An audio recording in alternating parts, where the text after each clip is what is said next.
just quote me that I said that this is a gift of the God, and I want to repeat it today here at this audience. It's a gift of the God. Every natural resource, whether it's oil, gas, wind, sun, gold, silver, copper, all that are natural resources. And countries should not be blamed for having them and should not be blamed for bringing these resources to the market, because the market needs them. The people need them. So this is my message, and as a president of COP29, of course, we will be a strong advocate for green transition, and we are doing it, but at the same time, we must be realistic. Also, another point of accusation is that 2 years ago, Azerbaijan and European Commission signed declaration on strategic partnership in the field of energy. But it was not our idea. It was a proposal of European Commission. The President of European Commission came to Baku 2 years ago to sign this document with us because they needed our gas due to the change geopolitical situation. And they asked us to help. And we said, okay, we always are ready to help if our help is needed.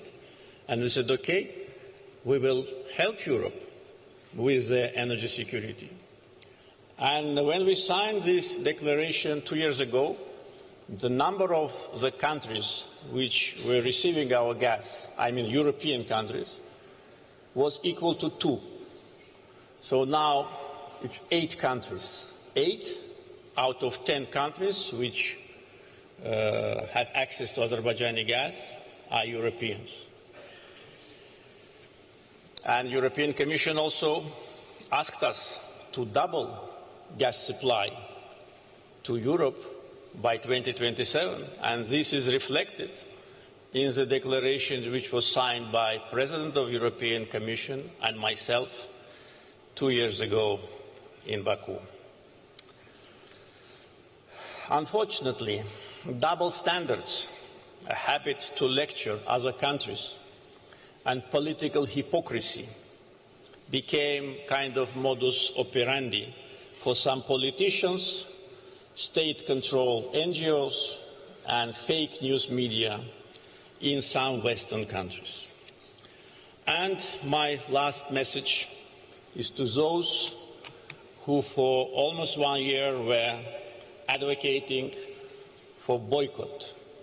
They used all the tools in their possession to launch a campaign to boycott COP29 in Baku.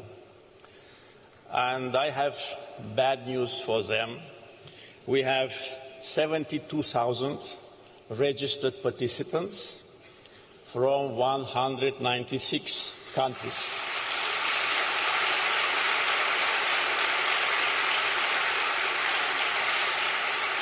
Among them, 80 presidents, vice presidents, and prime ministers. So the world gathered in Baku, and we say to the world, welcome to Azerbaijan. Thank you.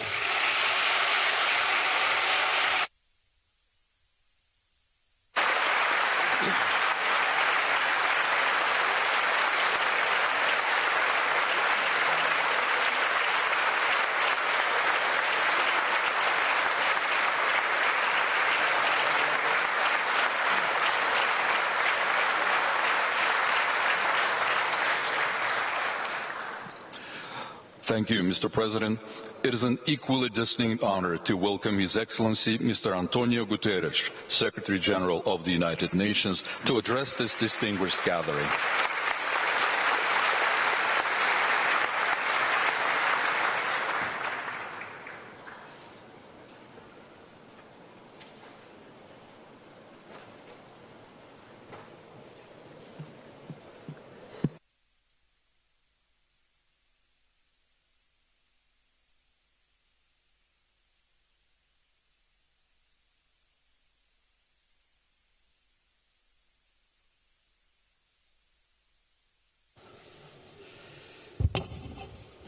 President Aliyev, I thank you, the COP President Mukhtar Babayev, and the government of Azerbaijan for your welcome and hospitality.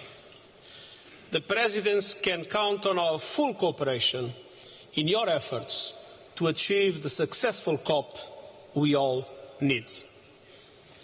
Excellencies and friends, the sound you hear is the ticking clock. We are in the final countdown to limit global temperature rise to 1.5 degrees Celsius, and time is not on our side. Exhibit A 2024, with the hottest day on record and the hottest months on record, this is almost certain to be the hottest year on record. And the masterclass in climate destruction. Families running for their lives before the next hurricane strikes. Biodiversity destroyed in sweltering seas. Workers and pilgrims collapsing in insufferable heat. Floods tearing through communities and tearing down infrastructure. Children going to bed hungry as droughts ravage crops. And all these disasters and more are being supercharged by human-made climate change. And no country is spared. In our global economy, supply chain shocks raise costs everywhere. Decimated harvests push up food prices everywhere. Destroyed homes increase insurance premiums everywhere. And this is a story of avoidable injustice. The rich cause the problem, the poor pay the highest price.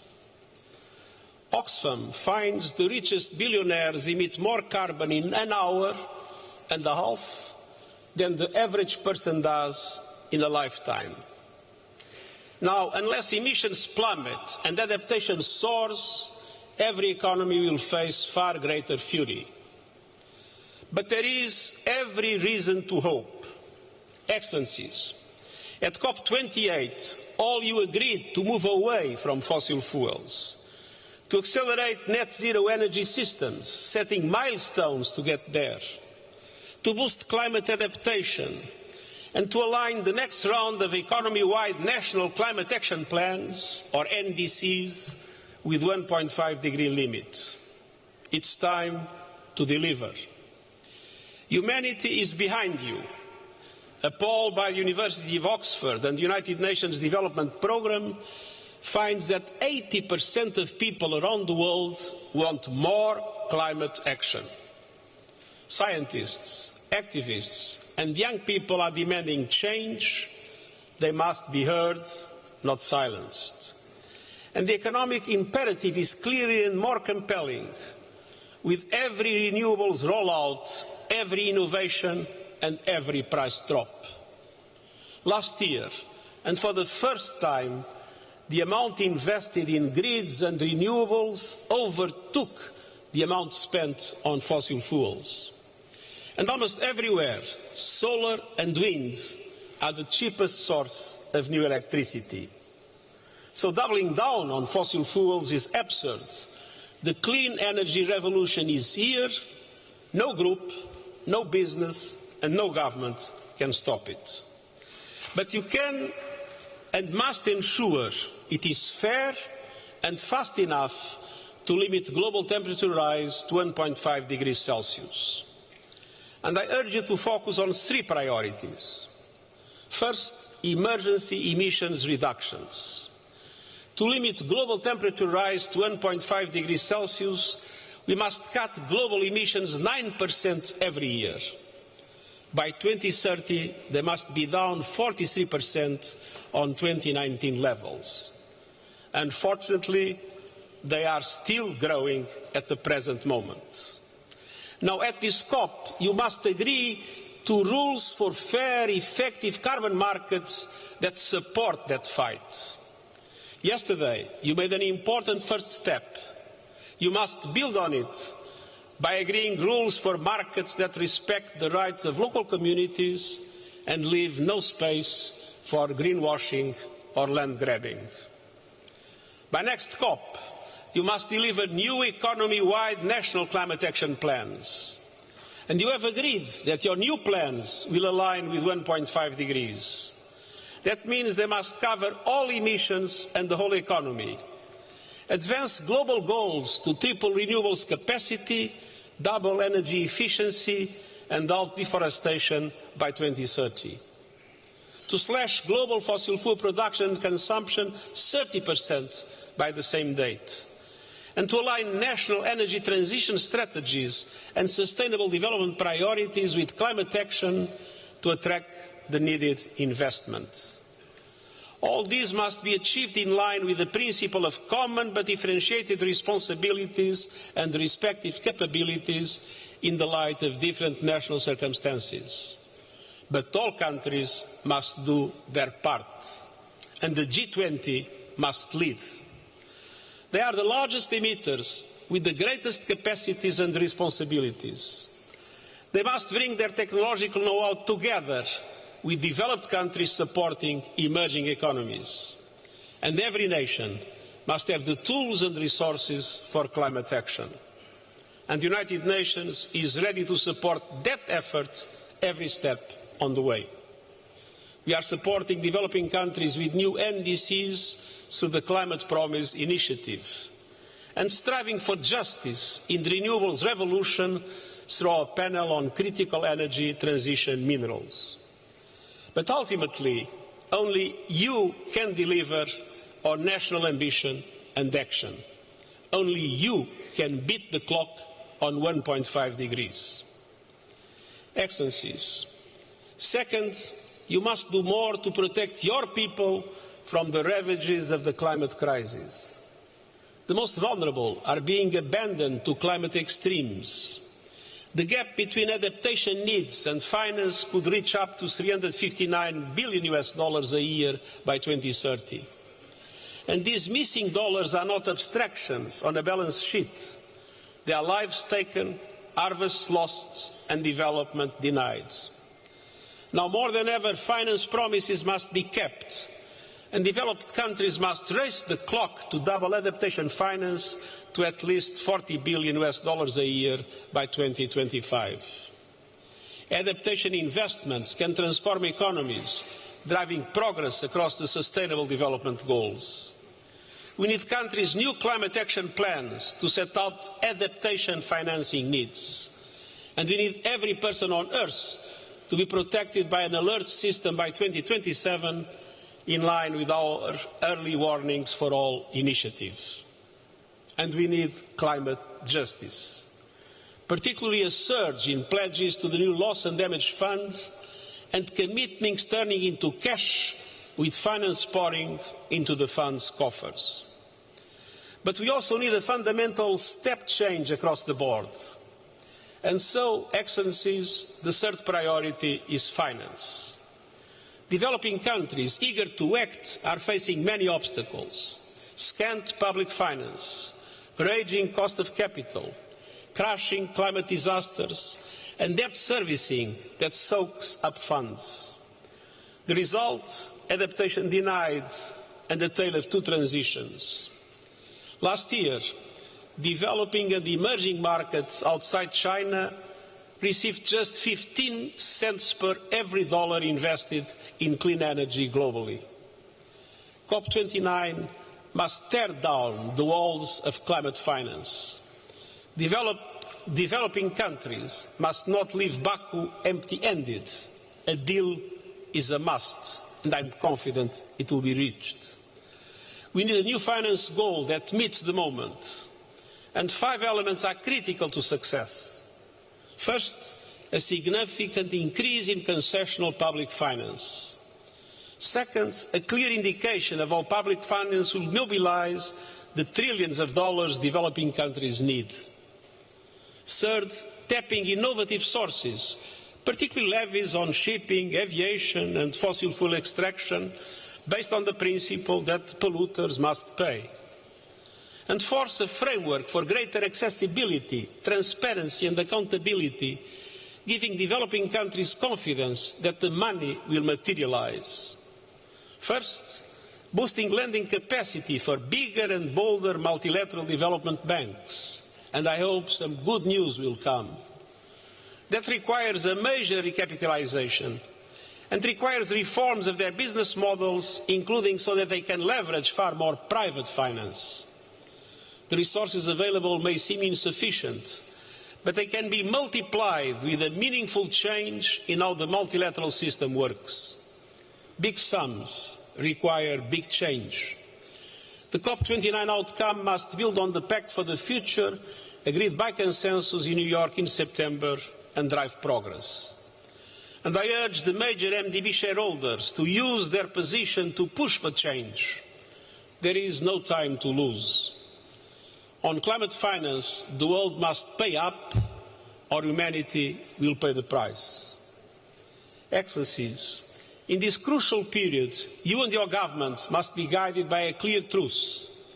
Climate finance is not charity, it's an investment. Climate action is not optional, it's an imperative.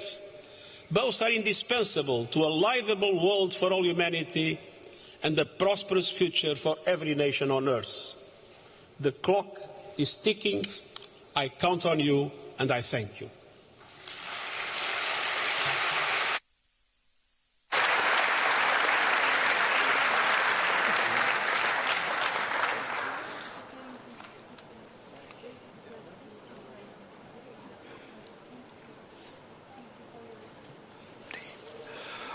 Thank you, Mr. Secretary General.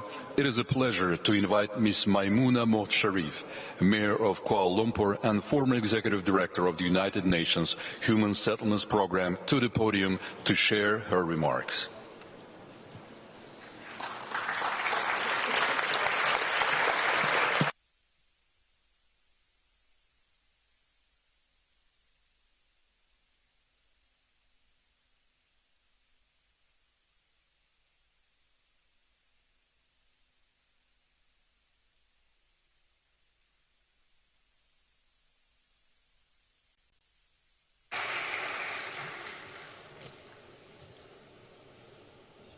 His Excellency Mr. Ilham Aliyev, President of the Republic of Azerbaijan, His Excellency Mr. António Guterres, Secretary General of the United Nations, His Excellency Mr. Mokhtar Babayev, COP29 President, Excellencies, Head of State, Heads of Government, Heads of the delegations to the 29th Conference of Parties of COP29, Ambassadors, Mayors, distinguished guests, ladies and gentlemen, Assalamualaikum warahmatullahi wabarakatuh, Salam Malaysia Madani, and good afternoon to all of you. It is a great honor for me to address all of you from the front lines of the climate crisis, speaking for all the major local governments network, the 4 mayors and community leaders, and as a woman leaders from the grassroots community, and also as a grandmother myself, I'm very grateful for the opportunity given by COP and given by the President to convey the voices of the common people. Due to the climate change and the extreme weather events, all our life, especially those of us from the vulnerable communities, have now become a daily struggle. Yet I can say that with absolute confidence that the people we serve are looking to all of you to continue to deliver on their hopes for a better future. As a former Under-Secretary General and Executive Director of UN Habitat, I welcome and congratulate the COP29 presidency for the collaborative and far-sighted manner, forming a partnership with Dubai and Belém that ensures continuity in the deliberation and decision taken at each COP. I also thank the COP29 presidency for the continued commitment to the ministerial meeting on urbanization and climate change that was introduced at Sharm el-Sheikh during COP27 and was expanded to strengthen multi-level climate action in Dubai at COP28.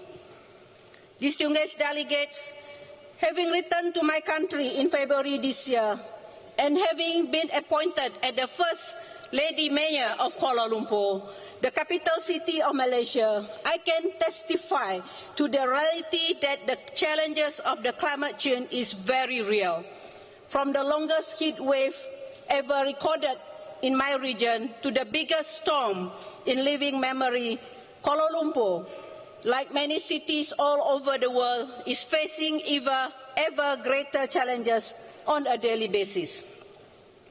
The only way cities like Kuala Lumpur and developing world can continue to contribute to the climate goals is to have a consistent annual funding to enable us to preserve urban green spaces and conserve our forested areas as carbon sinks.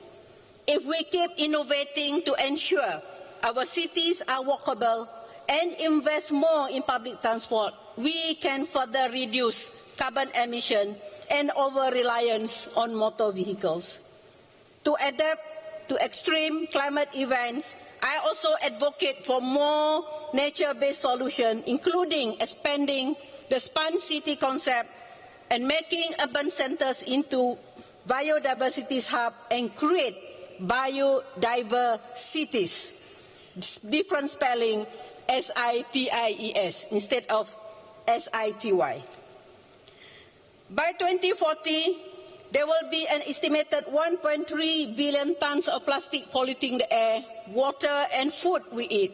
In fact, each of us now have microplastics in our bloodstream, vital organs, and as for this year, even in babies, in pregnant women. Despite these challenges, I consider ourselves among the luckiest cities and communities living in the region of the world that is relatively peaceful. Mr. President, I thank you for the courage that you have demonstrated in hosting COP29 in Bakú, which can only happen because you have managed to convince your fellow leaders to give peace a chance. For without peace, there can be no sustainable development, just as without sustainable development, we cannot win the peace. I thank you for Azerbaijan's contribution to the sustainable urbanization as you rebuild your cities, guided by the new urban agenda and the sustainable development goals. As you know, the Azeri poet Nizami Ganjavi, in his wisdom and his poetic expression, said that, quote unquote, in the hour of adversity, be not without hope, for crystal rain falls from the black clouds. In adversity, we can find opportunities. Let us dig deep in ourselves to find the will to give peace a chance, to make peace with nature, and to make peace with ourselves. I humbly call upon all member states to strengthen multilateralism and strengthen the hand of multilateral organizations like the United Nations to ensure that we leave COP29 with more concrete actions, timelines, funding to save the planets of today's and future generations. Without collaboration and cooperation, without a whole of society approach, we cannot hope to survive into the next century. The Loss and Damage Fund and this COP29 is finance COP and enabling COP. Let us make sure that the available funds reaches the most needed. Excellencies, ladies and gentlemen, I also would like to thank the Nazami Kanjavi International Center for giving me a platform to continue flipping the script on urbanization. I'm very pleased to belong to the COP29 International Advisory Committee organized by the NGIC as a platform for the like-minded eminent leaders and scholars to share their experiences and innovative ideas with the COP29 presidency. I'm glad to say that it is also a gender parity platform, and we will continue to share our recommendation to ensure there is follow-up action during the 12th NGIC Global Bakú Forum next year. As we begin our 2-week celebration, let me also urge all member states and all key stakeholders present here today, particularly the business sector, to work collaboratively and find ways to make immediate serious action so that we can have this planet a better place than when we inherited it. More importantly, we need to do it now. And as the Malaysian Minister of Environment said at COP16, planet, profit, and then planet, people, and then profit. Mr. President, distinguished delegates, once again, I thank you for this opportunity to sound the clarion call for stronger multi-level climate action. I have always said enough declaration. We want declared action with implementation. Let us take heed of the word Nizami Ganjavi again, speaking to us from the century past, that in our darkest hour, let solution rain down on us to allow us to find the will to live up to the commitments we have made to heal the planet for future generations. Together, let us give planet, people, peace and peace a chance. Together, we should and can fulfill the pact of the future. To all the heads of states and to all leaders, please stop all wars, as no sustainable development without peace and no peace without sustainable development. And let us aspire to inspire before we expire. Thank you.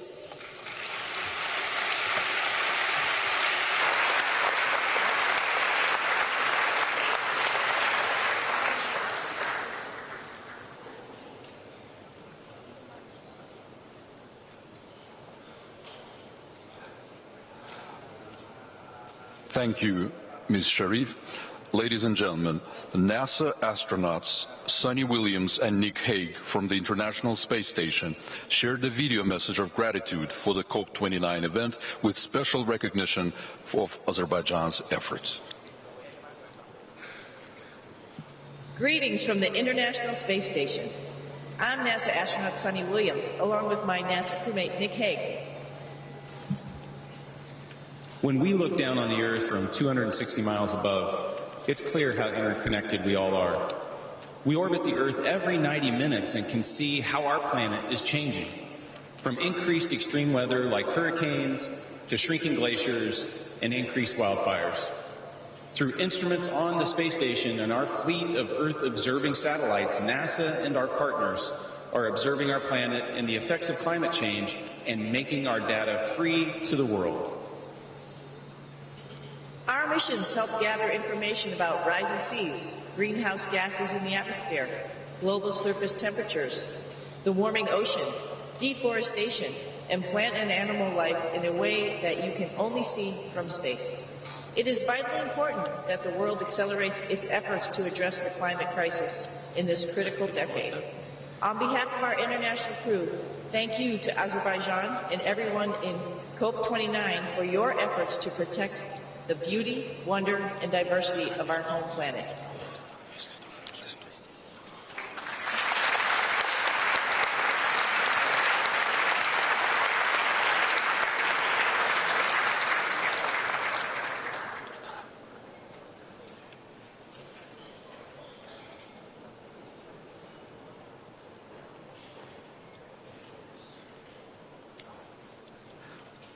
Esteemed guests, we are now delighted to begin the cultural program.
şayan, gel eyle nevaziş, gel eyle nevaziş, mene ver bu selebinden, çünkü güzelin bu sesidir aşık esen, çünkü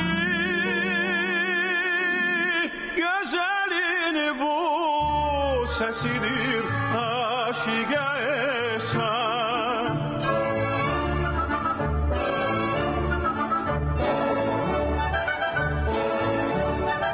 Sordum ki gönül hardadır, aldım bu cevabı. Hiç sorma tapılmaz, onu ağlarsa da insan. Rehm eyle dedim gel, rehm eyle dedim, sen kimi göz yaşını tökdü.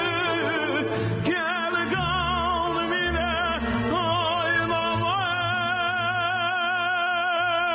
afeti devran, insafın eğer var, insafın eğer var ise söyle bu nizami, senle şereftar eylesin ey mehtaba, senle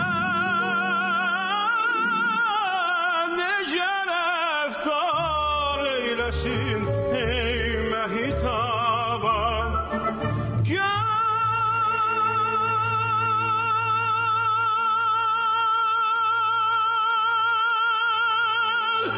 sevgili canan,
benimdir vətən ey. Vətən sevməyən insan olmaz.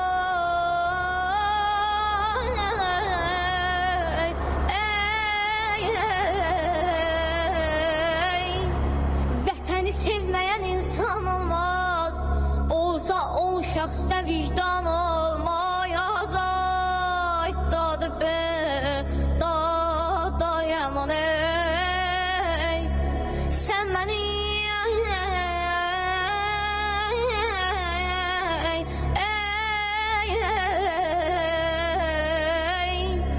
sən mənim köksümdə çarpan rəksən.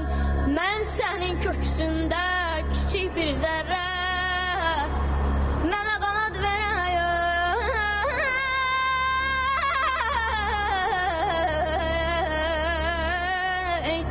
Mənə qanad verən o düdləksən. Adına, özünə vətən deyirəm. Çölünə, düzünə vətən deyirəm. Ay dadı be, da yaman ey.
Ladies and gentlemen, this concludes the opening session. We would like to thank each of you for your presence and ask you to remain seated as we invite the heads of state and government to the VVIP lounge. Thank you.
Ladies and gentlemen, distinguished guests, you are kindly asked to quickly vacate the room to allow converting to UN sitting format.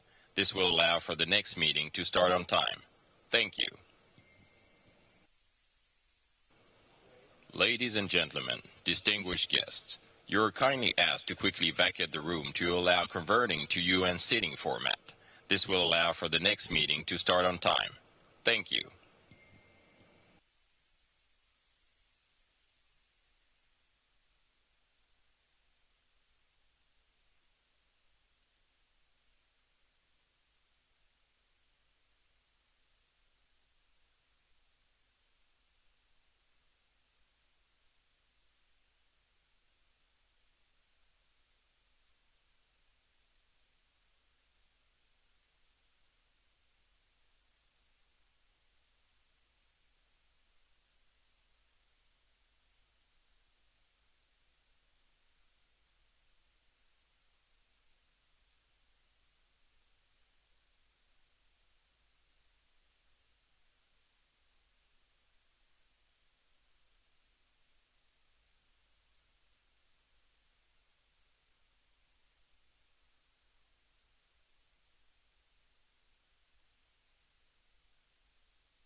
Ladies and gentlemen, distinguished guests, you are kindly asked to quickly vacate the room to allow converting to UN sitting format.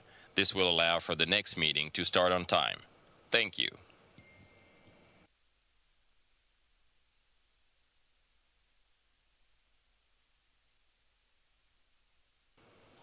Ladies and gentlemen, distinguished guests, you are kindly asked to quickly vacate the room to allow converting to UN sitting format.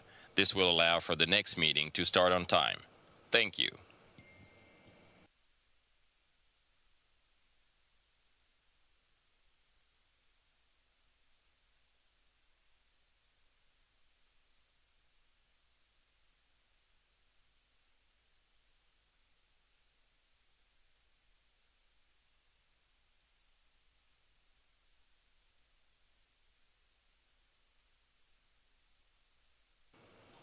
Ladies and gentlemen, distinguished guests, you are kindly asked to quickly vacate the room to allow converting to UN sitting format.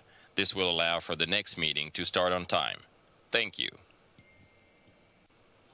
Ladies and gentlemen, distinguished guests, you are kindly asked to quickly vacate the room to allow converting to UN sitting format. This will allow for the next meeting to start on time. Thank you. Ladies and gentlemen, distinguished guests, you are kindly asked to quickly vacate the room to allow converting to UN sitting format. This will allow for the next meeting to start on time. Thank you. Ladies and gentlemen, distinguished guests, you are kindly asked to quickly vacate the room to allow converting to UN sitting format. This will allow for the next meeting to start on time. Thank you.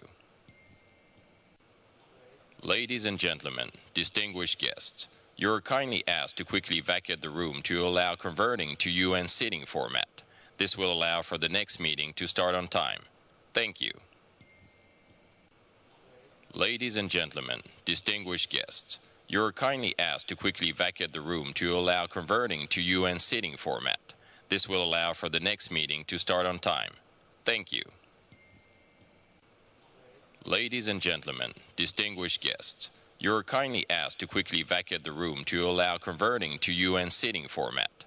This will allow for the next meeting to start on time. Thank you.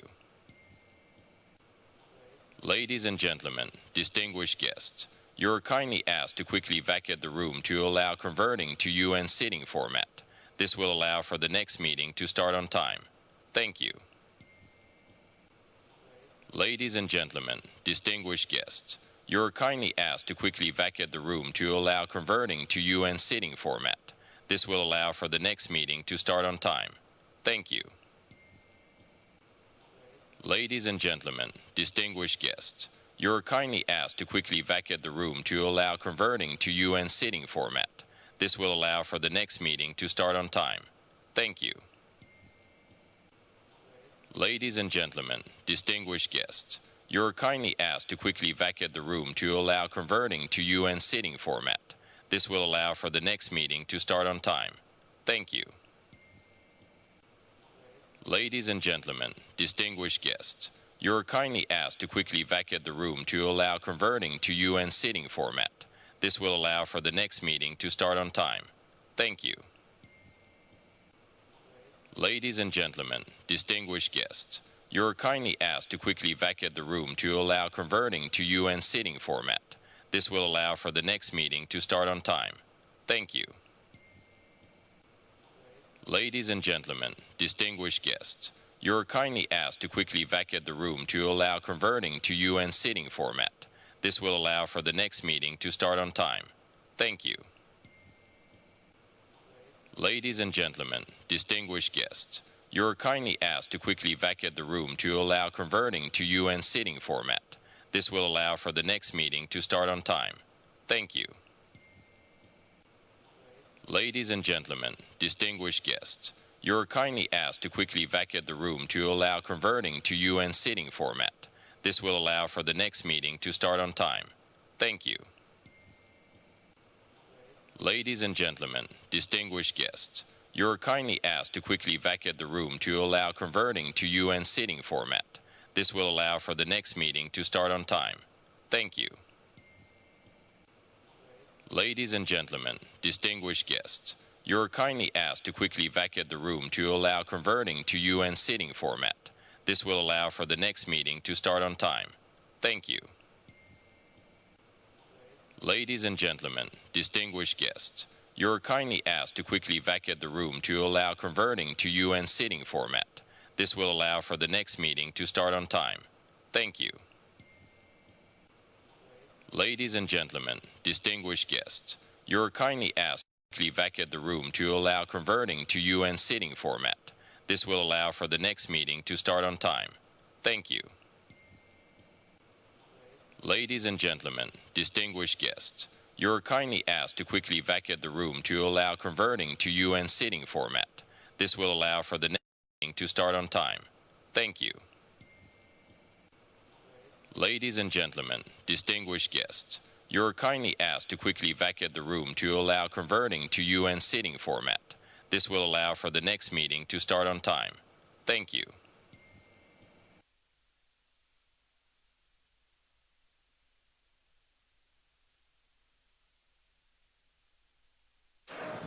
Okay, Adil. Guys, can we start the rolling and put the timer on the screen, please?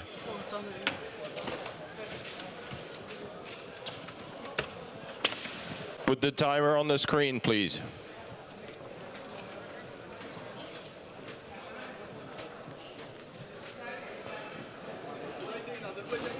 No, Adil is there, but the technician is in.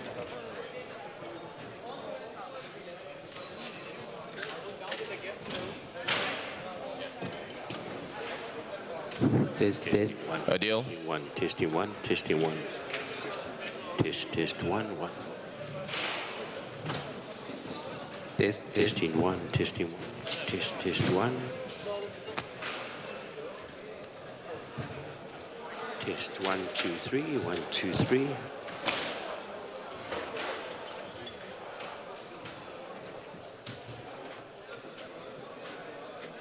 Guys.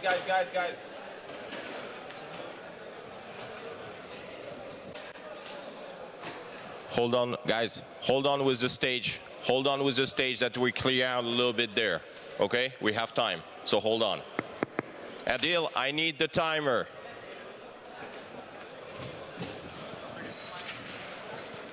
Testing one. Test 1. Test 1. Test 1, Guys, this 2, is not 3. the moment. Seriously, this is not the moment. Go. This is not the moment. Test 1. Test 1. Test 1. Okay, wait for the stage, guys. Wait that we clear out. Wait that we clear out this, and wait for the stage, okay? Testing 1. Test 1. Test 1, 2, 3. Adil, the timer in the middle, please. Thank you.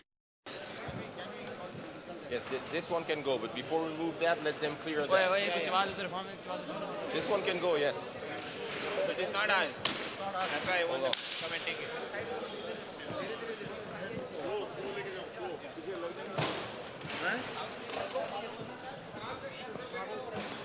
Test 1. Test 1, 2, 3. Test 1, 2, 3. Test 1. Test 1. Test 1, 2, 3.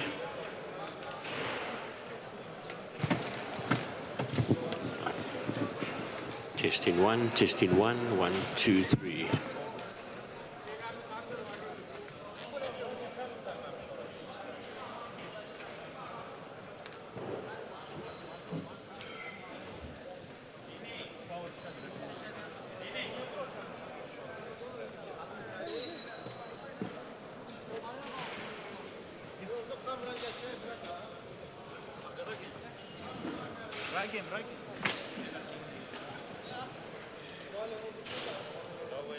Okay, who is moving that?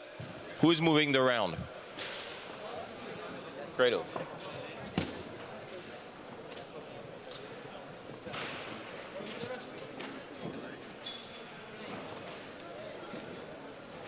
Those ones are turned. Guys, no. Those ones, the two at the extremity are turned 25 degrees. So those ones are like that. And the last one too.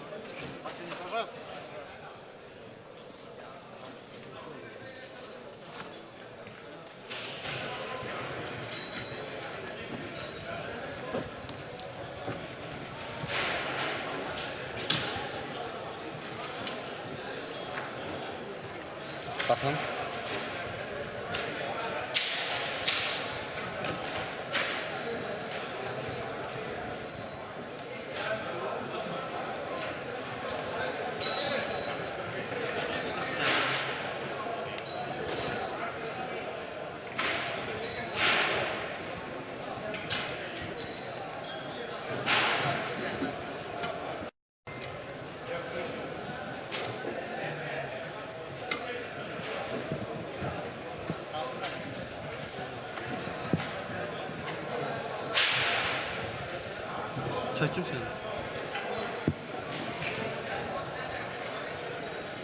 Sen bir yana parti.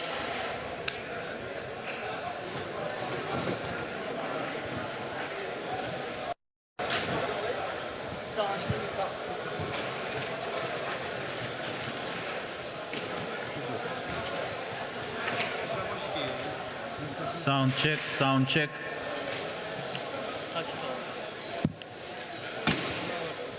Yok söndürmezsem. Sound check.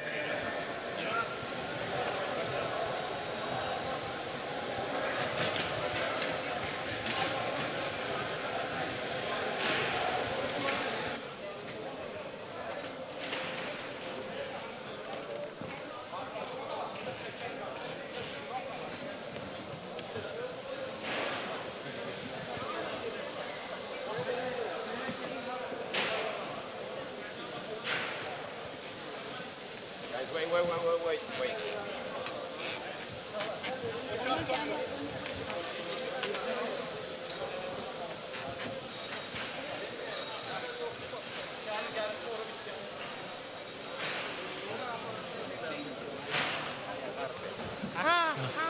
guys. Yeah, but we have to do the touch-up. Okay. Yeah, paint. There's no paint. Okay. Yeah. Simultaneously, you have to finish.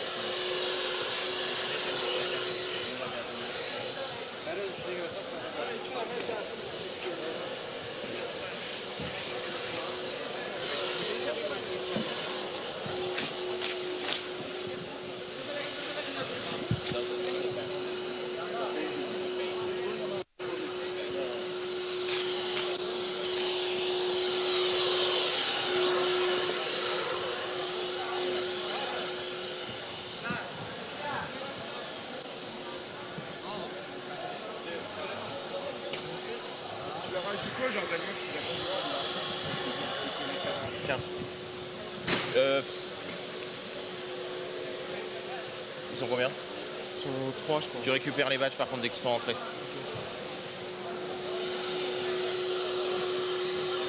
Ils doivent brancher leur truc, elle est au courant, Caroline. Juste tu récupères bien les badges quand ils...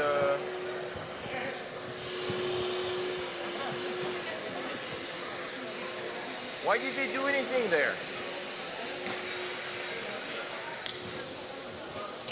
Why did somebody touch your lectern? Who has told you to touch your lectern?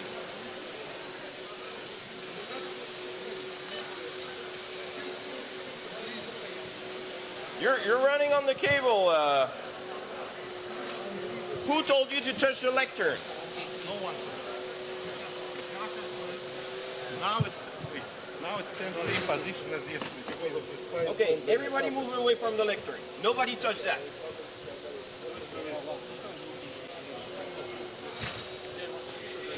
Okay, one question. Without camera license, are they supposed to be Yeah, camera license behind the scene? Yes, I will put it there. Yes.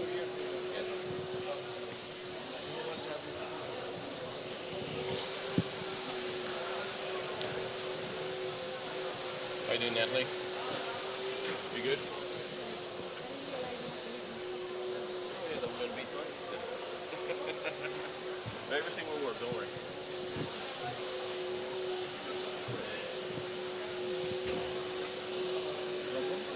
I don't know why this team moved and come and start to take away the lecture. Tico guy, for some reason. I don't know why he even wasn't touching it. Anyway, let's... It's fine, don't worry.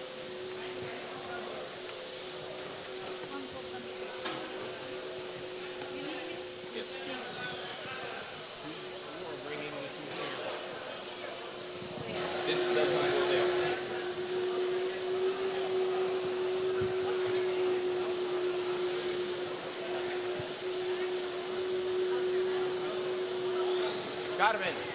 Carmen. There used to be 2 camera risers here at Unit. Hold on for that. Can you call Grace and ask her to come?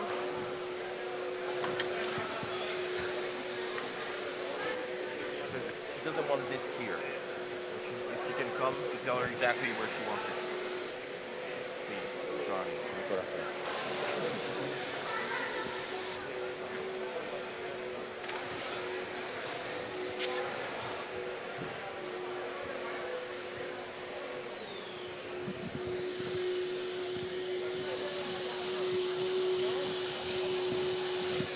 Gregor, can we have somebody that put the microphone back fine on the first row, please?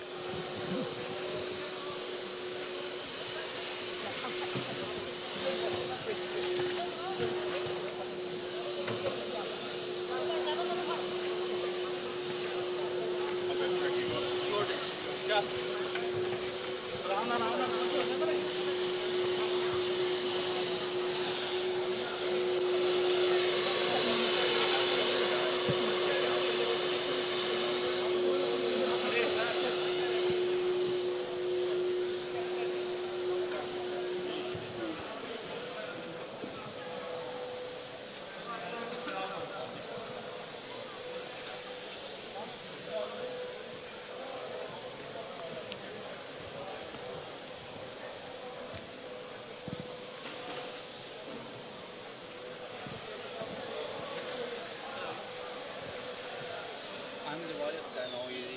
I sent it for lunch. I'm here for the wireless mics. You keep it.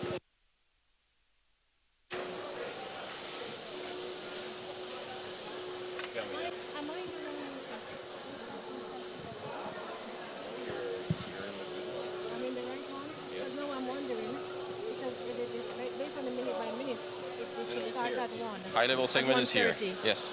So but they're late because they finished late. So they're probably going to start at 2 o'clock.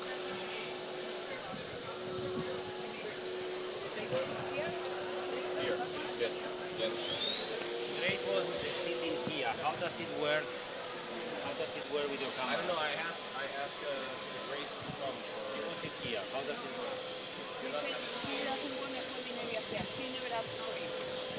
She asked me for the holding area here.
Okay, Stan, can I get the lectern camera please on?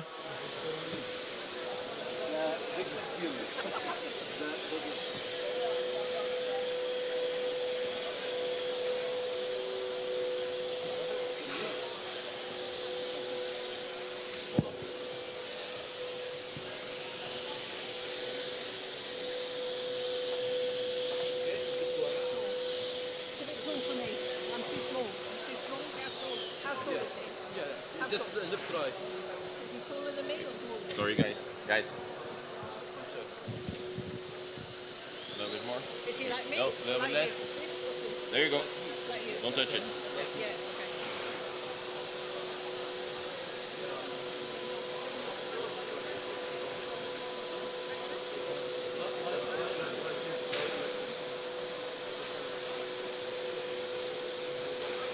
We're too low in the mirrors. Yeah, it's too tall. It's too tall. I need to lower it. And then Yes, you need to lower it down. Yeah.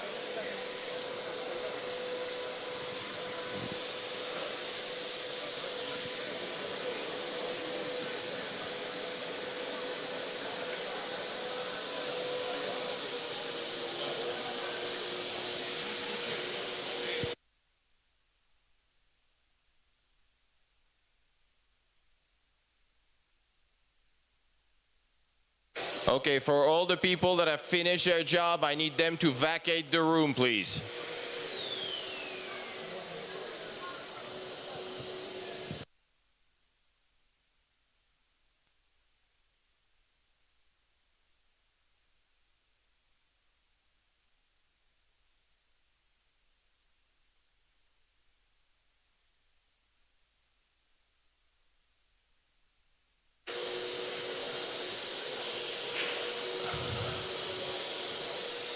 Okay, guys, I need the lectern camera on at least one of the screens, please.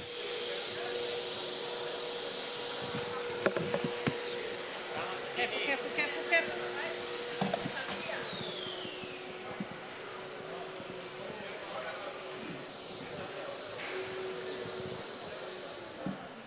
He's going to take my pulse out. No, no, no, no, no. Yeah, it's like, gotta watch where she's going. On which tables? There's no president, those are delegates. They go and pick it up. How's it going, Dimitri? Better? We're on time.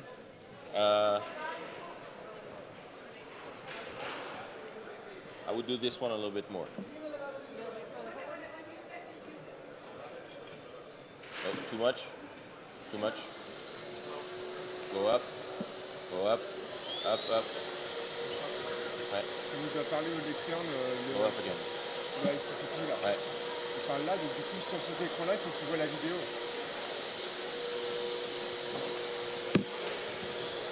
Oh, il me fait chier. On nous a parlé en fonction de la vidéo.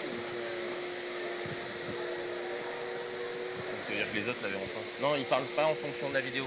La vidéo, elle démarre quand il arrive au pupitre. On en parlera, mais... Non, mais je l'ai vu.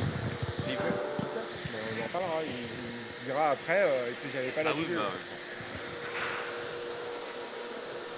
Okay, we're good on this one?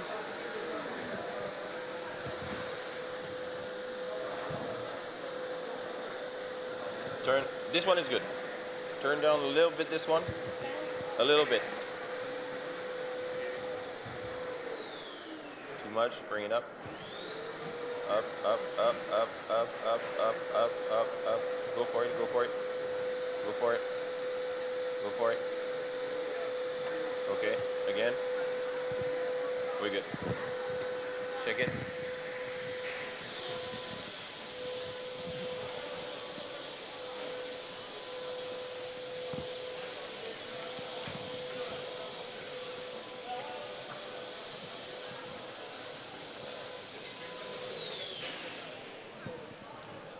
Okay, stand.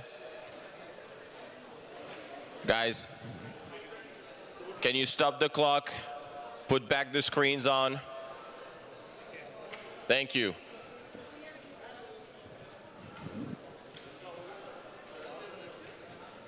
Okay, can you center the stage, the lectern, please?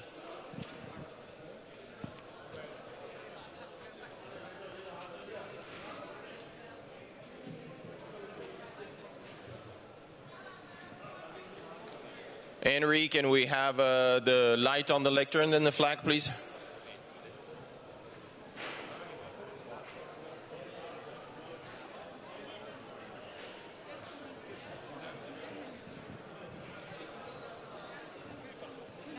Henry, do we have the lights on the flags?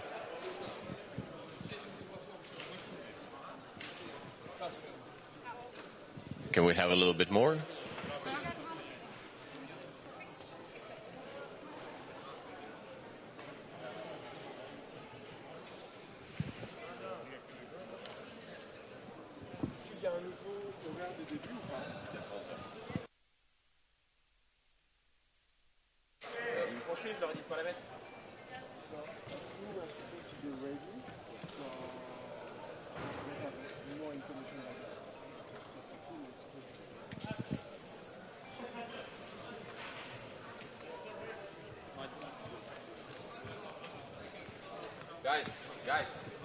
Guys.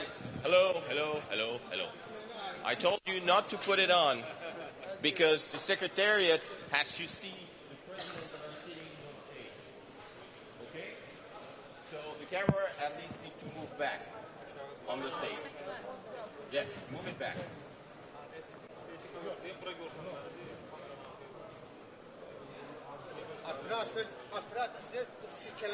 That's what I told you, not to put the stage on, because the people sitting there have to see the President.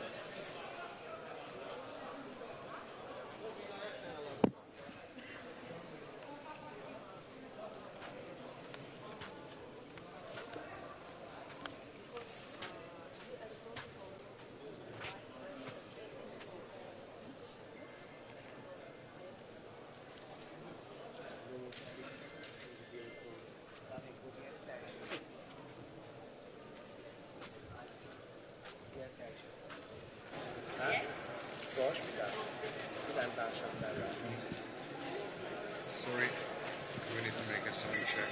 Okay. Testing 1, 2, 3, 4. Testing 1, 2, 3, 4. Testing. No. Sound check, check. Sound check. Sound check. 1, 2, 3. 1, 2, 2. Okay.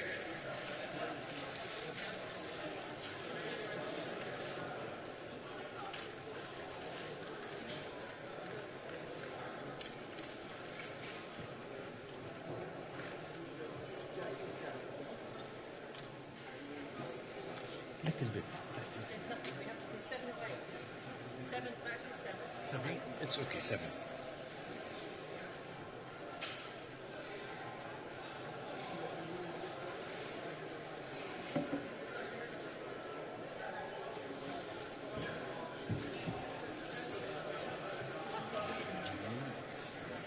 Sorry?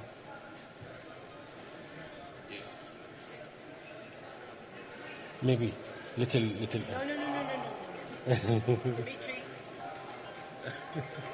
touch. Because there's Turkey, there's Jordan. It has to be هاي فين. خلاص تمام 7.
Sound Sound.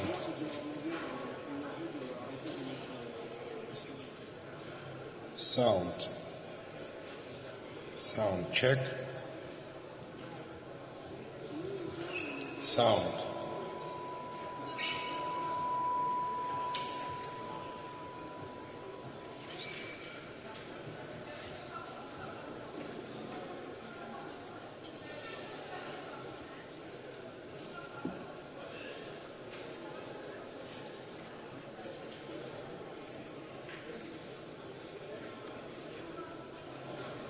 Sound, sound, sound, sound.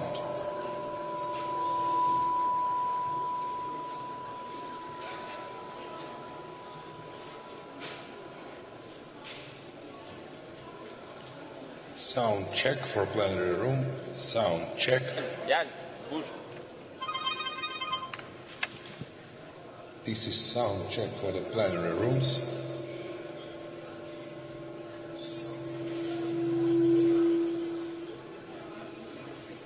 This is sound check for the plenary room.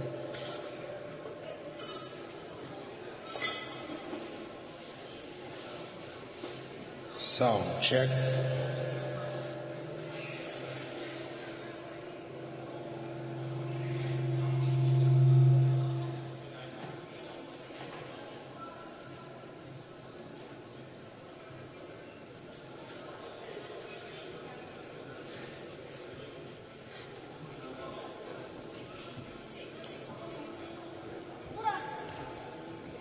Sound check. This is sound check for plenary room. Plenary 1. Sound check.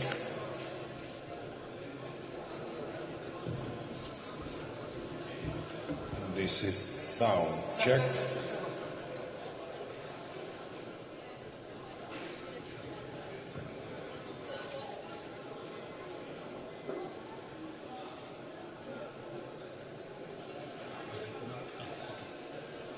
This is sound check.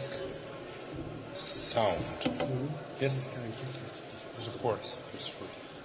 Guys, we have 5 minutes to be ready. So all the people that are finished their job, I need to vacate the room. We have 5 minutes.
Sound check.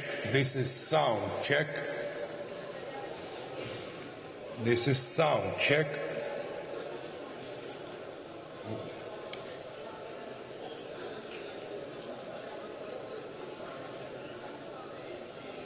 Sound check.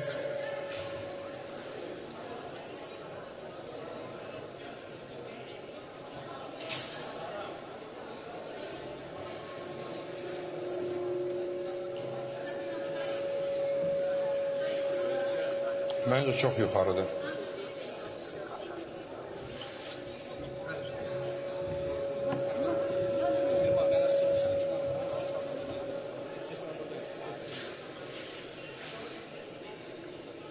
Okay.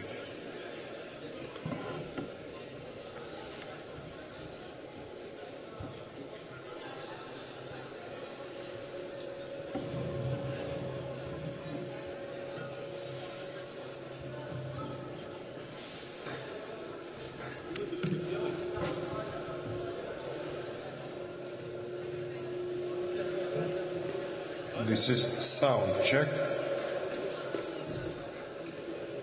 Sound.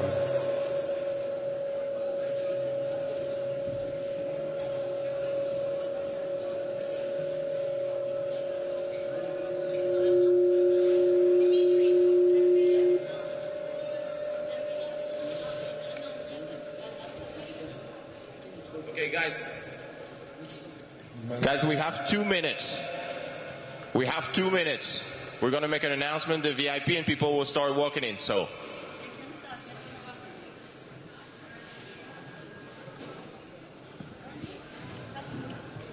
Where are the 2 gates? It's fine, I mean, we cannot do otherwise.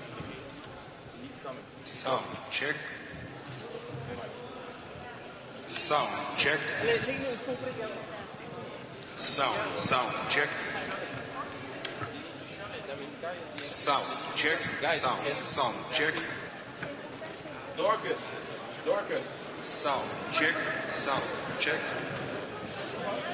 Okay, is a board over there? Media. Dorcas. You'll meet over You there. can start to let party. Sound check.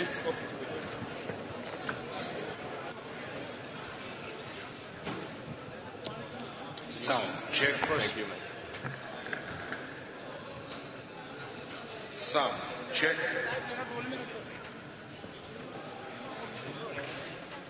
Sound check. Jan. Sound check.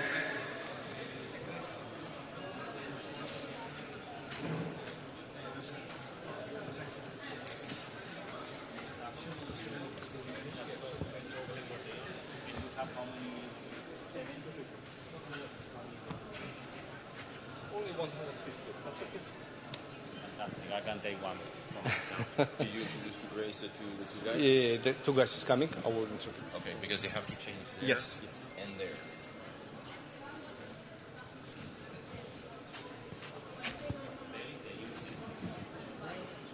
Guys, can we put the clock at 0? And it doesn't start until the first one, the clock at 3.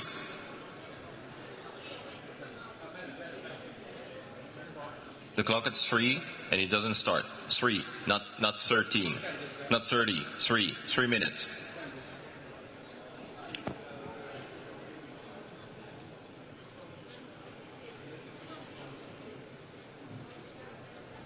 Tell me now.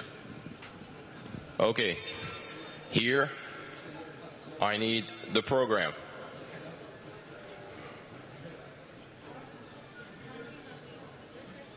Exactly. I need the HV camera here.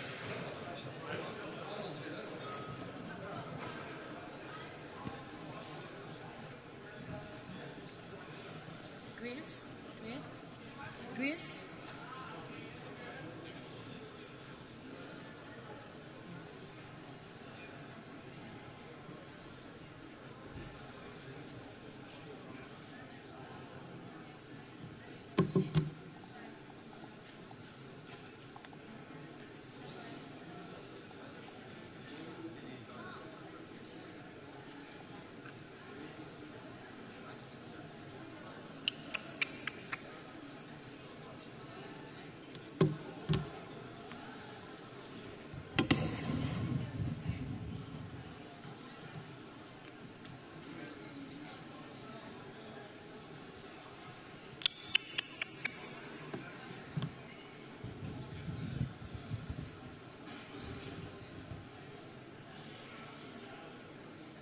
T'es où? Tu peux mettre le lecteur dans la hauteur, à la hauteur normale, s'il te plaît?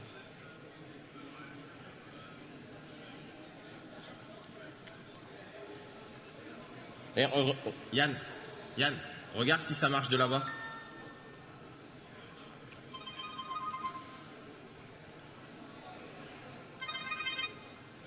Yes, Michael. Hello. Yes. I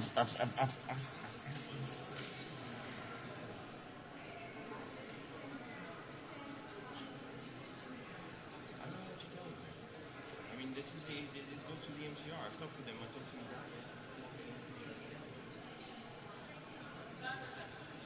I mean, I don't know what to do. I mean, I don't control it from the room. I mean,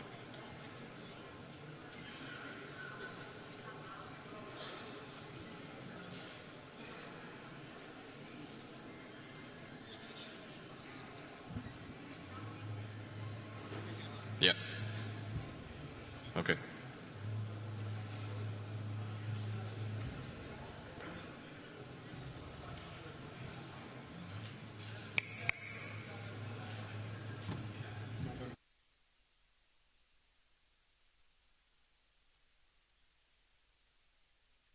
Okay, I need you guys to shut the streaming.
just open.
Ekselansları, sayın delegasyonlar.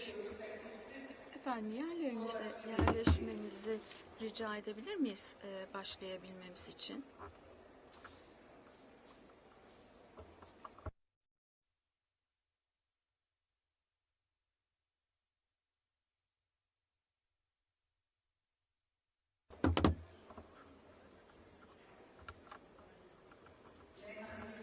Sayın delegeler, efendim, ayakta olan delegelerimiz var. Yerlerinizi almanızı rica edebilir miyiz? Teşekkür ederiz.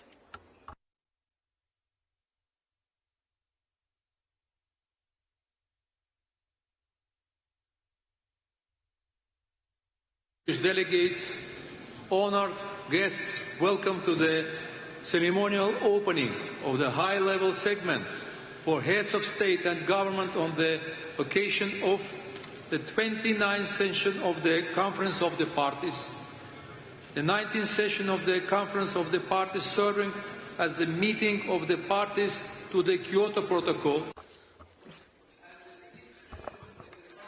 6. Taraflar Konferansı ve Paris Anlaşması'nın paydaşları ve tarafları toplantılarına hepiniz hoş geldiniz.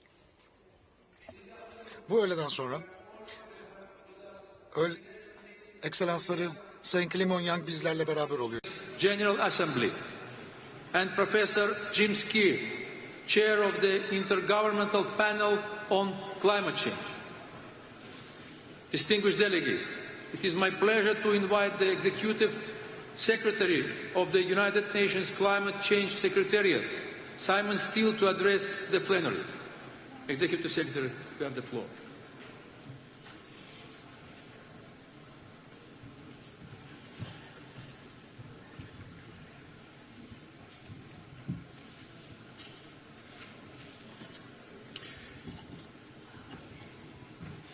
Excellencies, we used to talk about climate action as being mostly about saving future generations. But there's been a seismic shift in the global climate crisis.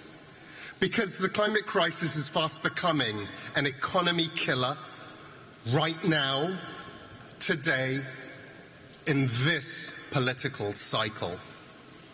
Climate impacts are carving up to 5% off GDP in many countries. The climate crisis is a cost of living crisis because climate disasters are driving up costs for households and businesses. Worsening climate impacts will put inflation on steroids unless every country can take bolder climate action. Let's learn the lessons from the pandemic, when billions suffered because we didn't take the collective action fast enough, when supply chains were smashed. Let's not make that mistake again. Climate finance is global inflation insurance. Rampant climate costs should be public enemy number one. Letting this issue languish halfway down cabinet agendas is a recipe for disaster. But this isn't just about saving your economies and your people. Bolder climate action can drive economic opportunity and abundance everywhere. Cheap, clean energy can be the bedrock of your economies. It means more jobs, more growth, less pollution choking cities, healthier citizens, and stronger citizens, stronger businesses. Billions of people simply cannot afford for their government to leave COP29 without a global climate finance goal. So for leaders here and back in capitals, make it clear that you expect a strong set of outcomes. Tell your negotiators, skip the posturing and move directly to finding common ground. Bring those positions together. We also need your direct engagement on new national climate targets and plans, NDCs. So all of you can benefit from the boom in clean energy and climate resilience. These are not easy times, but despair is no strategy, and it's not warranted. Our process is strong, and it will endure. After all, international cooperation is the only way humanity survives global heating. The time for hand-wringing is over, so let's get on with the job. I thank you.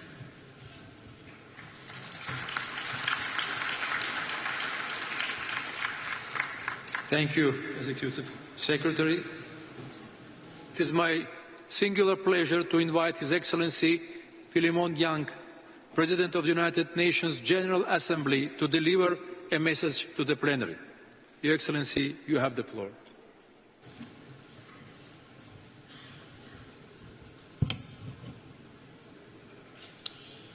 Excellencies, distinguished delegates,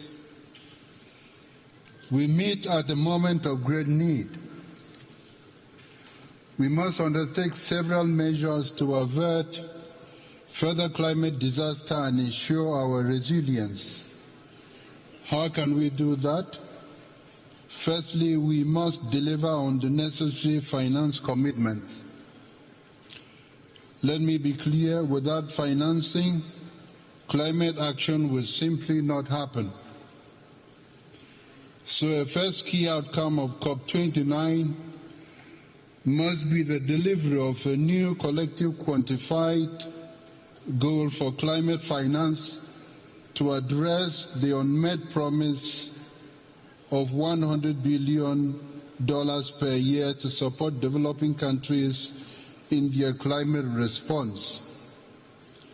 Climate finance should be additional to official development assistance.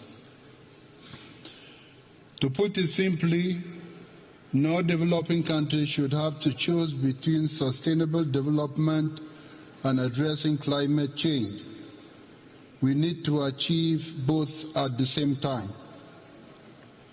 I am pleased to note that the Loss and Damage Fund exists since last year, and I hope to see ambitious pledges towards it as we go forward.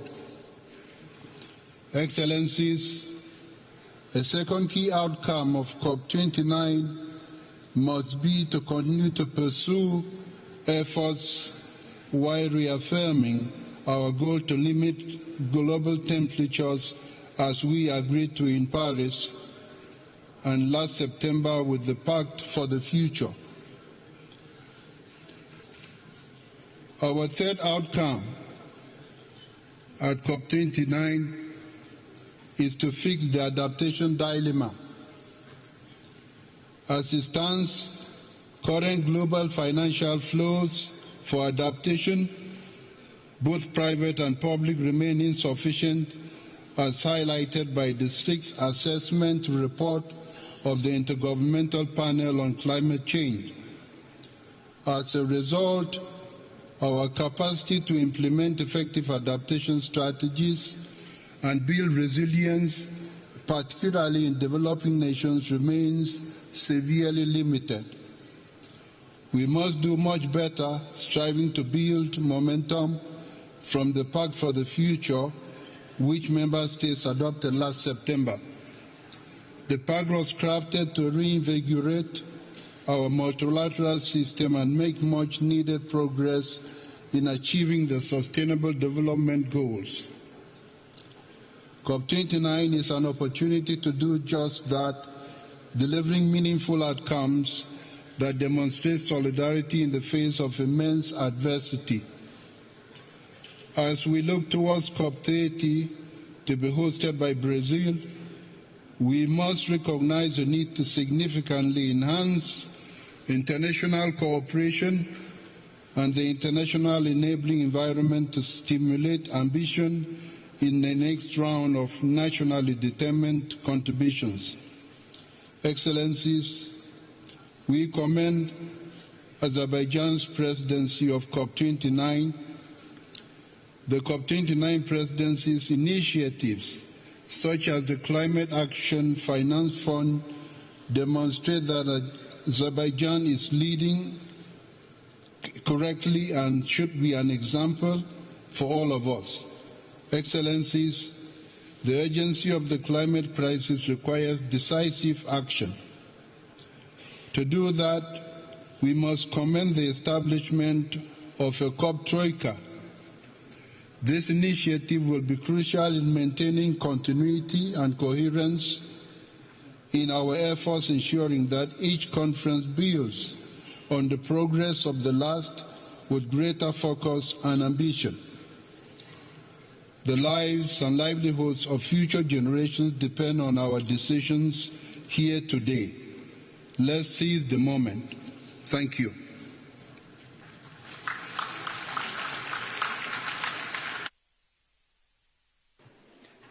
Thank you, Your Excellency. It is my distinct pleasure to invite Professor Jim Skia, Chair of Intergovernmental Panel on Climate Change, to address the plenary. Professor Skia, you have the floor.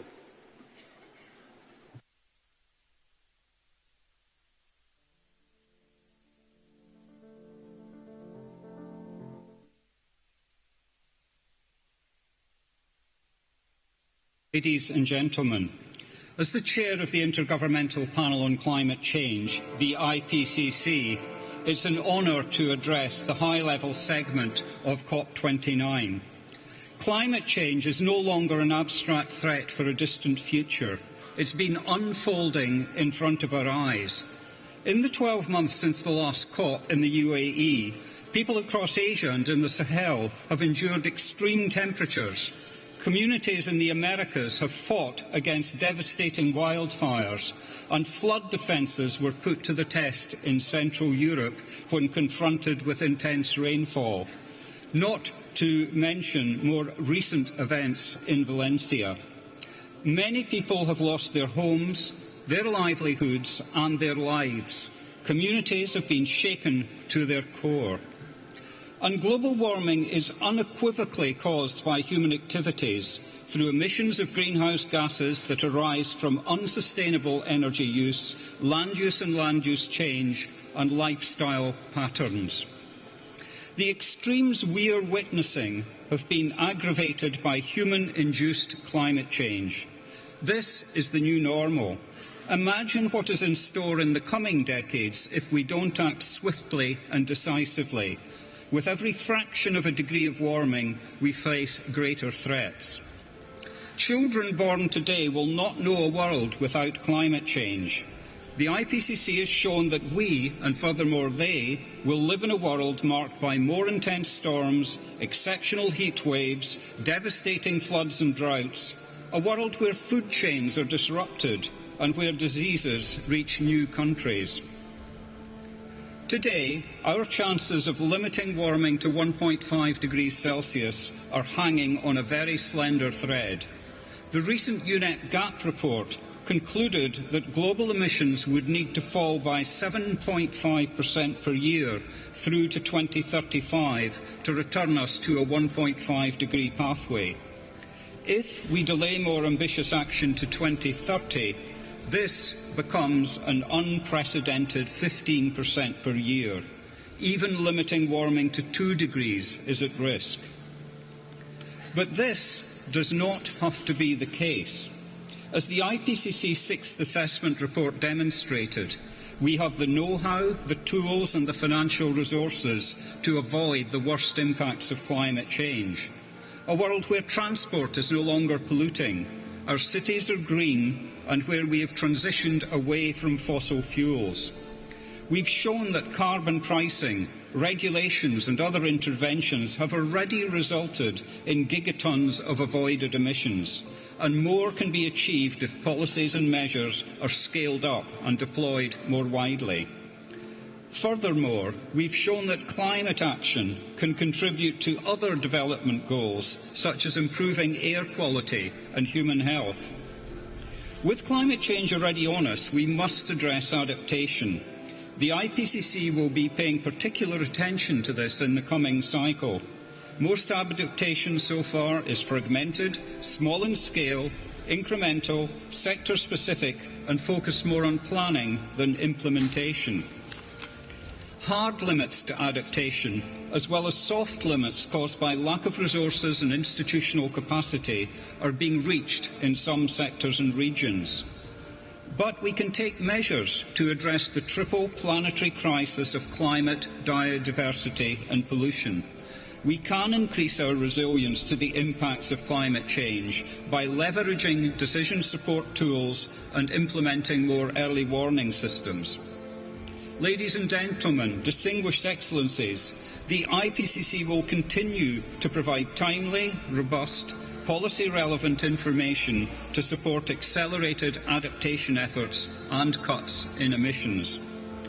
But the resolution of this global crisis is now in your hands.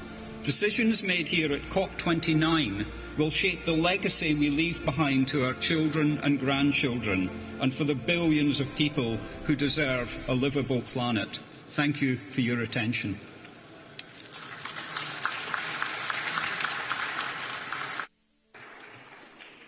Thank you, Professor Ski.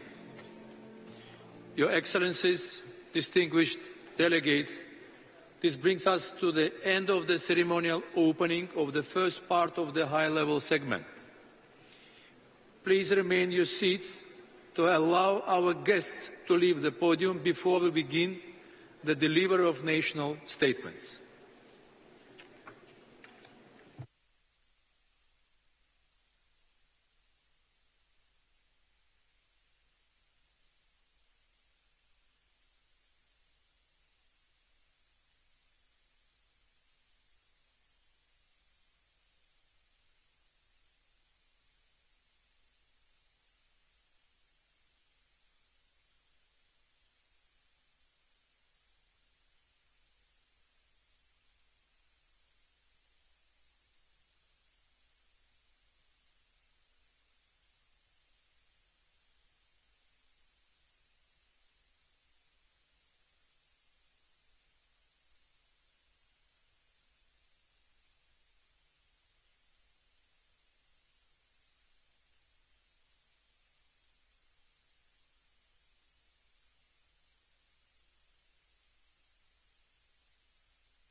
Your Excellencies, distinguished delegates, honourable guests, today heads of state and government will deliver their national statements.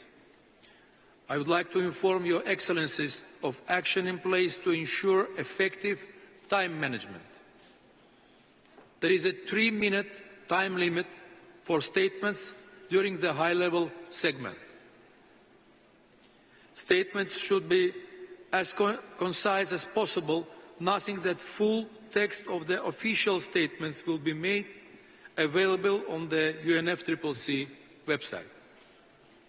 And finally, please note that heads of state or government who are not in the plenary at the time for delivery of their statement will be scheduled to speak at the end of the statements of the same category.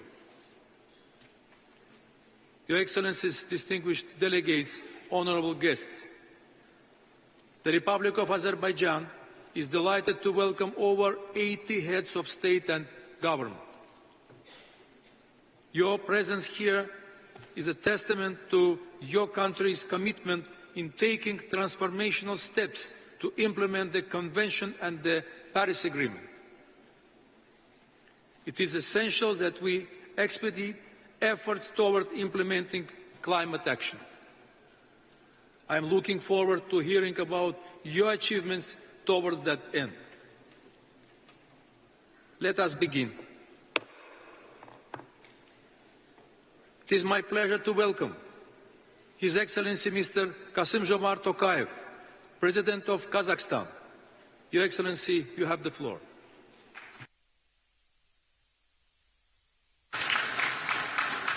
Your Excellencies, Kazakhstan is firmly committed to the global climate agenda under the Paris Agreement, pursuing an ambitious target towards carbon neutrality by 2060. To achieve any climate goals, access to both predictable climate finance and technology is vital.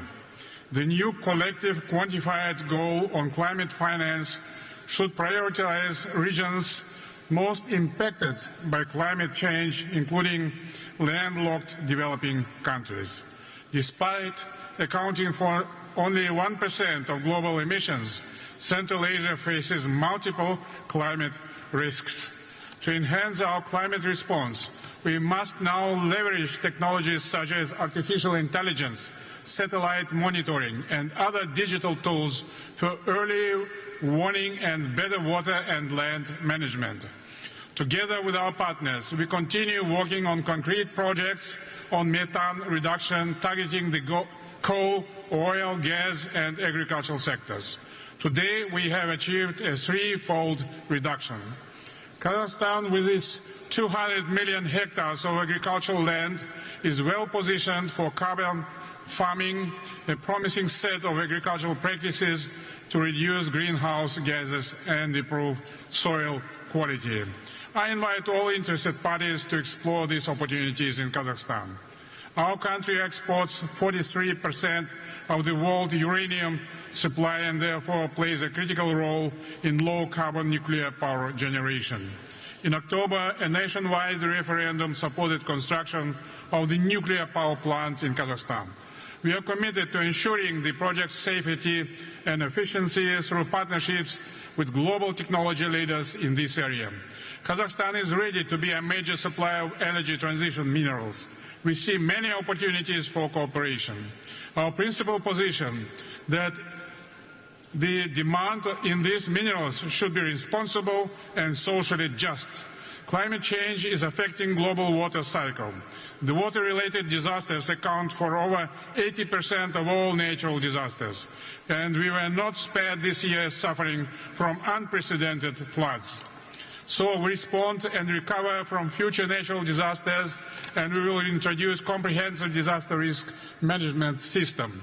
This December, we are partnering with France to host the One Water Summit to drive the momentum on water agenda. This summit will address issues in global water governance. The Caspian Sea is in danger. Saving the biggest lake in the world is a matter of common concern that requires long-term international cooperation.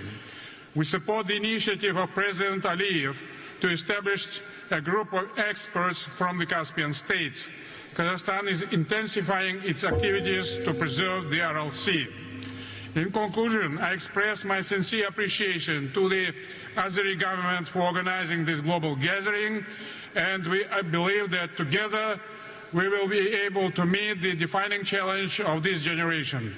Kazakhstan is strongly committed to multilateral pathways to a just, inclusive, transparent climate agenda. Thank you very much.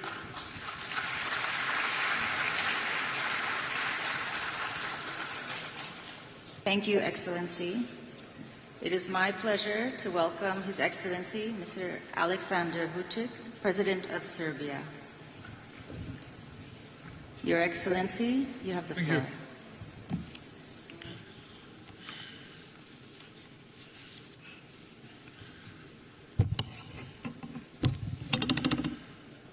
Your Excellencies, esteemed delegates, since I have 3 minutes, will say that it's a special honor and responsibility for me to be here today and to participate at a meeting that brings together the highest state officials to discuss the pressing topic of today, the challenges of climate change and the future of our planet. But in the meantime, as I was saying last time in Dubai, we have several prerequisites to start tackling the issue of fighting climate changes. Number one is we need to restore peace in the world. Nobody likes today the word peace because everybody wants to win against the other. Everybody wants to see the defeat of the other side. On the other hand, we need to invest much more in the peace. Otherwise, we'll have to put more money for armament, ordnance, weaponry, as we did and as we do today, instead of investing hugely into all necessary instruments in fighting climate changes. Yes, we need to tackle floods, droughts, wildfires, air and water pollution and everything else. But before that, we need to establish peace. And that's why I'm urging all big powers to settle the problems, to settle the issues in Ukraine, the Middle East, all over the world. Then we'll be able to start resolving all these issues. Number two, as you know, it's always the case, big and rich, they cause problems, and the poor countries and small countries are paying the price. And that's why I believe that it's very important for us to find new financial instruments. How are we going to be helpful to non-developed and developing countries, where we can find money to invest into new technologies? Are we able to foster IMF and World Bank to be much more helpful than they used to be? How are we going to tackle the issue of public debt to GDP ratio, because we are getting closer to 100% worldwide speaking, and that will mean a lot regarding climate change fightings. And once again, I'm urging those big and rich to be helpful for poorer countries. At the end, our legacy, first and foremost to the youth, is to create a fair and sustainable society and to shape a livable, thriving world for all. Our legacy must be one of decisive action, rooted in hope. Let us leave this conference not only with renewed commitments, but with actionable plans that will shape our collective future.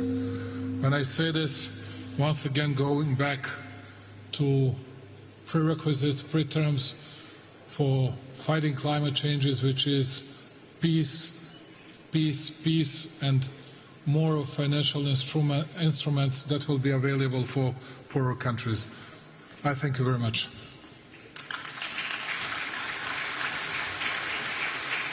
Thank you, Your Excellency. It is my pleasure to welcome His Excellency Mr. Emerson Dambudzo Mnangagwa, President of Zimbabwe.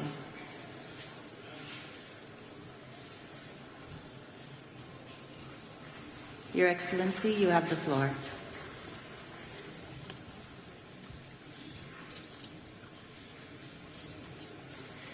Your Excellency, President of the Republic of Azerbaijan, President Aliyev, Excellencies, distinguished ladies and gentlemen, I extend my profound gratitude to you, Your Excellency, President Aliyev, the government and people of Azerbaijan, for the warm hospitality and superb facilities put at our disposal.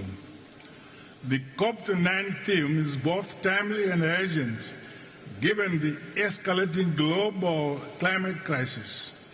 Science warns of the need to drastically reduce greenhouse gas emissions. Regrettably, pollution continues to degrade the environment, threatening the quality of our air and water, while biodiversity loss threatens food security, pushing millions into poverty and hunger. The time for half measures is over, and we all have a duty to fully implement our agreements. Zimbabwe bears the scars of climate change and is currently experiencing one of the most devastating El Nino-induced droughts in history. The drought has negatively impacted nearly every aspect of life in Zimbabwe. My government, in April this year, declared a national state of disaster. The crisis extends beyond Zimbabwe and is affecting the entire Southern Africa region. Our reliance on hydroelectric power has also made our clean energy supply precarious. These cost-getting efforts underscore the vulnerability of developing countries like Zimbabwe to climate change while contributing minimally to global emissions. The transition to renewable energy is non-negotiable, while a just transition combined with robust financial technological support for developing countries are critically important to drive the climate action agenda. As such, my country is implementing the nationally determined contribution implementation plan and investment framework to aid in our resource mobilization. Additionally, Zimbabwe recently developed a national carbon market framework which puts Article 6 compliance framework at the heart of Zimbabwe's climate change strategy. Zimbabwe welcomes the formal registration of the group of landlocked developing countries as a negotiating group in global climate processes. As we reflect on the commitments made at the recent Summit of the Future, I urge us all to align our climate actions with our broader vision for more just, peaceful, and inclusive order. Let us act decisively to build a legacy of hope, resilience, and shared prosperity on a healthy earth. I thank you.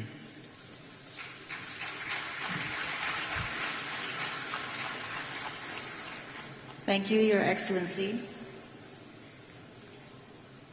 It is my pleasure to welcome His Excellency, Mr. Recep Tayyip Erdogan, President of Turkey. Your Excellency, you have the floor.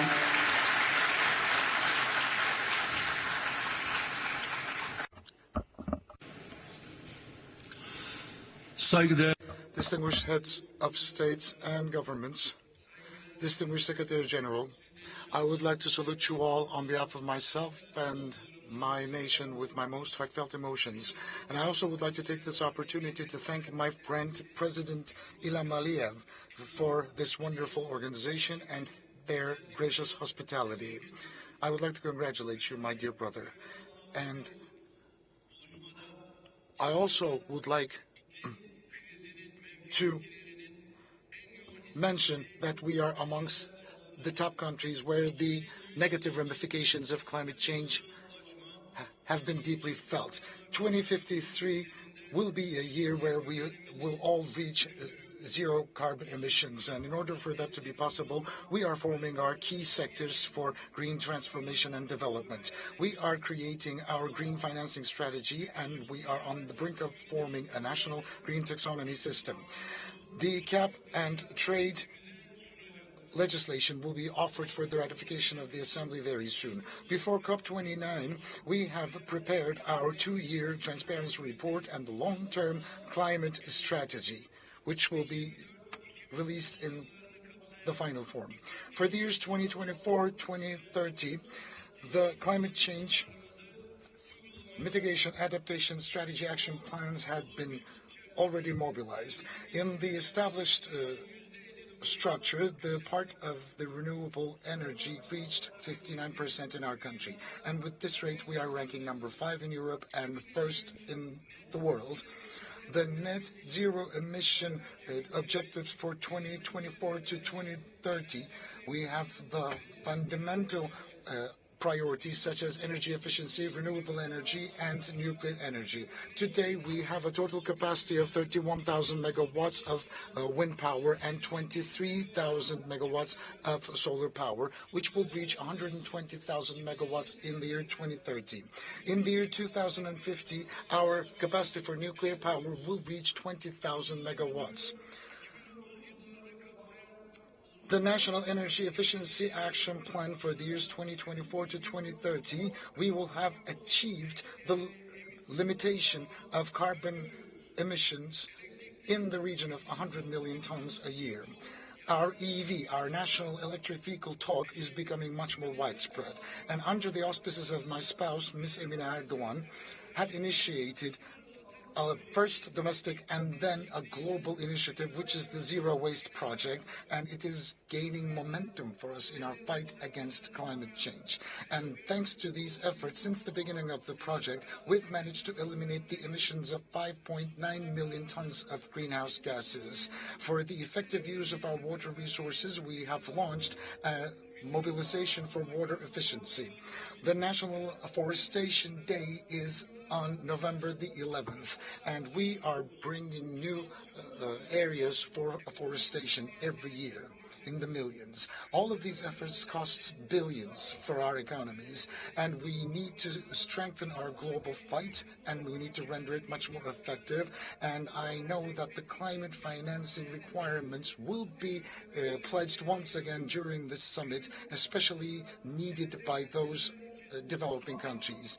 Dear participants, for the future generations, we need to establish a world just, sustainable, and respectful towards nature.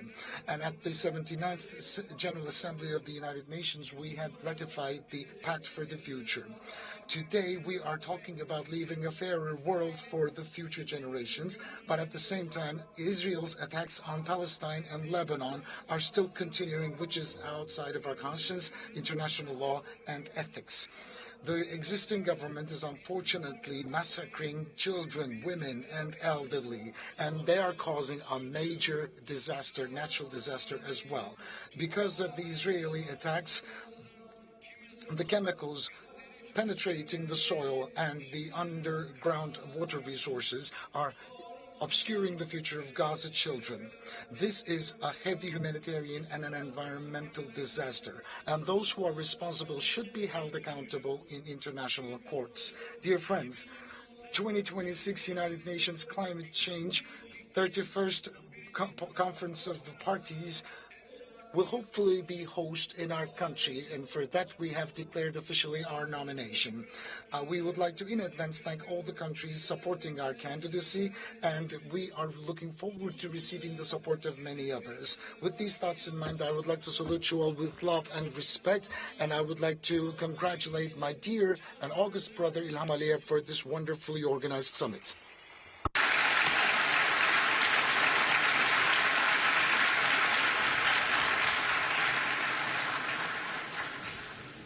Thank you, Excellency.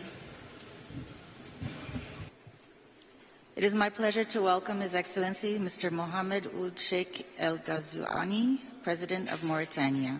Your Excellency, you have the floor.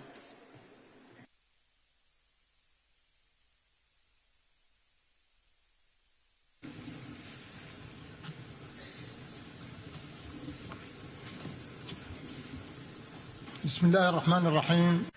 In the name of God, the most merciful and the most compassionate, Your Excellencies, Presidents and Kings and Heads of Governments and States. Your Excellency, the President of COP29, Your Excellency, the Secretary General of the UN, Excellencies, representatives of the international governmental organizations and non-governmental organizations, ladies and gentlemen. I would like to congratulate His Excellency Ilham Aliyev, the President of the Republic of Azerbaijan, as well as the people of Azerbaijan for their excellent organization of COP29, the Conference of the Parties to the UNFCCC. I would also like to congratulate His Excellency Sheikh Mohammed bin Zayed Al Nahyan, the President of the UAE, for his excellent organization of the previous COP in Dubai, and the excellent series of results, such as the excellent agreement to implement the fund for the loss and damages related to climate change, as well as the various statements and declarations made in Dubai. I would like to congratulate His Excellency António Guterres, the Secretary General of the UN, as well as all his staff for the excellent efforts made to ensure the success of this conference. Your Excellencies, ladies and gentlemen, the severe climate changes as a result of the severe heating on the planet represent threats and risks to our life on this planet. Thus, today we feel the urgent need to counter the negative effects of climate change, and we are responsible. We have this historic responsibility to move very swiftly in order to make amends before it is too late. In spite of our limited emissions, we feel the desertification, the floods, and the other negative results of climate change. All these risk our systems of livelihood as well as our economies. In spite of the fact that we have not participated or contributed a lot to that climate change, we do take climate action very seriously, and we have an initiative related to the Green Wall, and we have adopted the Middle Eastern Initiative for a Green Middle East that was launched by our brethren state, Saudi Arabia. We have adopted severe actions to limit the emissions, and we have imposed taxes within the country in order to limit the emissions and to restore the various lands that have been affected by climate change. We also exert various efforts to use our renewable energy, which is more than 4,000 megawatt or gigawatt, to be able to use these renewable energy to the best of our capabilities. We have reached 48% of such use and aim at 60% by 2030. And here we would like to renew our call to international financial organizations to support us in this effort. And here I would like to underline the fact that Africa exerts major efforts to reduce the emissions in spite of the fact that we do not produce a lot of those emissions. And this is through the use of renewable energy and increasing our adaptation policies to counter negative climate change effects. We need to strengthen international cooperation, regional cooperation. We need also to seek new funds and mobilize new funds according to the needs and priorities of the least developed countries, particularly in Africa. I wish you all the best in this COP28 and hope that we will be able to adopt further conclusions and declarations and statements that would underline our collaborative action to counter climate change. Thank you.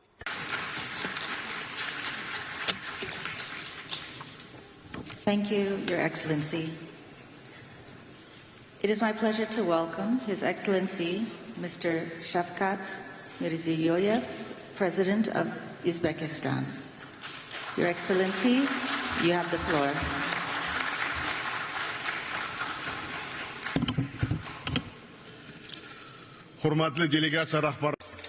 The distinguished heads of delegations, First of all, I would like to sincerely congratulate the President of the Republic of Azerbaijan, His Excellency Ilham Aliyev, for the excellent organization of this historic conference in the beautiful city of Baku.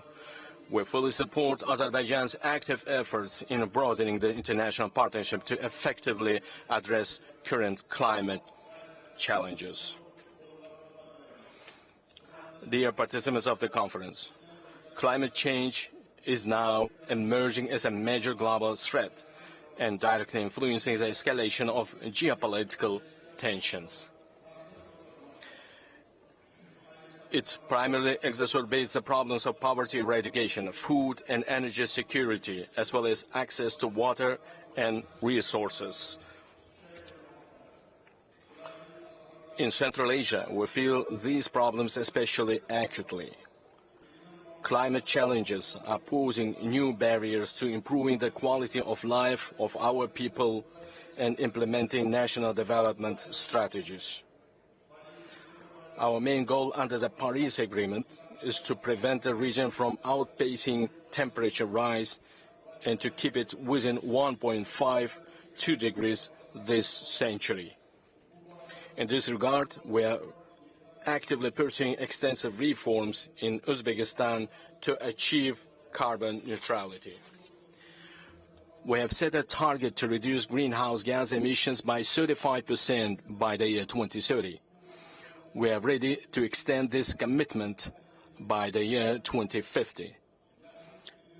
We will increase the share of green energy to 40%.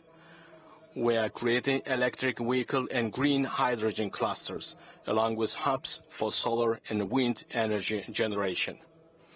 We are drastically expanding green areas under the Yeşil Mekan Green Space program.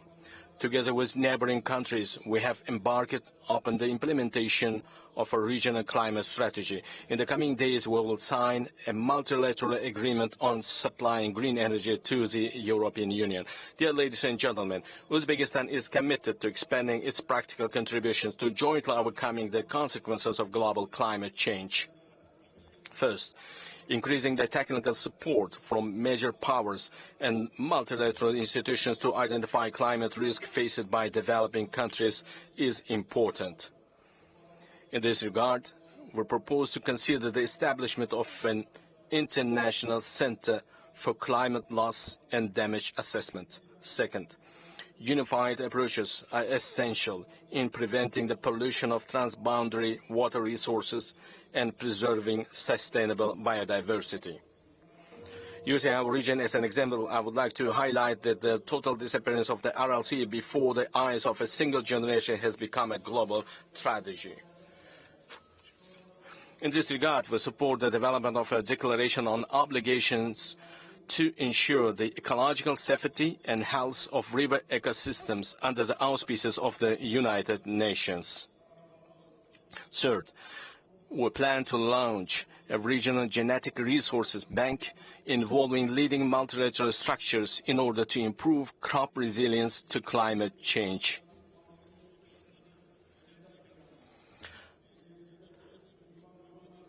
We put forward an initiative to create in our country the UN Agro-Industry Innovation Hub for landlocked countries. Fourth, we propose to create an alliance of world climate capitals for the transfer of advanced knowledge and best practices on sustainable development in megalopolises and cities which are negatively affected by climate change and host its first forum in the city of Tashkent. Fifth, we invite the representatives of our countries to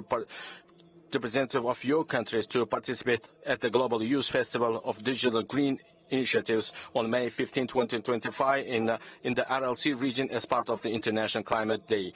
Dear participants of the summit, I would like to reiterate Uzbekistan's readiness for open dialogue and partnership for common well-being and green development. Thank you for your kind attention. Thank you, Excellency. It is my pleasure to welcome His Excellency Mr. Umaro Sissoco Embalo, President of Guinea-Bissau. Your Excellency, you have the floor.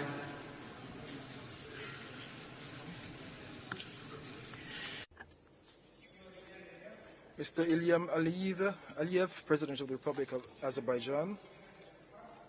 The 29th Conference of the Parties to the United Nations Framework Convention on Climate Change is being held at a time of global climate crisis that calls for urgent and coordinated action.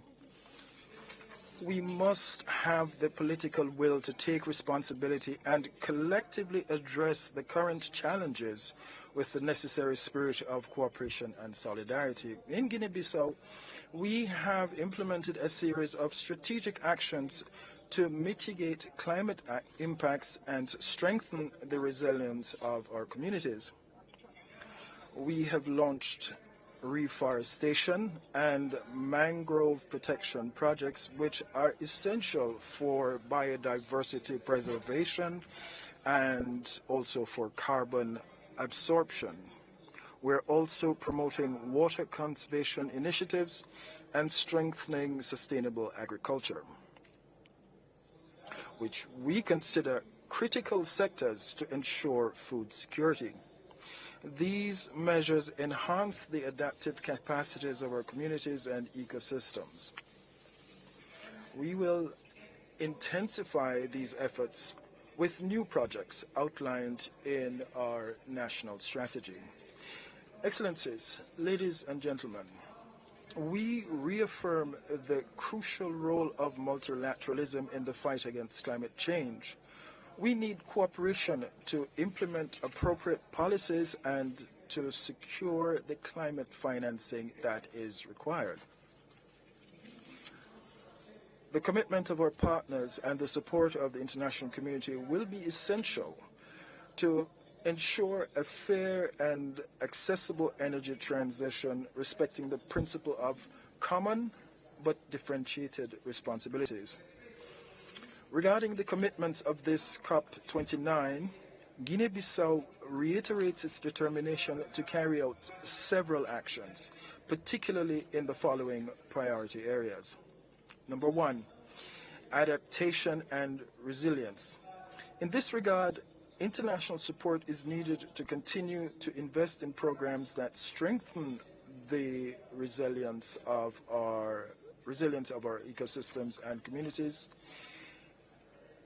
mainly through biodiversity conservation and climate risk mitigation strategies. Number two, loss and damage.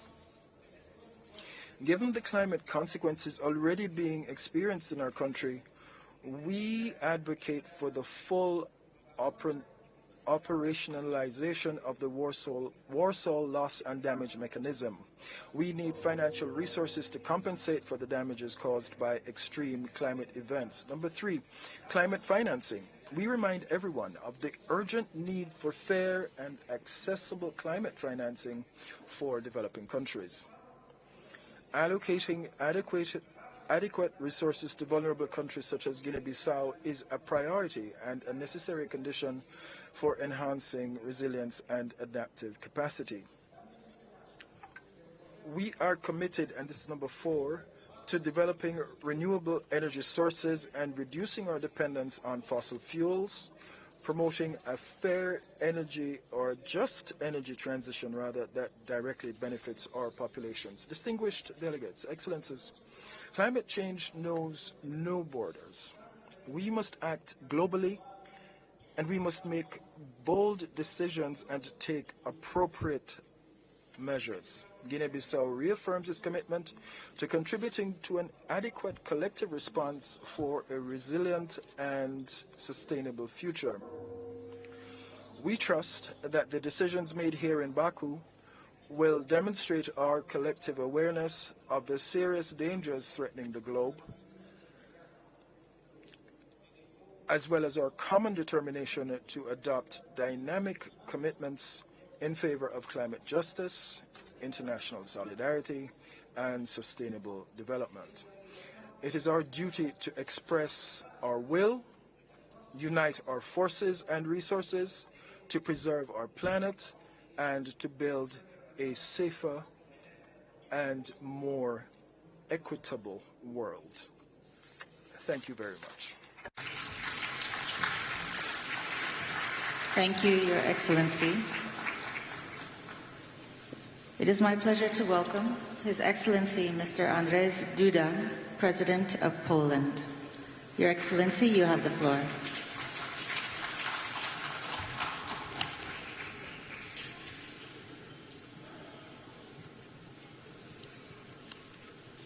Distinguished Madam President, distinguished Mr. Secretary General, distinguished President Aliyev, distinguished Presidents, heads of the states and the governments, ladies and gentlemen, I warmly congratulate Minister Mukhtar Babayev on taking over this year's presidency of the 29th session of the Conference of the Parties of the United Nations Framework Convention on Climate Change. I thank His Excellency President Aliyev and the Republic of Azerbaijan for the organization of the event and for excellent hospitality. This is the last time that I attended the Conference of the Parties as President of the Republic of Poland. I'm pleased to be able to raise once again issues of such immense importance to our future. During my presidency in Poland, I have worked to keep the climate policy agenda high on my country's priority list. I'm glad that I had the pleasure to personally ratify the Paris Agreement in 2016. I also feel great satisfaction with the organization of COP24 in Katowice. It was, in my opinion, a landmark event in many ways. It was exactly in Katowice that we adopted the so-called Katowice Rule Book, a guide to implementing the tenet of the Paris Agreement. It was also there that the idea of the Declaration on Solidarity and Just Transition was born. Today, it constitutes the benchmark for energy and economic transformation across the world. Since then, I have consistently repeated that a just transition cannot take place against societies and to determine of the current living conditions. At the last year's COP28 in Dubai, I stressed that we still pay too little attention to the human dimension. And yet, a just transition must be carried out in a sensible way so that it benefits people in the first place. COP24 in Katowice also adopted a ministerial declaration, Forests for Climate, which highlighted the need to use forests in climate policy as natural sinks and reservoirs for greenhouse gases. Poland values the woodland and cares for them because they are also provide a home and habitat for many species of plants, animals and fungi living in Poland. Preserving biodiversity is a precondition for the existence of the life on Earth. I touched upon this issue in my speech at the UN preliminary session on biodiversity in 2020. Ladies and gentlemen, at a time of so many climate changes and threats, a key conclusion for us should be to strengthen synergies between the following conventions: the UNFCCC on climate, the UNCBD on biological diversity, and the UNCCD to combat desertification.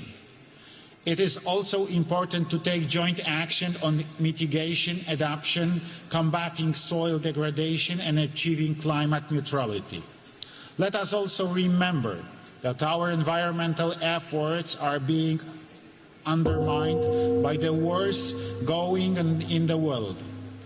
Russian aggression against Ukraine has shown us that armed conflicts also result in serious environmental damage and pollution. Therefore, our actions must be comprehensive, because environmental protection is also conflict prevention. Excellencies, despite challenges, Poland fulfills all its obligations and is consistent in following the path of sustainable development and just transition.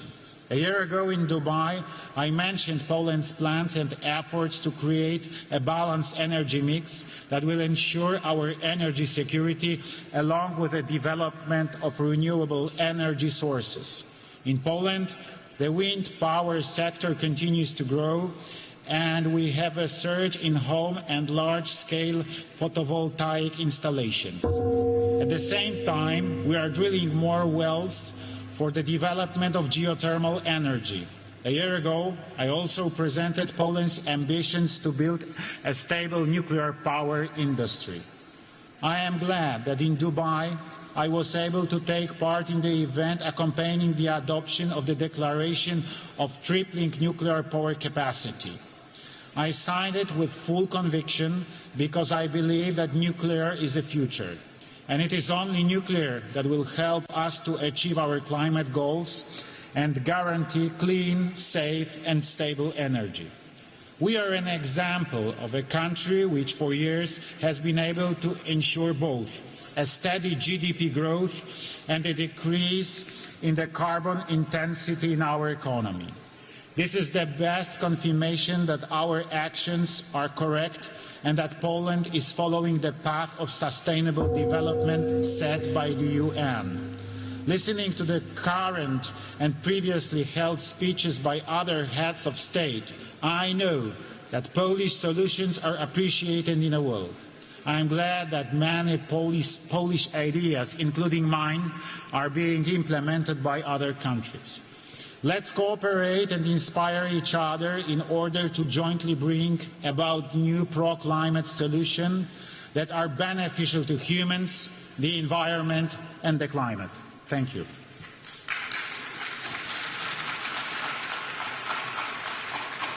Thank you, Your Excellency. It is my pleasure to welcome His Excellency, Mr. Emomali Rahmon, President of Tajikistan. Your Excellency, you have the floor.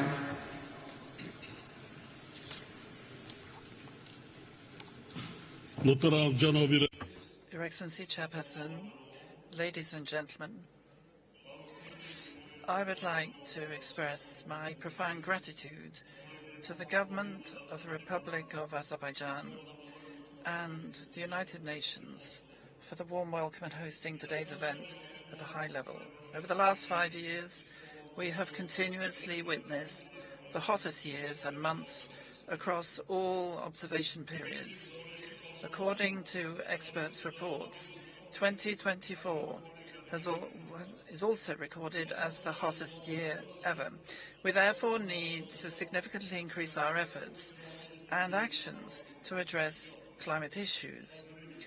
Distinguished audience, based on our green economy development strategy, we intend to fully transform energy production in the country to renewable sources by 2032 and to convert Tajikistan into a green country by 2037.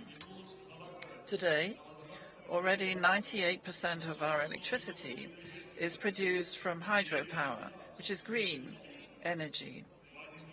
And Tajikistan, with its lowest indicators of greenhouse gas emissions, is ranked 130th in the world in terms of carbon dioxide emissions.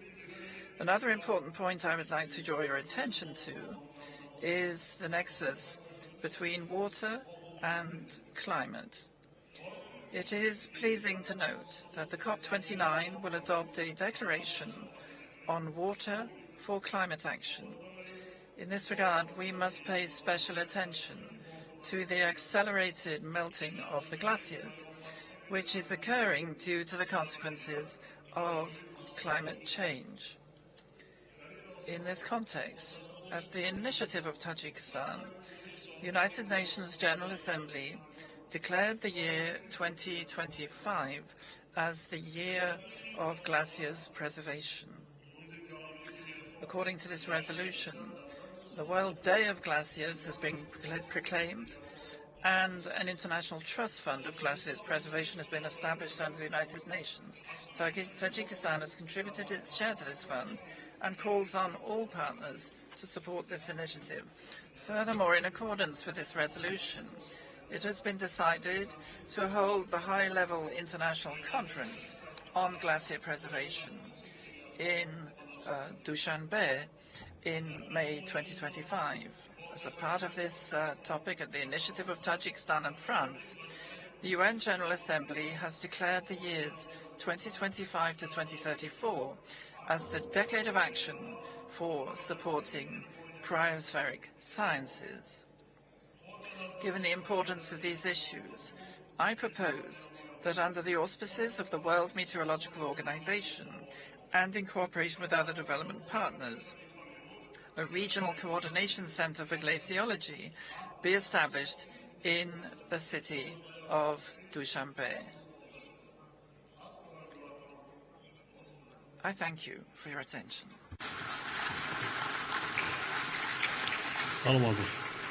Thank you, Your Excellency.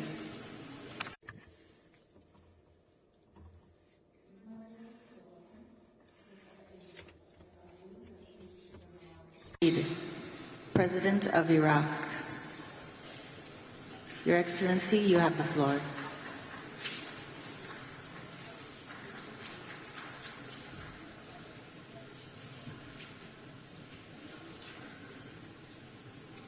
أصحاب السعادة والفخامة والسمو والمعالي السيدات والسادة السلام عليكم ورحمة Your Majesty and Excellencies, may the peace of God be with you. Today we convene for the 29th COP on climate change, a crucial conference which affects us all.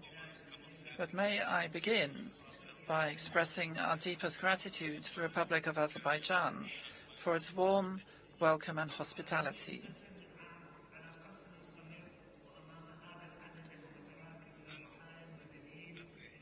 One year on from the constant bombing and incessant killings of women and children in Gaza, I call on the international community to bring about an immediate ceasefire and humanitarian aid to the victims and recognize the right of the Palestinian people to self-determination and to determine their own future with Al-Quds of Jerusalem as its capital. Indeed, we hope that the discussions at this conference will culminate in proportionate decisions equal to the growing global challenges of climate change, such as the tragic flooding in densely populated area in Spain recently, with a huge loss of human life. And we extend our heartfelt condolences to the families of the victims. These challenges gravely affect the countries of the world, especially the developing countries, and they jeopardize their food security and social and health situation. And the impacts are very strongly felt. In Iraq, we are suffering from record heat waves and increasing dust, sandstorms, and a reduction in farmland and a reduction in biodiversity and an increase in desertification and drought. Such climate change has also led to the displacement of ancestral historical communities such as the Marsh people in Iraq, whose heritage and civilization may disappear as a result. Although the historic contribution of Iraq to global greenhouse gas emissions is very low, as is the case in most developing countries,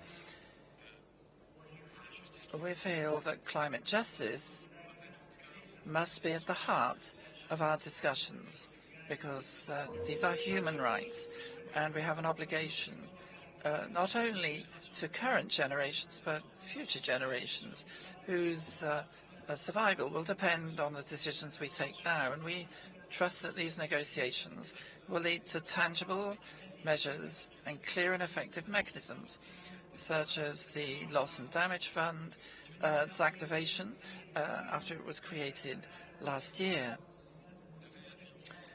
We reaffirm our commitment to the principles of fairness, equity, and common but differentiated responsibilities in facing climate change. Iraq depends a great deal on fossil fuels, and it's especially vulnerable to climate change and any measures taken to tackle it, which is why we call on the countries of the region affected by the same climate problems to establish a negotiating group to coordinate their efforts and to work hand in hand so that our collective contribution is greater than the sum of our parts.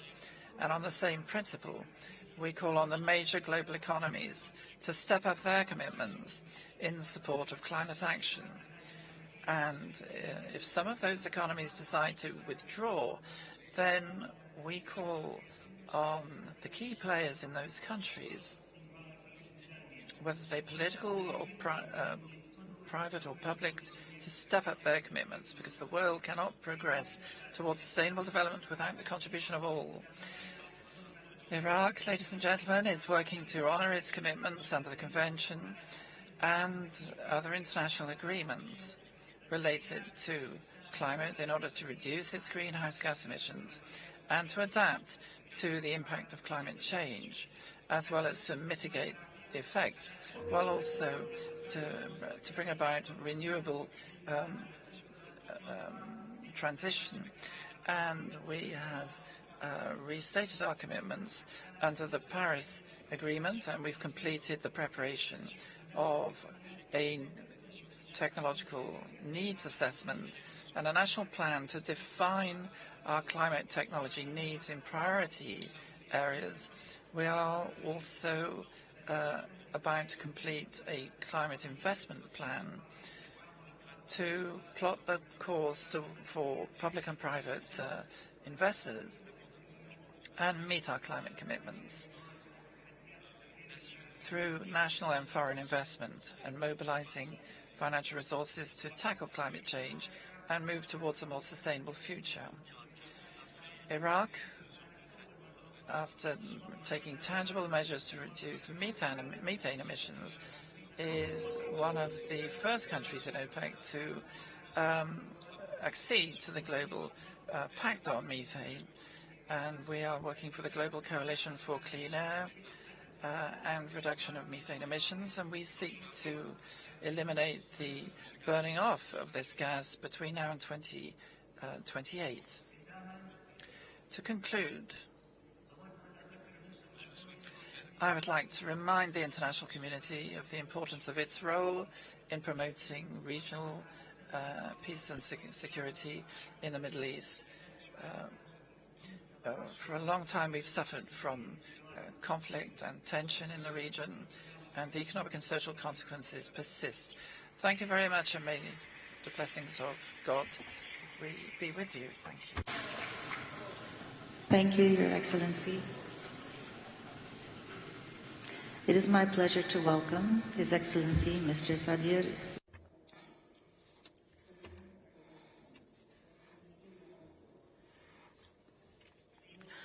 Dear Chairman, dear ladies and gentlemen, against the backdrop of accelerating global climate change, we today must agree on coordinated, well-funded climate action to achieve the ambitions of the Paris Agreement. When we speak in the climate issue, we must unite regardless of relations between the countries of the world. We support the early adoption of the new collective quantitative goal on climate finance and call on development countries to raise amount of climate finance assistance to developing countries up to $2 trillion with easy access to this finance. For its part, Kyrgyzstan has initiated a mechanism for exchanging external debt for climate and sustainable development projects. We propose restructuring of the country's external public debt by applying the debt exchange mechanisms for specific green projects, including using the mechanisms of the Climate Trust Fund being created in Kyrgyzstan, which will finance projects in the fields of ecology and sustainable mountain development. we invite interested countries to join this fund. Taking the opportunity, I would like to express gratitude to Turkey and Germany, as these two countries have taken the decision to transfer debt to green projects. Dear ladies and gentlemen, in our country, we have a number of projects implemented in the field of renewable energy sources. Thus, together with our neighboring countries, a project has been launched in the region to build the largest hydropower plant, Kambarata 1. The climate context change, issues of inefficient use of water resources are becoming increasingly important. In this regard, we kindly request development partners to support our initiative to establish a regional center for the implementation of energy efficient and resource-saving technologies in Bishkek. Dear participants, we are witnessing intense melting of glaciers and reduction of the glacier cover, low water levels, and desertification.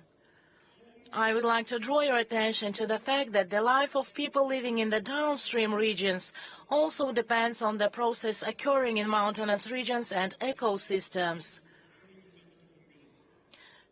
Due to climate change, these water resources in the region are decreasing every year, negatively affecting water and energy, food security, and in general the socio-economic situation of all countries. Recognizing the importance of the issue of sustainable development of mountain regions, the UN General Assembly, on our initiative, adopted at its 77th session the resolution Sustainable Mountain Development, within the framework of which 2023-2027 is declared the 5-year action for mountain regions. I invite all participants to Kyrgyzstan and for the second Global Mountain Summit Bishkek Plus 25 in 2027, during which we will summarize the results of the Mountain 5 years. Thank you very much for your attention. Thank you, Your Excellency. It is my pleasure to welcome His Excellency Mr. Denis Sassou Nguesso, President of Congo. Your Excellency, you have the floor.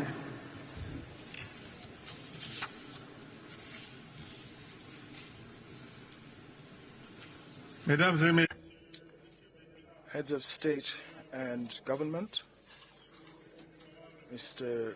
Secretary General of the United Nations, Mr. President of COP29, ladies and gentlemen, allow me to begin with words of congratulation to the Republic of Azerbaijan, to its President and government for their excellent organization of COP29. We extend to them our most sincere appreciation for the warm hospitality extended to my delegation and to myself. Ladies and gentlemen, the Republic of Congo, as most of you already know, has for almost a half a century taken full part in the global effort to tackle climate change and biodiversity loss. Indeed, my country has placed issues related to environmental conservation at the heart of its national policy and front and center in its international commitments. This year, in July, in Brazzaville, my country's capital, we hosted the first international conference on afforestation and reforestation. In our bid to deliver on our commitment and to strengthen the essential role of forests in regulating climate, and also in our bid to make the initiative for a global reforestation effort a permanent one, recently Congo submitted to the United Nations General Assembly a resolution on making declaring a global decade of afforestation and reforestation. Furthermore, jointly with the group of African forest countries known as the C15, the Republic of the Congo is today carrying what can be styled as a climate justice initiative. This is an initiative which is aimed at including gross natural capital of countries in our calculation of states' GDP. Ladies and gentlemen, in 2015, we had all placed our hopes in the Paris Agreement. For this agreement, which is based on the principle of climate justice and the just transition, clearly establishes a global framework to tackle climate change and to keep global warming to under 1.5 degrees Celsius. We note with regret, however, that the financing mobilized since 2015 is not commensurate with our expectations and in no way corresponds to the level of our commitments. We're particularly concerned over the issue of climate financing, and here I must note that the commitment or pledge rather of $100 billion in 2009 for the period running 2010 to 2020 was fulfilled only in 2022. The new collective quantified goal for climate financing must be based on scientific data that take into account the impact and needs of developing countries in tackling climate change. Now, we know that these needs total over $1,000 billion. Our fervent wish is that the amount in this new goal will be established and defined from a perspective of climate justice and the just transition. This objective should enable our countries to reduce our debt burden rather than worsen it. Lastly, this new collective quantified goal should cover mitigation and adaptation in a balanced way. And in order to do so, substantial efforts must also be made to ensure that loss and damage are taken into account, because we must have substantial resources in place to tackle the impact of extreme events and to deal with any eventualities. And here I must welcome the fact that an encouraging step was taken here when we adopted here in Bakú Article 6.4 of the Paris Agreement. We believe that this tool under the Paris Agreement, which enables us to transfer carbon credits between low greenhouse gas emitting countries and emitting countries, will open a pathway to interstate, international, and structured cooperation that will foster sustainable development, resilience, and economic diversification in developing countries. Ladies and gentlemen, the ecological transition which we all yearn for will not take place unless we have innovative financing mechanisms in place. Mechanisms that can help us open up new prospects for development based on resilience, sustainability, and on carbon neutrality. This is a challenge which we have before us here and now. Thank you. Thank you, Your Excellency.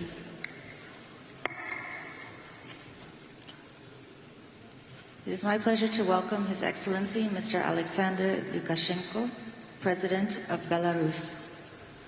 Your Excellency, you have the floor.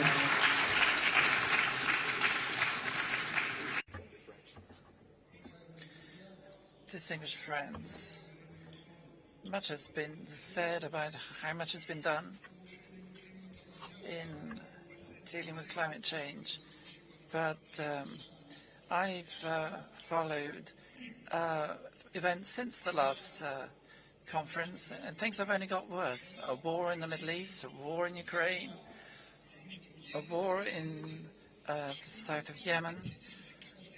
There are more than 50 conflicts in the world which are having a harsh effect on the climate and on our planet. So what's got better? And who's started paying for the emissions? It's sufficient to say that today, when there's been so much concern about the deterioration of the climate, all we see is people who are responsible for this are absent from this climate, and we've just had the presidential election in the United States. So the question is, how effective are our actions at such meetings when the president of France, which was the country responsible for the Paris Agreement, he's not even here. He feels it's not relevant. So there's nothing to be proud about at present, but what we can do is thank our Azerbaijani colleagues for the excellent organization of this summit.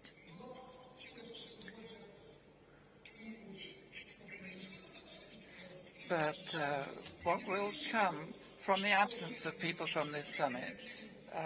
It's not going to come from the United States.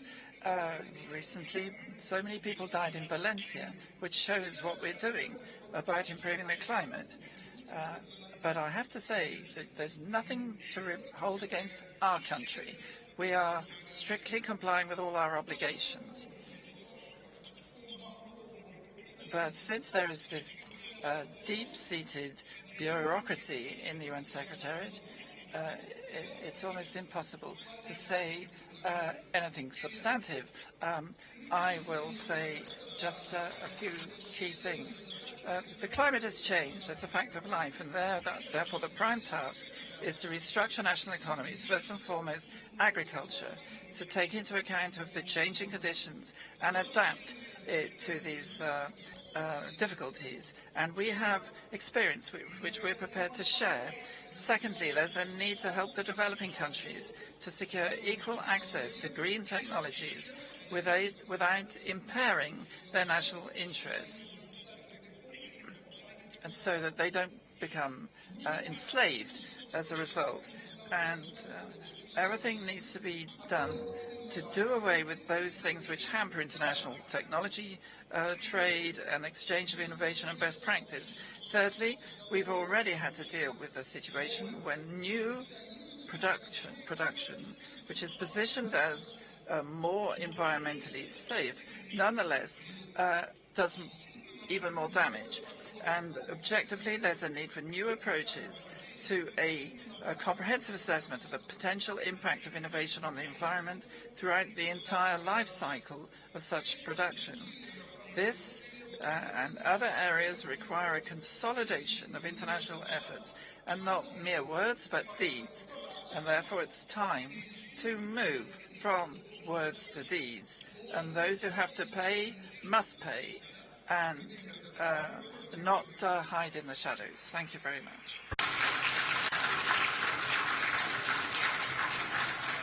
Thank you, Your Excellency. It is my pleasure to welcome His Excellency Mr. Mohammed Yunus A. Menfi, President of Libya. Your Excellency, you have the floor.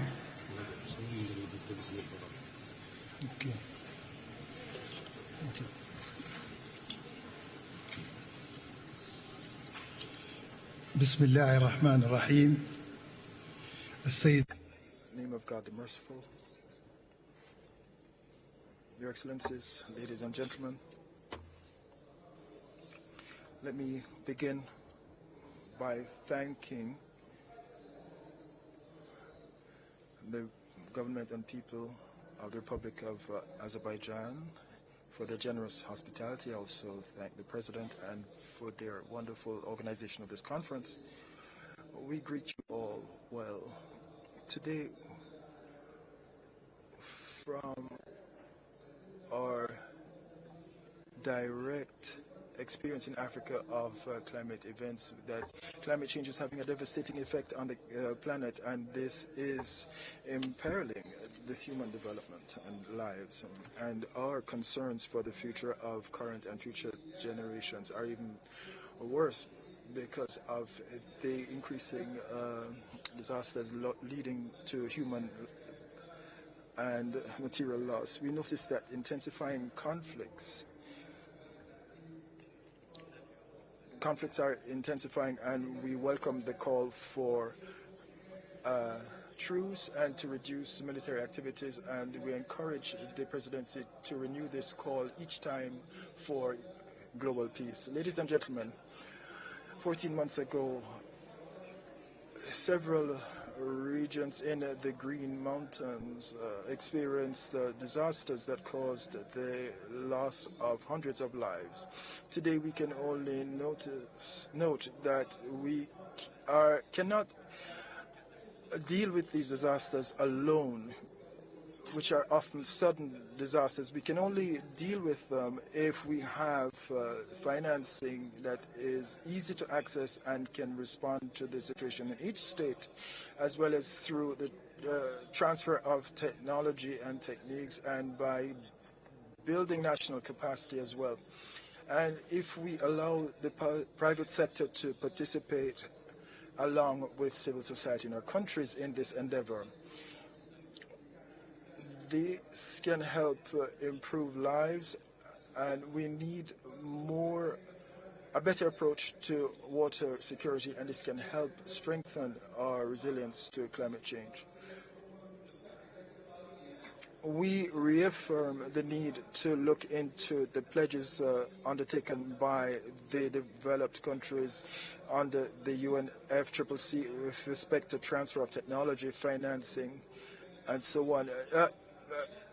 Libyan cooperation announced the initiative following COP29 that we will be expanding the plant cover in Libya to reduce emissions and to capture carbon emissions. We believe we'll be able to achieve net zero by 2030, but also create a carbon credit bank. Like the other countries, we wish to deal with the financing gap. We need financing that will come from multiple sources, and we must enable access to financing through the World Bank, the IMF, and other IFIs, so that there will be access to credits, especially for adaptation and mitigation projects, so that these projects can actually become investment projects. We wish to reiterate our commitment, especially to education and for sharing best practices, and we stand determined to participate in any international effort to reduce greenhouse gas emissions and to strengthen biodiversity. Thank you. Thank you, Your Excellency. It is my pleasure to welcome His Excellency, Mr. Rumen Radev, President of Bulgaria. Your Excellency, you have the floor. Excellencies, let me first express my gratitude to our host, the Republic of Azerbaijan, and the Presidency of the Conference for organizing this significant event in times of political, security, and climate challenges all around the world. The continuity of our actions is crucial to deliver ambitious and balanced approach to achieve the climate goals in the complex geopolitical context. Agreeing on the achievable new collective quantitative goal on finance will be the main expected outcome of this conference. The new goal must provide financing from all possible sources, both public and private, to address the financing needs for mitigation and adaptation measures, focusing on the most vulnerable countries. At the same time, we must significantly strengthen the mitigation ambition and remain on the course of decarbonizing global energy systems. This can only happen if we embrace all available technologies, significantly improve energy efficiency, upgrade energy infrastructure, and ensure that energy security remains of utmost importance. Bulgaria is committed to not only be a part of regional energy cooperation initiatives across Central and Eastern Europe, the Balkans and the Black Sea region, but also beyond, by strengthening the links between the European Union and non-EU countries who share our priorities on climate neutrality, just energy transition, energy security, and low-carbon technological innovation. As no region is spared from deadly and costly climate-related disasters, all parties should undertake greater efforts to integrate climate change adaptation and resilience into all policies and strategies. We call for continuing support for climate science and education. Bulgaria proudly hosted the IPCC session this summer. Science holds the key not just to reducing our carbon footprint, but also to improving human lives in an age of climate instability. Finally, let me conclude by reiterating Bulgaria's commitment to climate policy goals. We stand with all countries willing to strengthen climate diplomacy and regional cooperation, as only together we can achieve a better and resilient future for us and for the future generations. Thank you.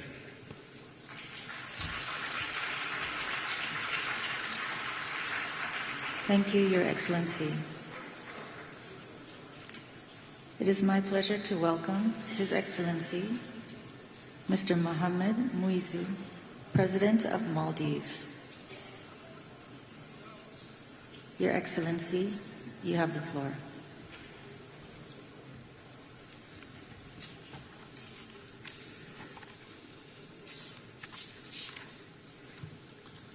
Bismillahirrahmanirrahim.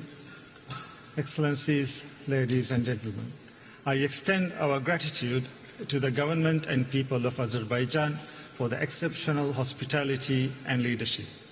We pledge our full support to ensure the success of this COP. We also congratulate the UAE for its successful COP28 presidency. Vulnerable, this is how the Maldives is often portrayed. But we are a nation of extraordinary fortitude. We speak not from desperation, but from a belief in the power of collective action. Our story is not of fragility, it is a testament to resilience, leadership, and international cooperation. Since hosting the first Small States Conference 35 years ago, we have called for stronger climate action. Our call has not changed. Our course has not strayed. Because for us, the environment and the ocean are more than resources. They are our cultural identity. Their protection remains our sacred duty. At COP28, I shared my vision for a climate-resilient Maldives. Despite formidable challenges, we are now seeing the dawn of hope. We recently launched our energy policy and roadmap, green initiatives to strengthen food security and affordable housing, and economic diversification through expanding port services, special economic zones, in addition to new development banking, unlocking new investment opportunities. We will soon unveil our 20-year vision, the blueprint for a sustainable, climate-resilient, developed nation by 2040. Mr. President, it is the lack of finance that inhibits our ambitions, which is why this COP, the finance COP, we need to deliver. The new climate finance goal must reflect the true scale of the climate crisis, The need is in trillions, not billions. It must consider the special circumstances of small island developing states. It must include adaptation, mitigation, and loss and damage, and increase contributions to it.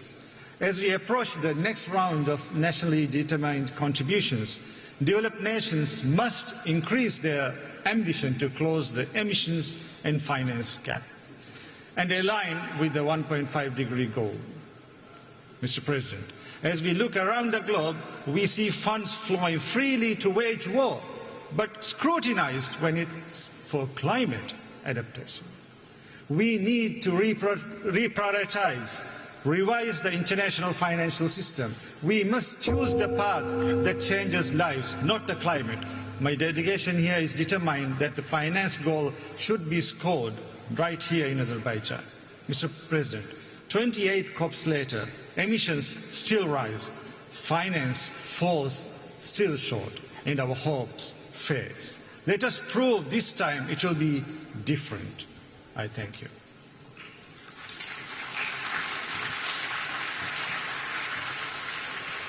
Thank you, Your Excellency. It is my pleasure to welcome His Excellency, Mr. Faure Essozimna Nyasingbe, President of Togo. Your Excellency, you have the floor. Excellences, Mesdames et Your Excellencies, ladies and gentlemen, heads of state and government, ladies and gentlemen, heads of delegations, distinguished delegates, ladies and gentlemen, we are here to recall a simple truth. Climate promises are no longer enough. Every year the urgency becomes greater, and every year we are approaching the point of no return, and it's important for our actions to reflect the urgency. To find our way there, I'd like to make two comments. Firstly, there's a need for genuine climate justice. That is, a shared but differentiated responsibilities among countries. Africa is paying the harshest price for climate change. We contribute small amounts in global emissions, but we incur the most severe impacts. It's our ecosystems of food security and our economies which are bearing the brunt of this crisis, and our need for climate justice can no longer be disregarded. As leaders, each and everyone's responsibility is to move beyond promises and start concrete action. Togo is ready to do its share. We've made major progress in terms of dealing with coastal erosion and reforestation and climate action based on renewed energies. But we cannot reverse the global trend alone. It is climate justice which should be the compass guiding all our discussions here, with major support funds being rolled out to support our populations and our biodiversity. This also requires that major emitters recognize once and for all explicitly this issue of climate justice in international agreements. The second point is that we need tailor-made solutions for African climate challenges. There are specificities in Africa regarding the climate crisis, as well as a disproportionate effort. And very often, the profiles in our countries are different from those elsewhere. We also need to recognize that climate adaptation poses unique challenges for developing economies and mostly rural populations. These specific challenges call for specific responses. We need solutions which are tailored to the realities of Africa, as well as mechanisms which are tailored to achieve the solutions. We cannot confine ourselves to generic, simplistic discussions or standardized solutions. That means financing the ecological regeneration of our coasts and redeveloping resilient rural infrastructure. It also means flexible forms of investment and funding which are flexible to help the developing countries, and making sure the investment is consistent with our other needs and commitments.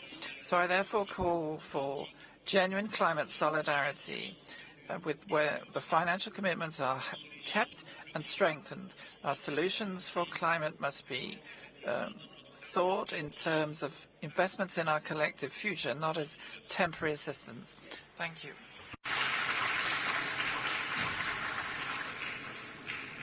Thank you, Excellency. It is my pleasure to welcome Her Excellency, Dr. Hilda Heine, President of Marshall Islands. Your Excellency, you have the floor.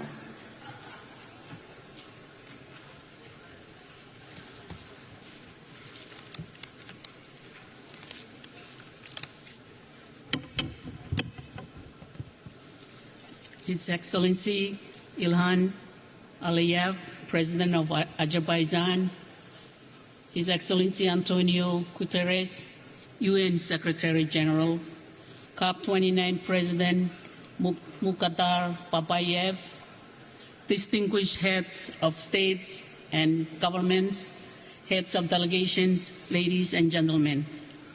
Yahweh, on behalf of the Republic of the Marshall Islands, it is an honor to once again participate in this critical summit. The Marshallese people are navigators. We are the descendants of those that found tiny strings of islands, atolls that just glance above the waves of the wide Pacific Ocean and made them our homes.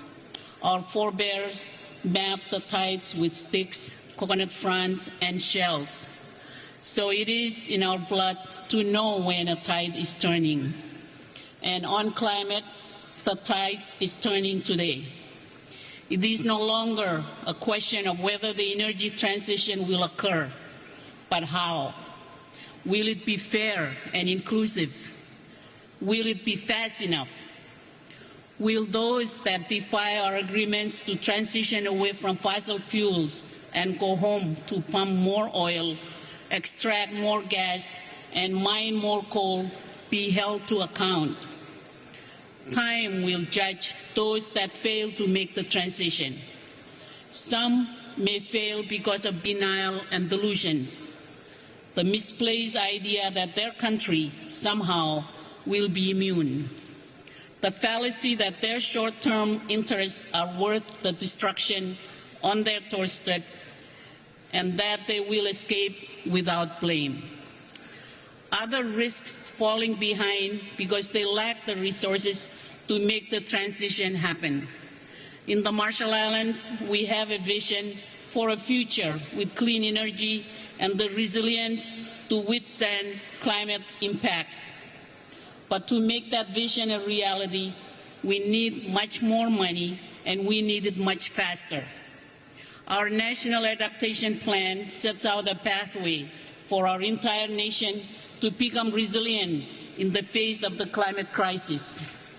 As one of the most vulnerable places on the planet, every aspect of our lives will change, from infrastructure to education to healthcare to our economy and culture, to protect our right to live in our homelands and exercise our right to self-determination. We cannot do this by cobbling together project-based funding, waiting for support that takes years to arrive.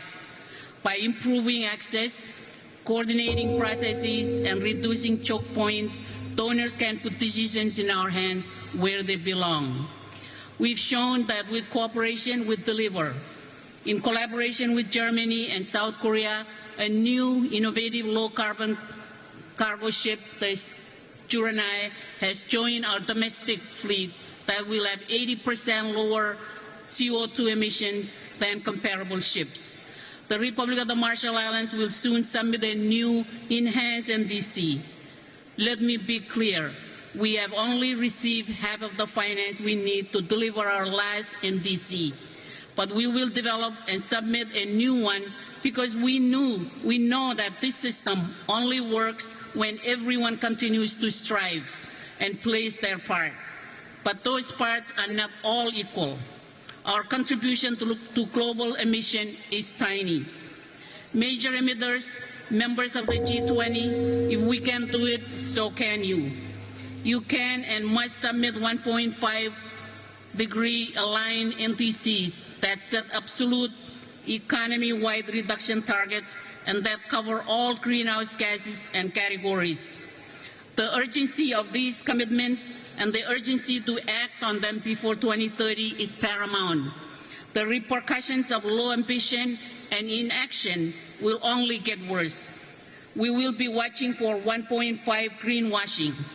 You can and must spell out to the rest of the world whose safety relies on your action, how you will deliver, and the energy goals set in Dubai last year. President and Excellencies, the winds are shifting too on climate finance. With the explosive increase in the cost of the climate crisis, it is obvious to everyone that the system isn't working. We can no longer afford to be unrealistic and unresponsive about the cost of the crisis, which we all know are in the trillions of dollars per year. Anyone who is here to fight over who pays for a small share of those needs rather than engage in a collective effort to find the trillions is no friend to islands like mine. Nor can we afford empty promises. Those that have benefited from extractions have an obligation to provide the climate finance that is desperately and urgently needed. We need a new collective quantified goal that sets us on a path to adapt and protect our communities, drive down our emissions, and respond to the ever-increasing loss and damage. That starts with making it crystal clear what climate finance is not. It is not market rate loans, and it's definitely not finance that funds fossil fuel production.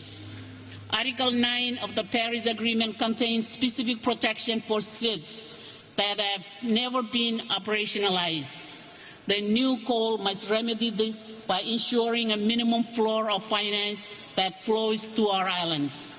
We can no longer afford to base our hope on an international financial architecture that holds us in the past, that perpetuates inequities. There is no shortage of proposals for how to reform these institutions. What has been missing is the willingness to make it happen. Excellencies, climate change threatens human rights. Every person on this planet has the right to a safe and healthy environment where they can thrive and have their dignity upheld. We must heed the voices of those that hold us to account and demand from us as governments the highest standards, and their rights must be respected.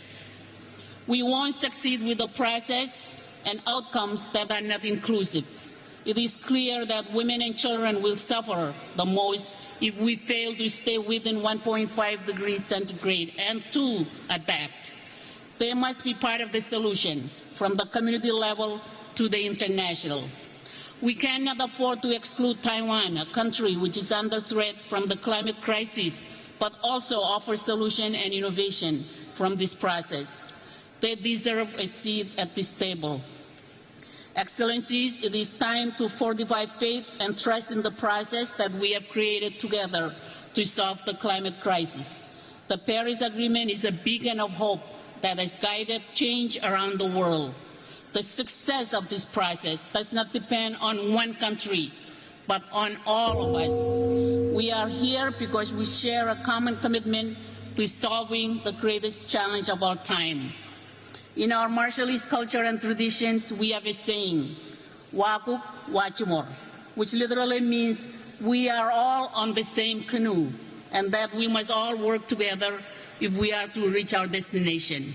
Our world demands that we steer our canoe of humanity to reach a future that is safe and secure for generations to come.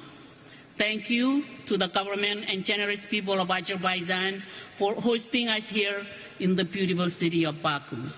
Komoltada, I thank you very much.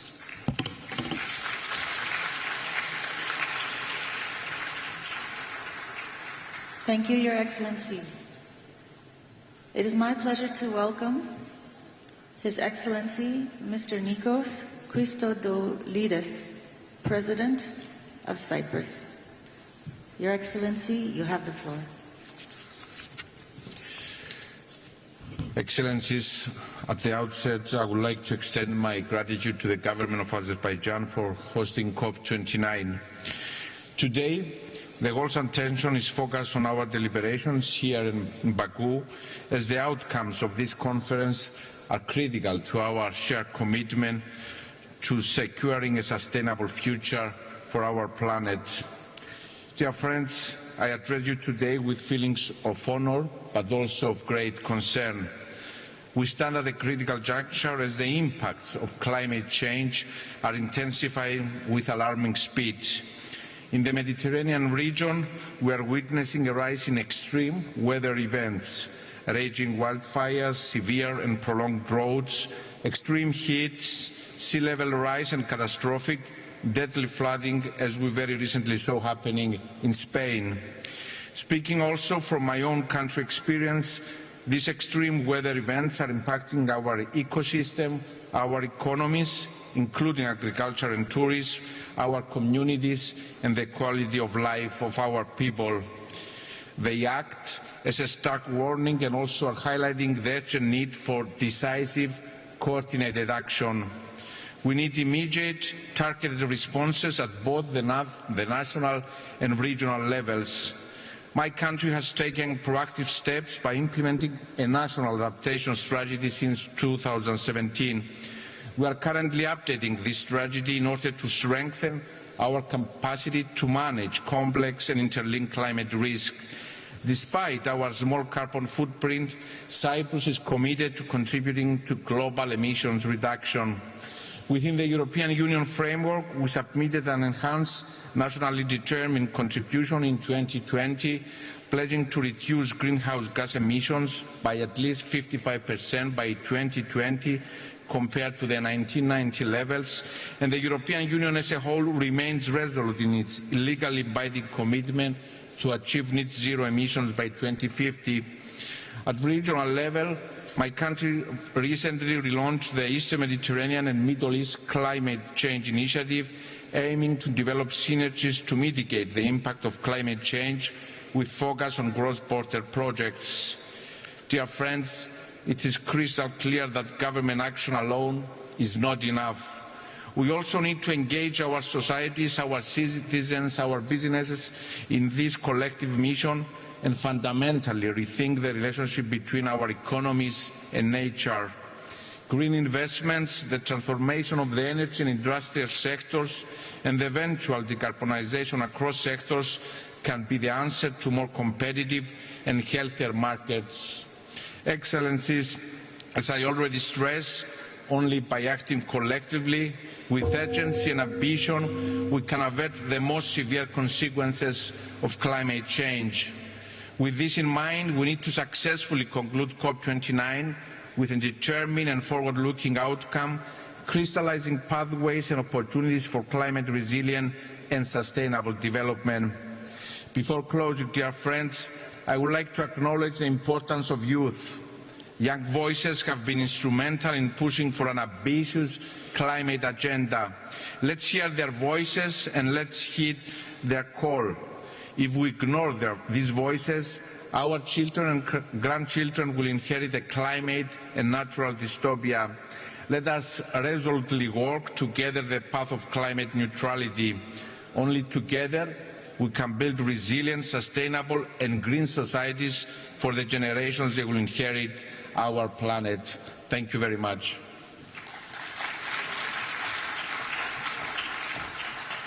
Thank you, Your Excellency. It is my pleasure to welcome His Excellency Mr. Peter Pellegrini, President of Slovakia. Your Excellency, you have the floor.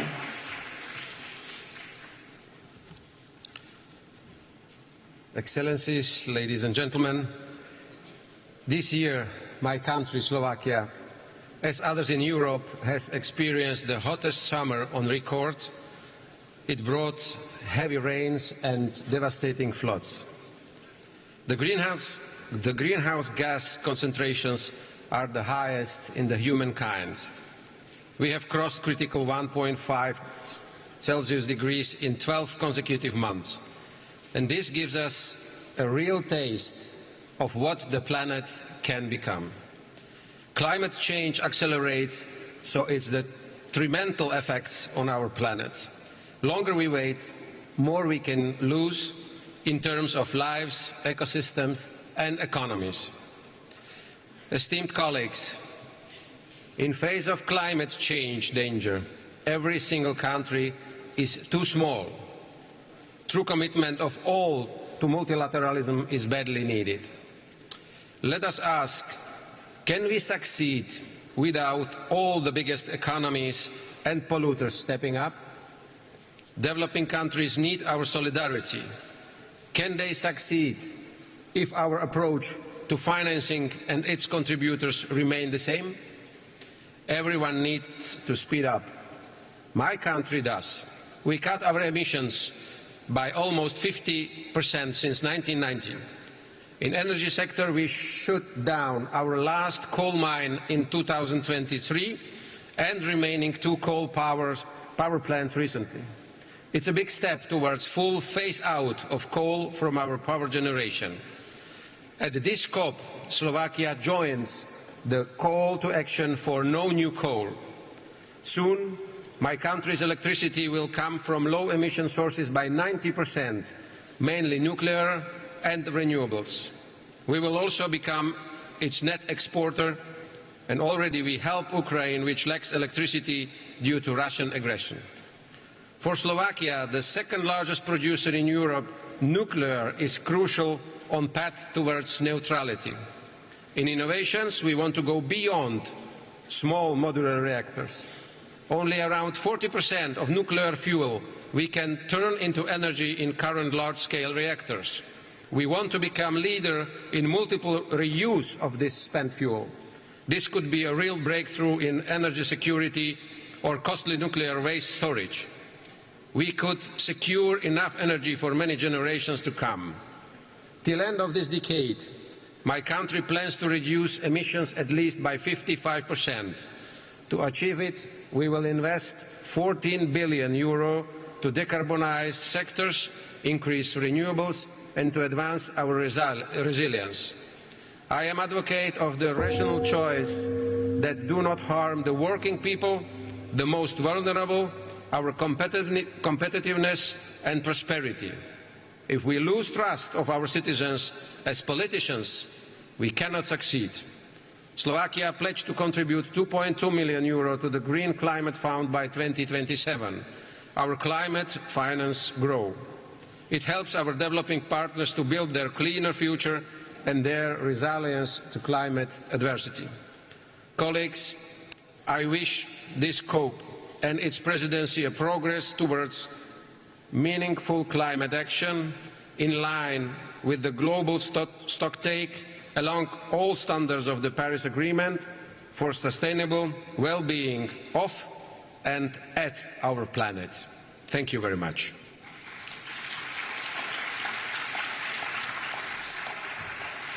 Thank you, Your Excellency. It is my pleasure to welcome His Excellency, Mr. Charles Michel, President of the European Council, speaking on behalf of the European Union. Your Excellency, you have the floor.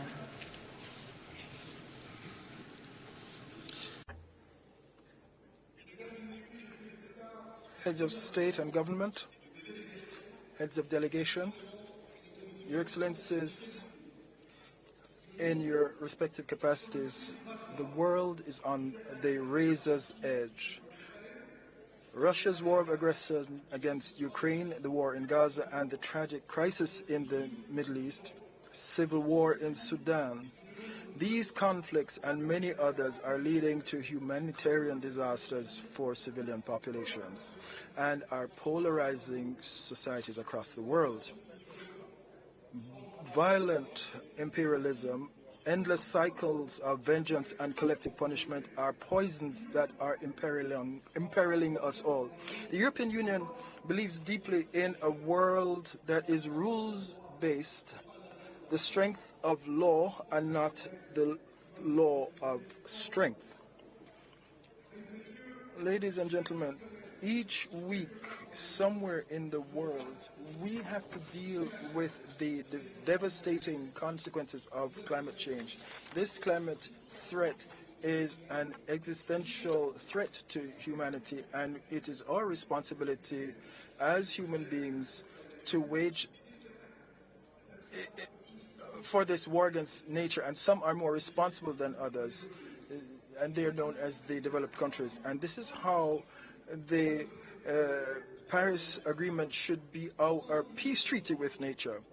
The principle of cooperation should govern our implementation of this agreement.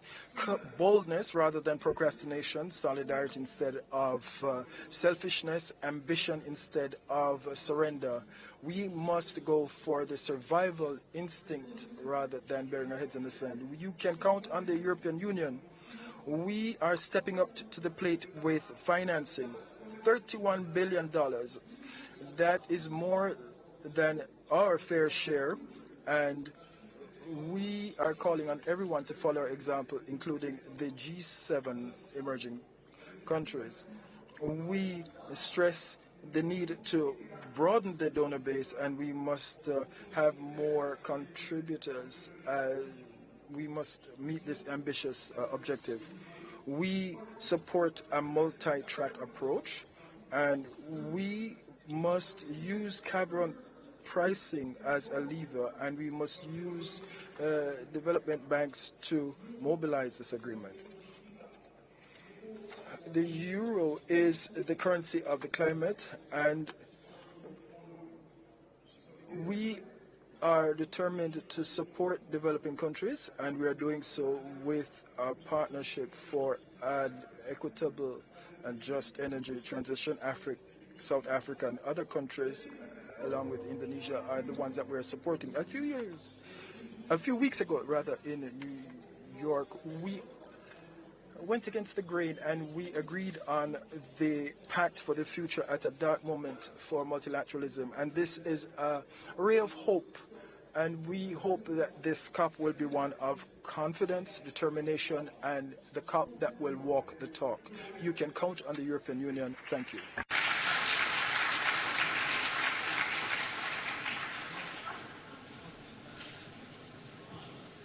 It is my pleasure to welcome Her Excellency Ms. Gordana Swijanska Daskova, President of North Macedonia.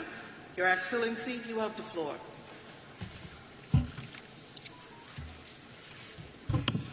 Mr. President, Excellencies, ladies and gentlemen, let me thank the Republic of Azerbaijan and President Aliyev for hosting, in my opinion, this urgent conference. We have gathered at COP29 in the midst of a war. The good news is, some would say, that the aggressor is already suffering heavy losses and will most probably lose the war.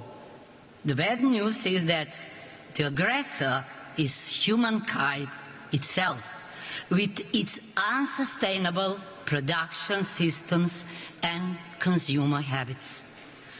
Unless we hold global warming below 1.5 degrees by 2050, instead of sustainability and growth, we will have to think about habitability and survival. In this war against nature, it is the innocent, the children, the vulnerable populations and small developing nations who often suffer most.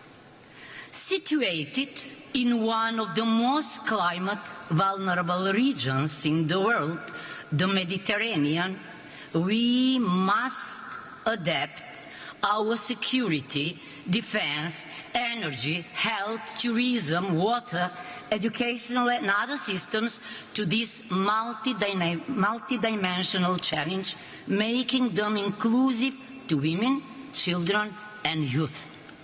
We have endorsed the declarations on enhanced action in tourism and on water for climate action.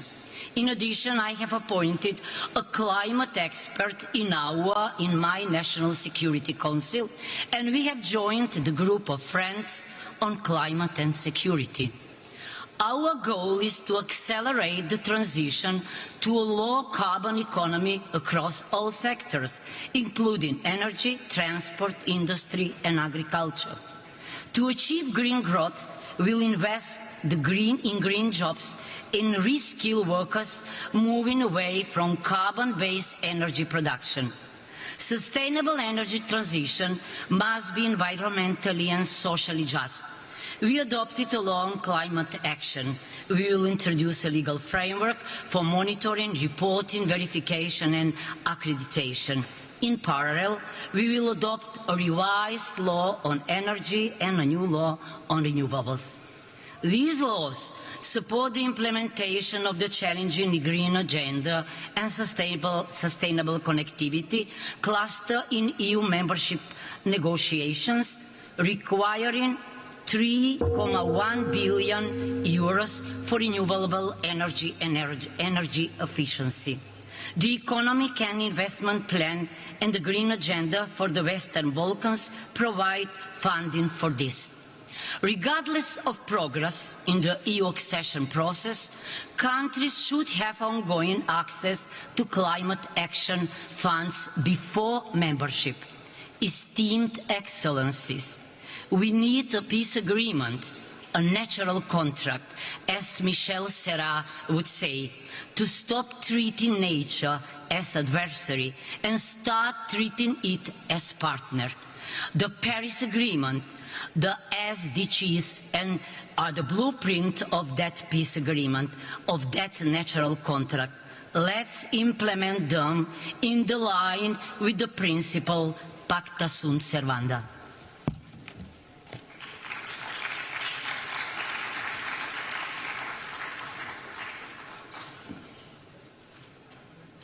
Thank you, Your Excellency. It is my pleasure to welcome His Excellency, Mr. Alexander Stubb, President of Finland. Your Excellency, you have the floor. Thank you, Madam Chair, ladies and gentlemen, Excellencies and colleagues. In the age of multipolarity, we probably need multilateralism more than ever. And I guess climate change is a litmus test for multilateralism. And the reason for that is quite simple. If we fail this test, efforts to address any kind of global challenges, say sustainable development, technology or demography, will all be in vain. And of course, if we fail to limit the increase of global temperature, future generations will be left with a world which has more pandemics, more hunger, and more conflict. Now, at the same time, we must of course ensure that climate action is aligned with the broader development agenda. And I don't say the following thing just because I have a daughter of 23 years old, but I do want to emphasize the importance of women and youth in the fight against climate change. And in many ways, the choice is actually quite binary. It's black and white. You can have either multipolar and transactional disorder or multilateral cooperative order. Without changing the current power balance, I'm afraid the former will prevail over the latter. Now, the growing influence of formats such as G20, where representation better reflects the global realities, is of course welcome. But taking on more power in global decision-making should also mean taking more responsibility. Countries which seek to upgrade their global influence to reflect modern realities cannot demand that global responsibilities are forever based on circumstances in the early 1990s. So therefore, the largest emitters and the largest economies will determine the direction of the whole planet. Reflecting on these developments, I would like to underline 3 points where I think COP29 is pivotal. First, we all have to take more responsibility for reducing emissions. Last year in Dubai, we took the crucial step by agreeing on the transition away from fossil fuels. Now we need to turn our promises into practice as we prepare our new nationally determined contributions ahead of COP30 in Belém. It's crucial that especially the G20 members show leadership by setting the most ambitious targets possible in line with the 1.5 degrees limit. Second, we all have to take more responsibility for climate finance. The new collective quantified goal needs to be both ambitious and achievable. It has to reflect the current global economy and sources of emission, not the situation more than 30 years ago. I'm pleased to announce that Finland will be providing additional funding to the Systematic Observations Finance Facility to help strengthen adaptation and build resilience, especially in the least developed countries and small island developing stage. And let me conclude by saying that we actually need three things simultaneously. We need targets and legislation, we need finance, both public and private, and we need technological innovations. And the bottom line is that we need all three of them together. We cannot regulate ourselves out of this crisis, we cannot pay ourselves out of this crisis, but we can innovate ourselves from this crisis. Here in Baku, I'm really looking forward to explore all of these things achieved together. And whenever in the future I hear that gong, I shall take it as a symbol for the urgency we have to fight climate change. Thank you very much.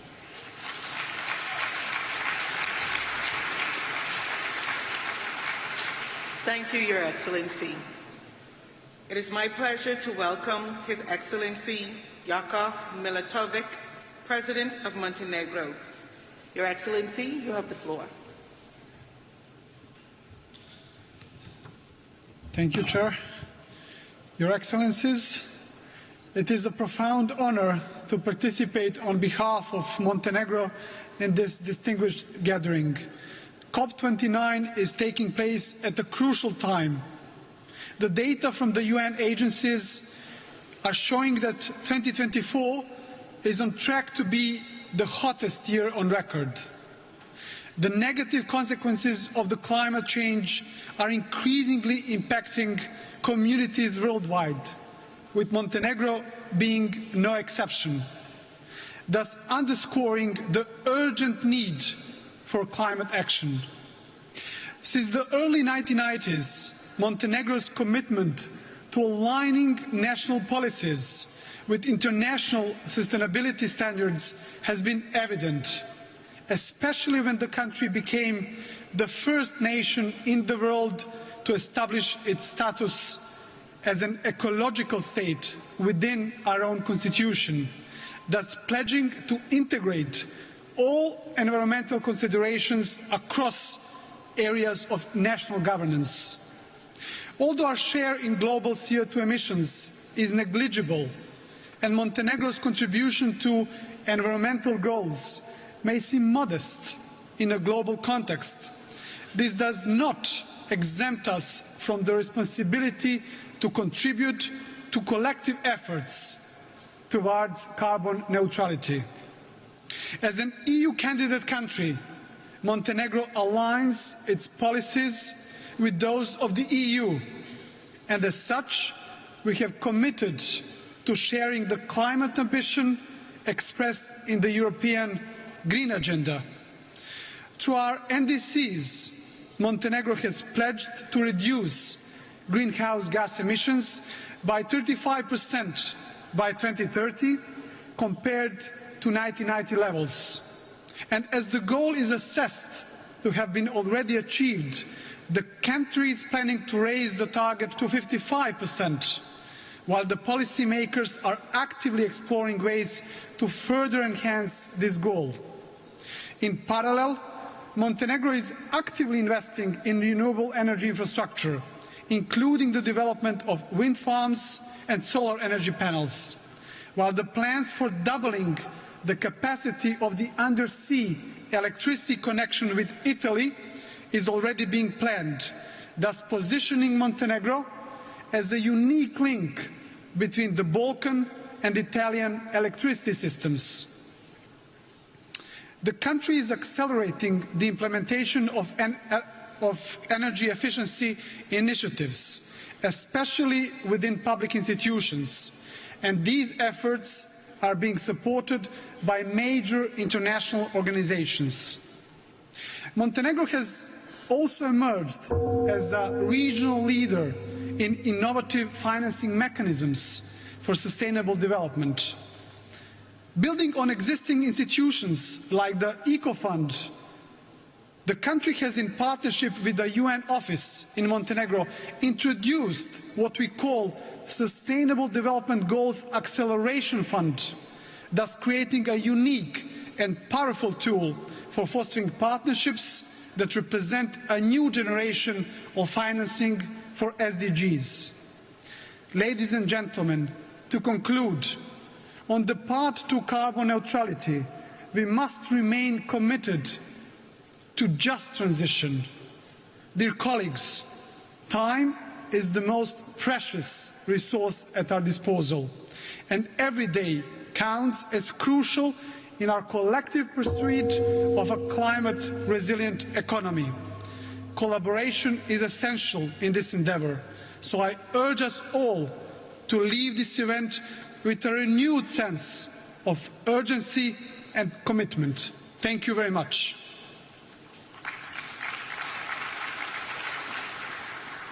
Thank you, Your Excellency.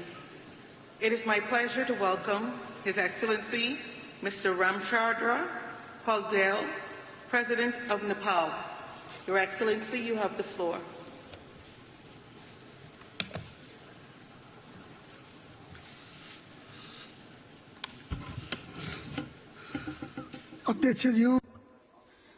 Mr. President, Excellencies, distinguished delegates, ladies and gentlemen.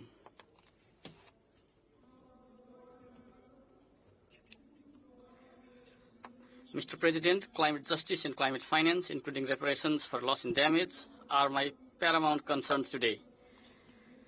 Even though Nepal's carbon emission is negligible, we are suffering terrible consequences of global warming and climate change.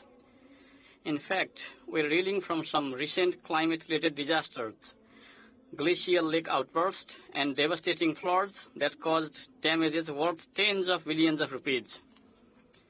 The scale of destruction is so immense that recovery and reconstruction present a severe challenge given our limited resources and capacity. Climate change has affected the whole planet, but its impacts have been especially severe in poor, least developed, developing nations and states.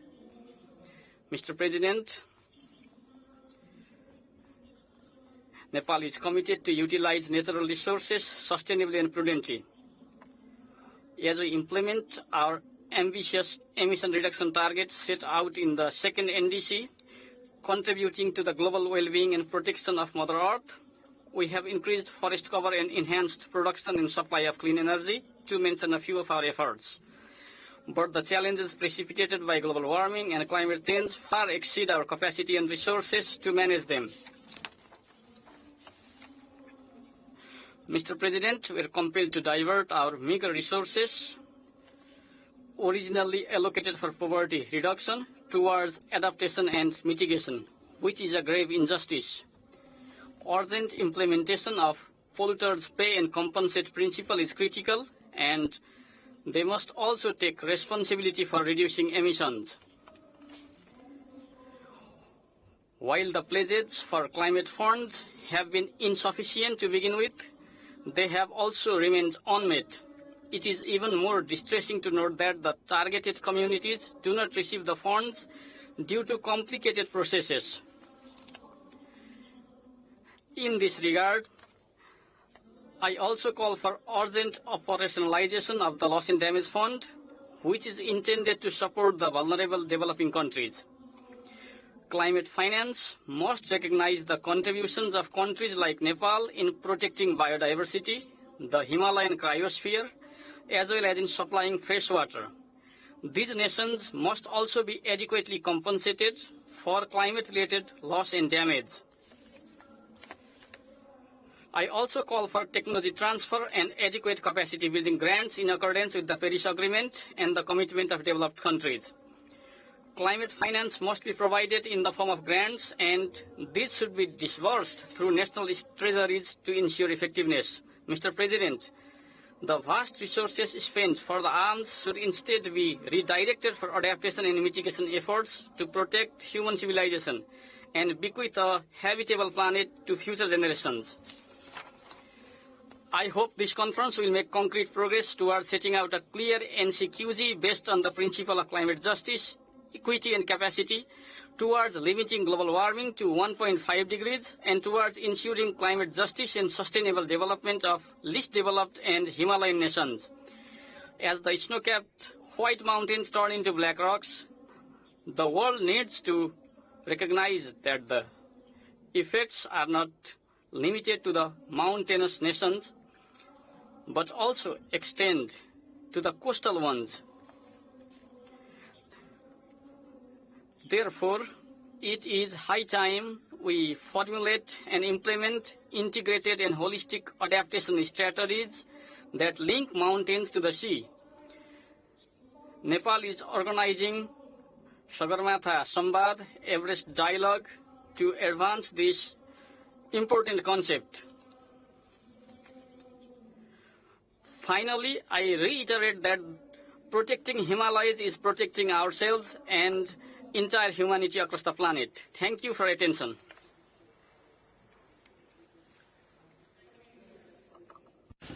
It is my pleasure to welcome His Excellency Mr. Chandrika Prasad Santokhi, President of Suriname. His Excellency, you have the floor. Thank you, Madam President. Good afternoon. As President, I'm here today to inform the COP that my country, Suriname, a member of CARICOM, a carbon-negative nation, rich in natural resources, is on a path of sustainable green development strategy and is a determined advocate in the fight against climate change. Our vast forests, still covering 93% of our territory, act as a vital carbon sink, absorbing more carbon dioxide than our economy emits, and we are committed to stay carbon negative. CARICOM and CIS nations are facing the injustice of a crisis they didn't cause, a crisis they cannot solve alone, even with their best efforts to cut their emissions, which are now lower than 1%. Developed countries must act now to support the resilience and transition of developing nations.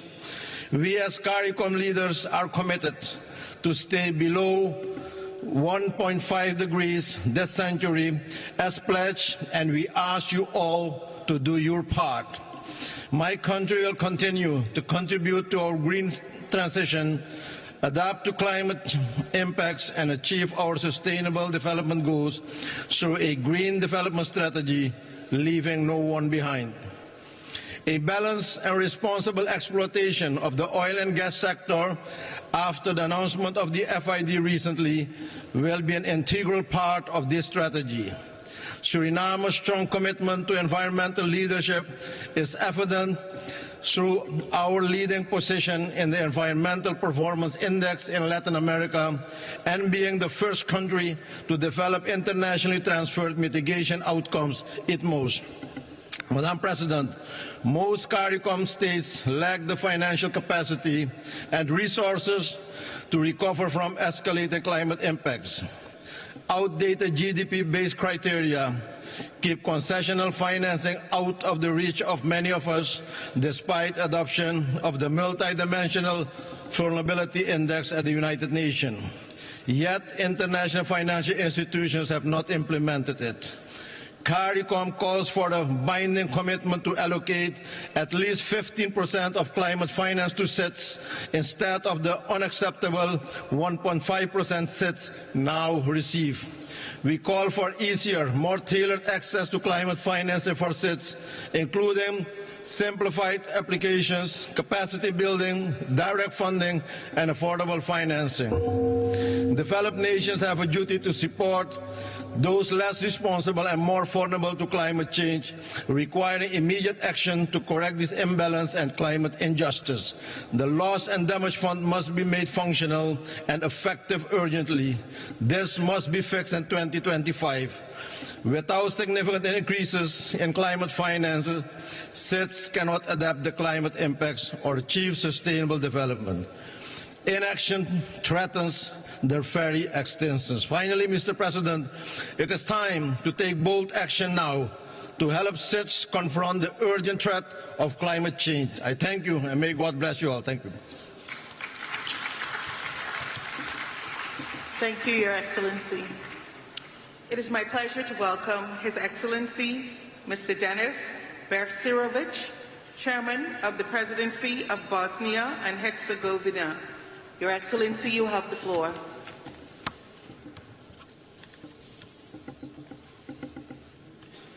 Distinguished Madam President, ladies and gentlemen, first of all, let me thank to host Azerbaijan and United Nations for organizing this important conference.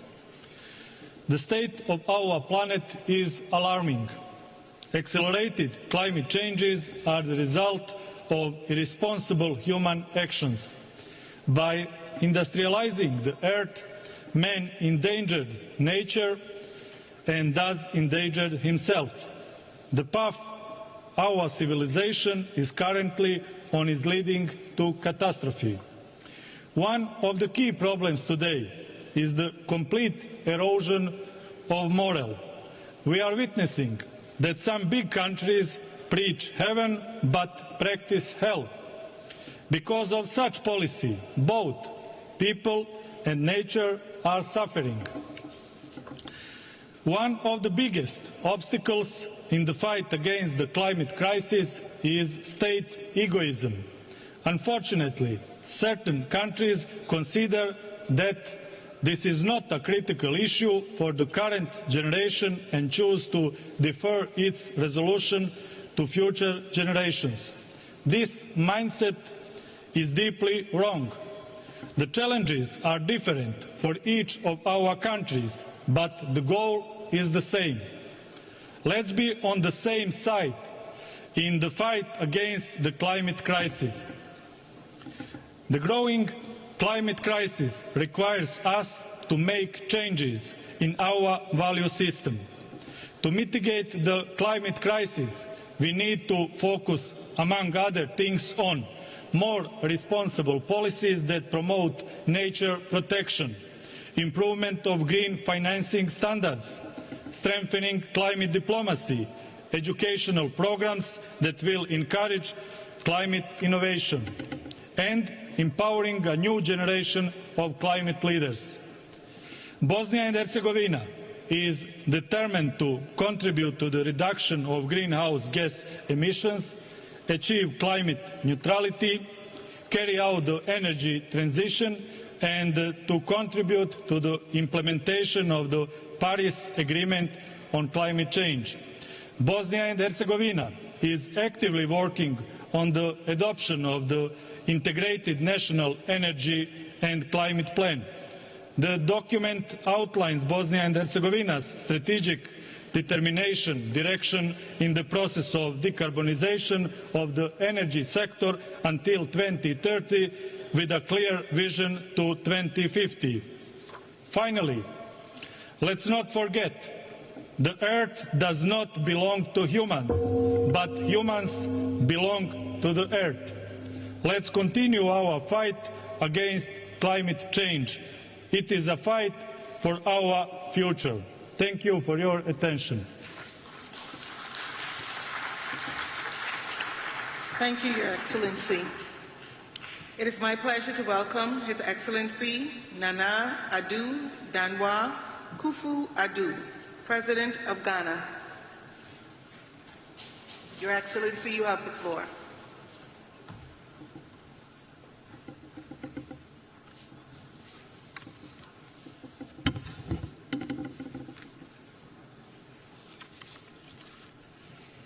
Chairperson, Excellencies, distinguished leaders, Ghana thanks Azerbaijan for her warm welcome and congratulates her for assuming the chairmanship of COP with dedication to our shared future, as I attend COP for the last time as President of the Republic of Ghana.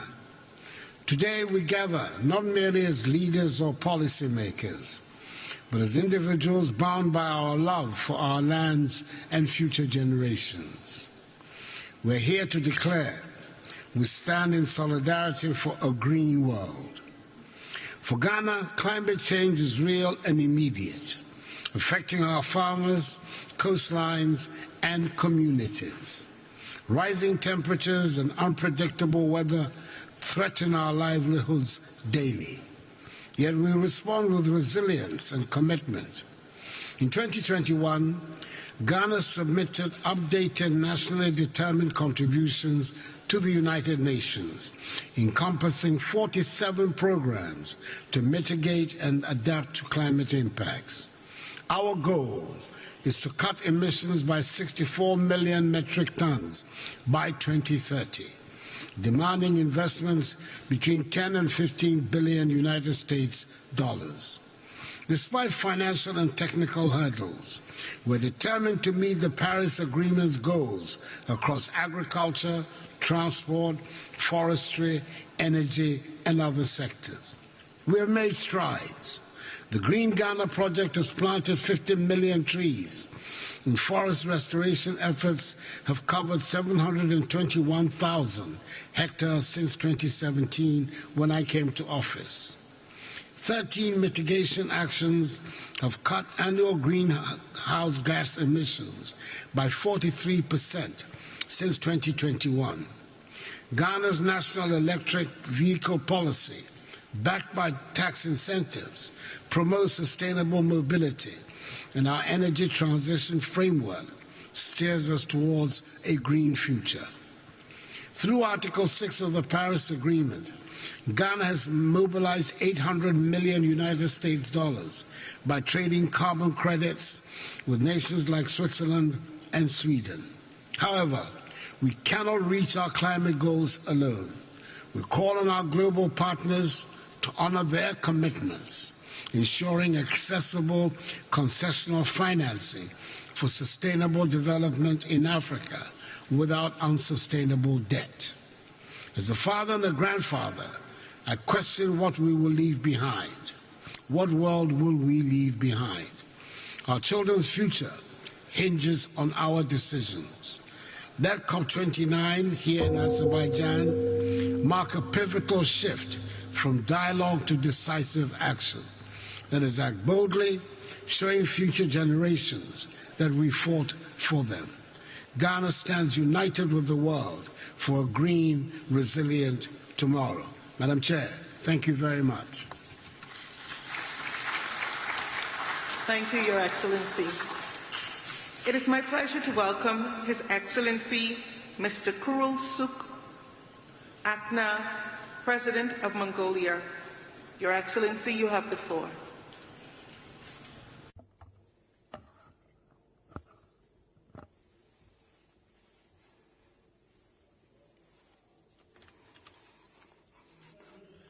His Excellency Mr. Ilham Aliyev, President of the Republic of Azerbaijan, Mr. António Guterres, Secretary General of the United Nations, distinguished delegates, ladies and gentlemen.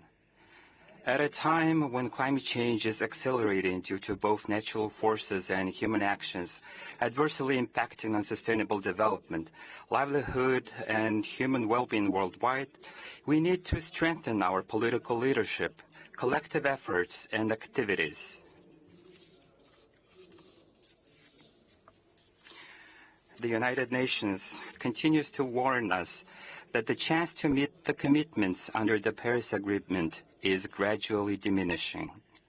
We must heed the words of the United Nations Secretary General António Guterres, who emphasized it as a canyon littered with broken promises, broken lives, and broken records.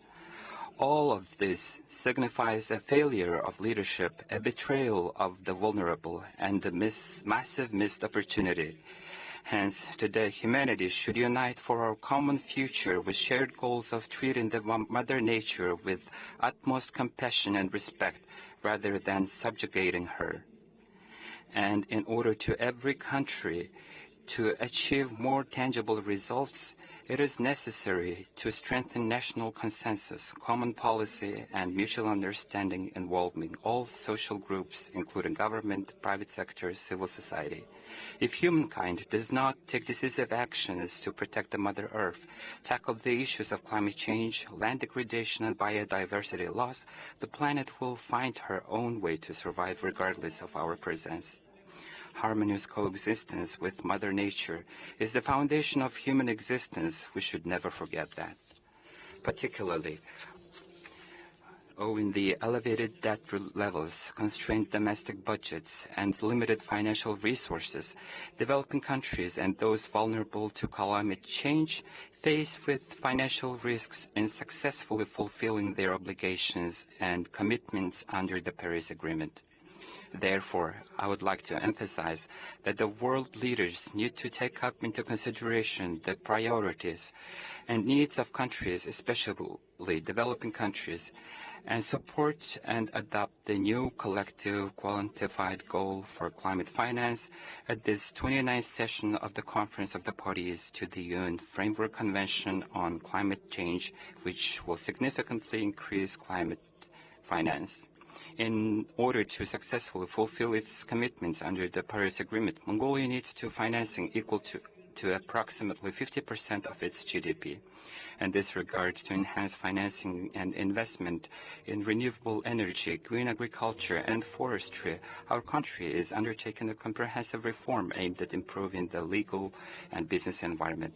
As such, within the framework of the Build International movement, Mongolia has expanded its international cooperation and investment while establishing a project finance for permanence for nature conservation called Eternal Mongolia. Mr. President, according to the study conducted by the UN movement, if the global community fails to meet its climate change mitigation goals by 2050, it may push up to 160 million more women and girls into poverty, and food insecurity may affect up to 240 million more women and girls. Therefore, Mongolia successfully hosted the World Women's Forum under the theme Towards Green Future in August this year and adopted the Ulaanbaatar Declaration Towards a Sustainable Future, calling the countries around the world to promote women's participation and leadership in the fight against climate change.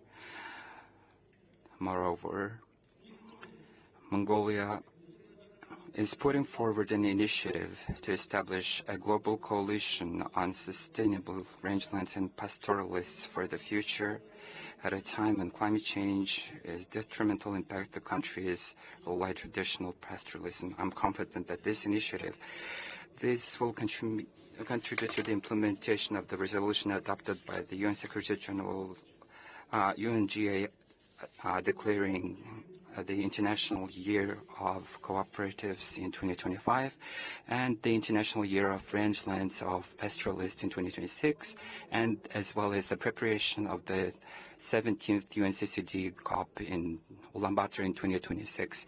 May the eternal blue sky bless us, the humanity forever. May the world be at peace. I thank you very much for your attention.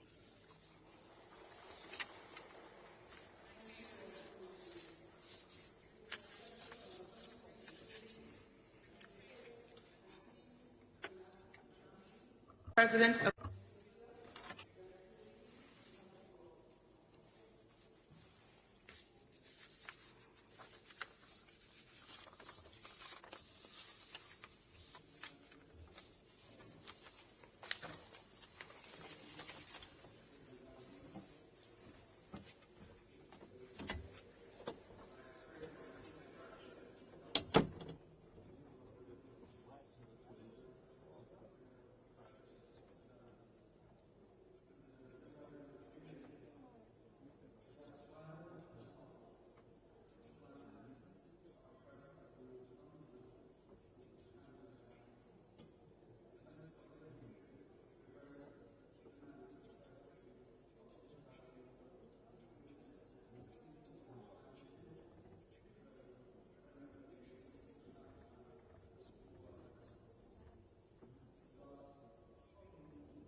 So it's essential for the Paris Agreement to be respected because this is the fundamental global convention for combating climate change.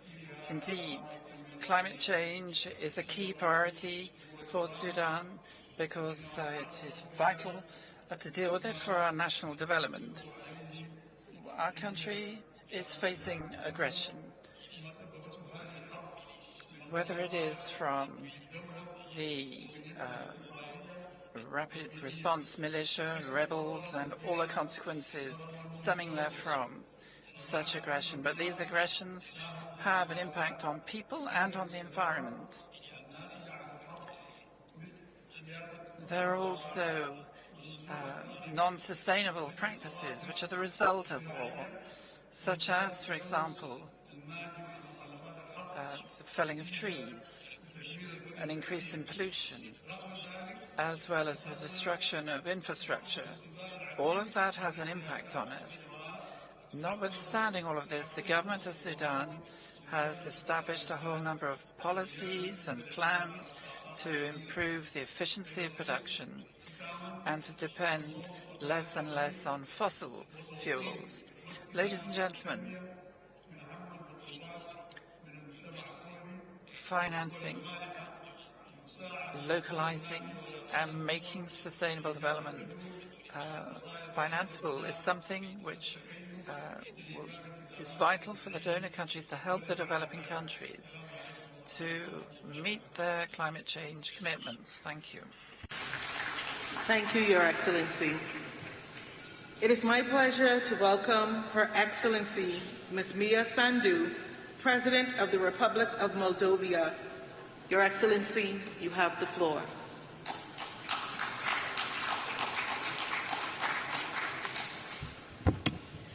Distinguished delegates, it's an honor to address you on behalf of the Moldovan people.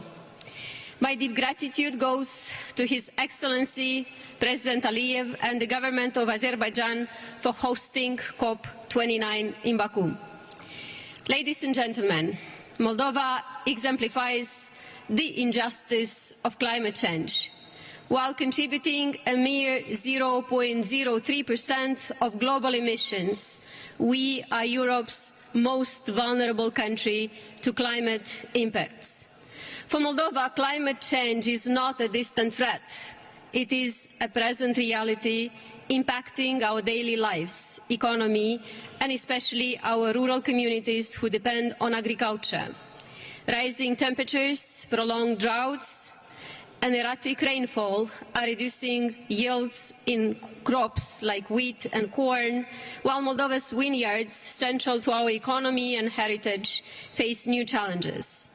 Access to water is increasingly strained, affecting both agriculture and daily life. Small and developing economies worldwide share this burden, often lacking the resources to recover. This underscores the urgent need for an equitable, accessible climate finance system that prioritizes vulnerable nations and builds resilience. It's only fair that we count on support from major economies. To expedite climate action, existing funds and programs must also cut through the bureaucratic delays, which can span years. In Moldova, we're doing our part. Despite multiple crises due to Russia's brutal war against Ukraine, which impacts our economy significantly, we launched a national afforestation program, an effort to expand forest cover by 5%, showing our commitment to a greener future. Despite limited resources, we pursue this goal for the health of our planet and future generations, improving air quality, biodiversity and land. The recent global energy crisis spurred us into swift action. We're reducing consumption through energy efficiency and expanding renewables. Yet, afforestation and decarbonization are costly, and with greater support, we could accelerate this existential work. Ladies and gentlemen, time is running out. Global warming won't wait until other crises are resolved. History will judge us if we fail to act, risking vast areas of our planet becoming unlivable. Our solidarity today will shape the Earth's future. Thank you. Thank you, Your Excellency. It is my pleasure to welcome His Excellency, Mr. Geraldo Alckmin, Vice President of Brazil. Your Excellency, you have the floor.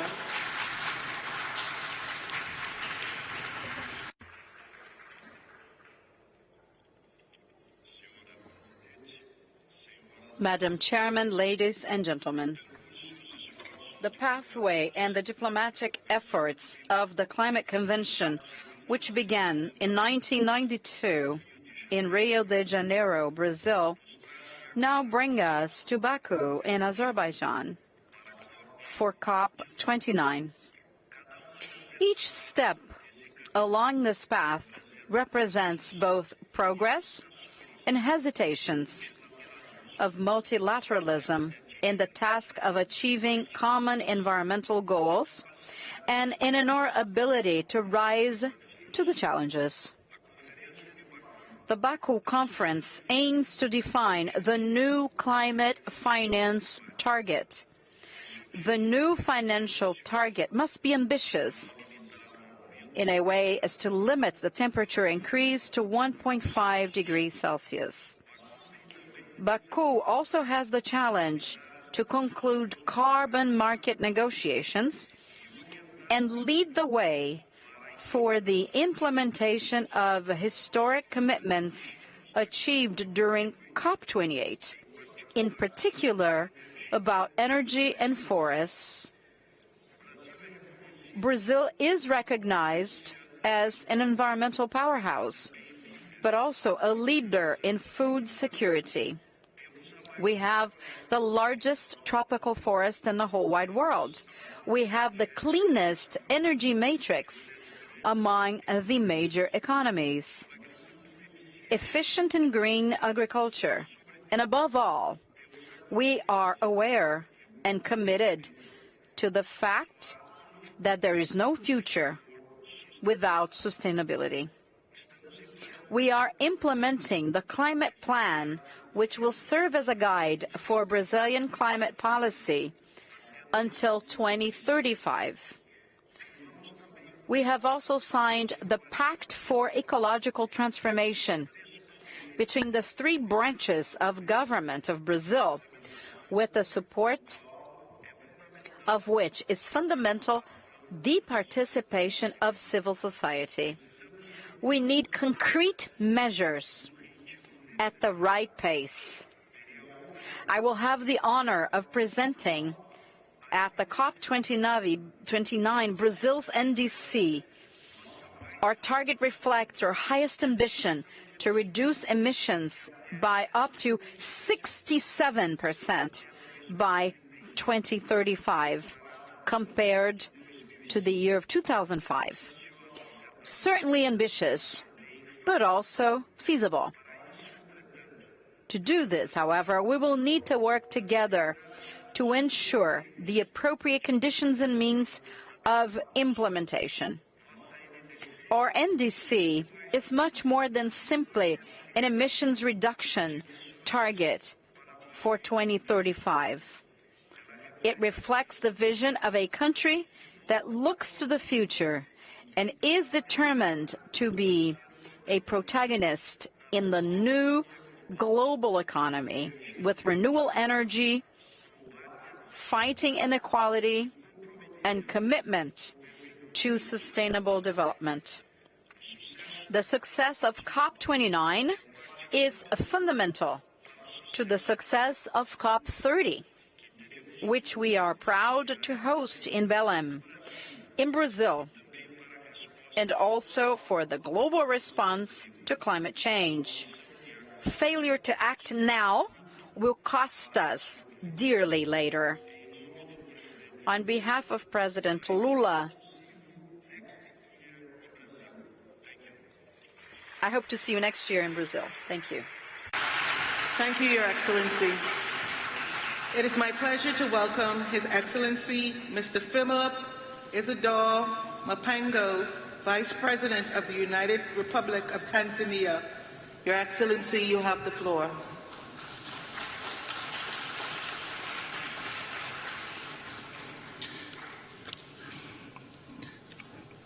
Madam Chair, Excellencies, distinguished delegates, here we are yet for another COP, dubbed as a finance COP, where we need to work together in solidarity for a green world. We meet at a time when the greenhouse gas emissions and temperatures are rising to record-breaking levels with dire consequences, particularly to developing countries. Climate change is not a distant concern, but a current reality. The last few weeks have seen catastrophic flooding in Spain, devastating fires in the Amazon, and torrential rains displacing millions in South Asia. My country has also not been spared by such catastrophic events, and they are costing us 2 to 3% of our GDP lost annually. While a total of $19.2 billion will be needed by 2030 to deliver on our NDCs, so far only about $500 million have been received, necessitating use of our own internal resources at the expense of other development projects and increasing our debt burden. And this scenario is now the order of the day across Africa. And this is obviously inappropriate and unethical for adaptation, loss, damage, and for Africa that never caused this problem. Since Copenhagen, the promise of real finance has been elusive. The finance COP, therefore, must move from empty rhetoric and come up with bold decisions that address the financing needs of countries corresponding to the urgency of the climate crisis. We look forward to a fit-for-purpose new collective quantified goal to replace the $100 billion goal agreed in 2009. This is indeed an opportunity to drive systemic change in climate finance, because what will be agreed will inform climate action or inaction for years to come. Climate finance is about responsibility and justice as agreed, and therefore COP29 must also maintain the momentum on loss and damage so that the fund does not become an empty shell, negating the gains made last year at COP28 in Dubai. Excellencies, Tanzania remains committed to contribute to global efforts to combat climate change. We are using own resources on projects that foster development and those that supply clean energy, environmentally friendly transportation systems, improved early warning systems, and waste management. In addition, Tanzania has a total area of 48.1 million hectares of forest reserves, with an estimated carbon storage potential equivalent to 2% of the world's total carbon. Also, Tanzania has territorial sea area covering 64,500 square kilometers, which provide a big potential for blue economy. We are committed to continue conserving these critical marine and forest ecosystems. Indeed, we are already acting in solidarity for a green world, even with our own meager resources. Yet the challenge we are facing is that carbon markets are not yet fully defined, and thus denying our countries the payments they deserve. There is lack of information and capacity to participate gainfully in carbon markets. To conclude, let me emphasize that we cannot talk about a just transition without focusing on clean cooking. That matters greatly to the majority of Africans. About 900 million people in Africa still cook using biomass fuels, resulting into deforestation, loss of carbon sinks, and deaths due to smoke-related diseases. For this reason, my president, Dr. Samia Suluhu Hassan, decided to champion clean cooking on the African continent, and we call on COP29 to take up clean cooking as one of the priority areas under just transition and mitigation finance discussions. As a show of leadership, Tanzania is implementing the clean cooking strategy to ensure the availability of clean, safe and affordable cooking energy to about 80% of households by 2034, and has launched a Pan-African Women Clean Cooking Support Program that requires financial support of about $4 billion annually by 2030 to transform the continent with clean cooking solutions. Madam Chair, thank you. Thank you, Your Excellency. It is my pleasure to welcome His Excellency Mr. Temimoko Mailet Kone, Vice President of Côte d'Ivoire. Your Excellency, you have the floor.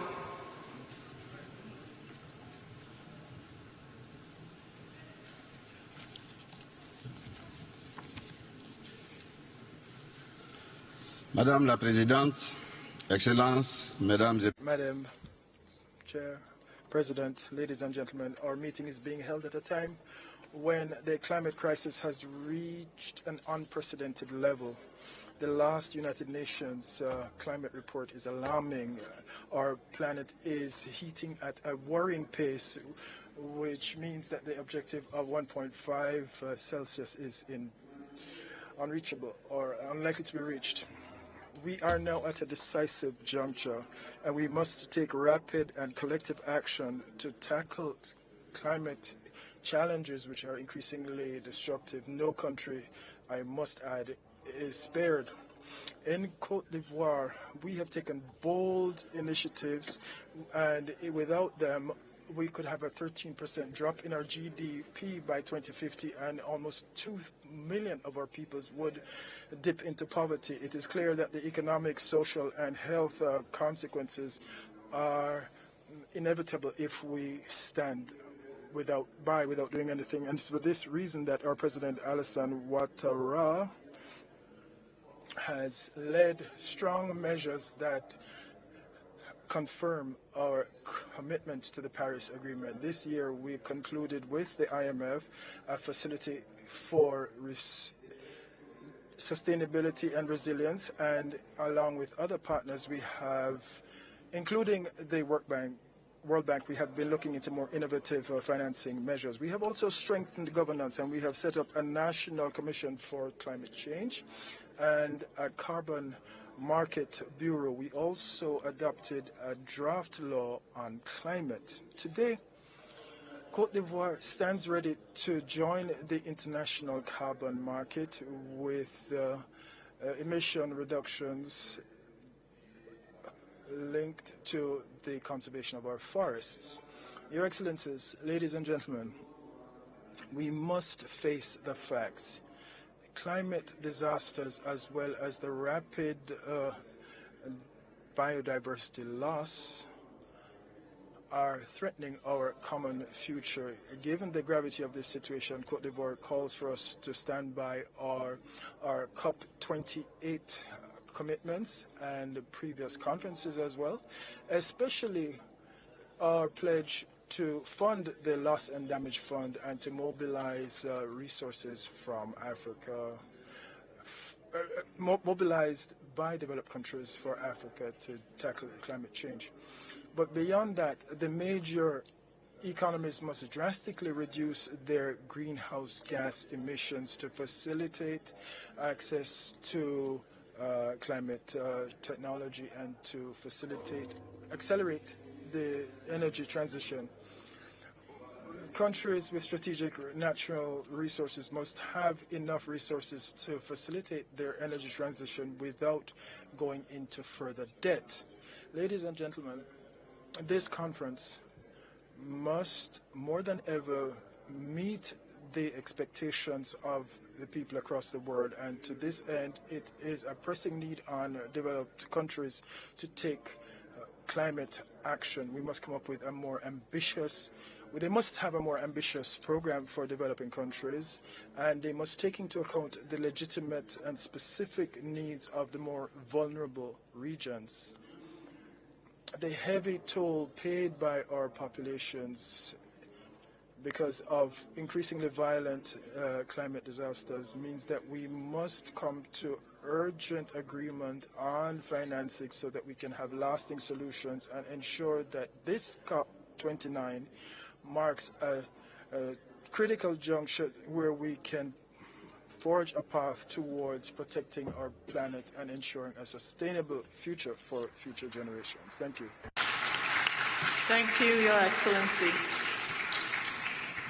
It is my pleasure to welcome His Excellency Mr. Hamid Abdullah Afi Didi, Vice President of the Seychelles. Your Excellency, you have the floor.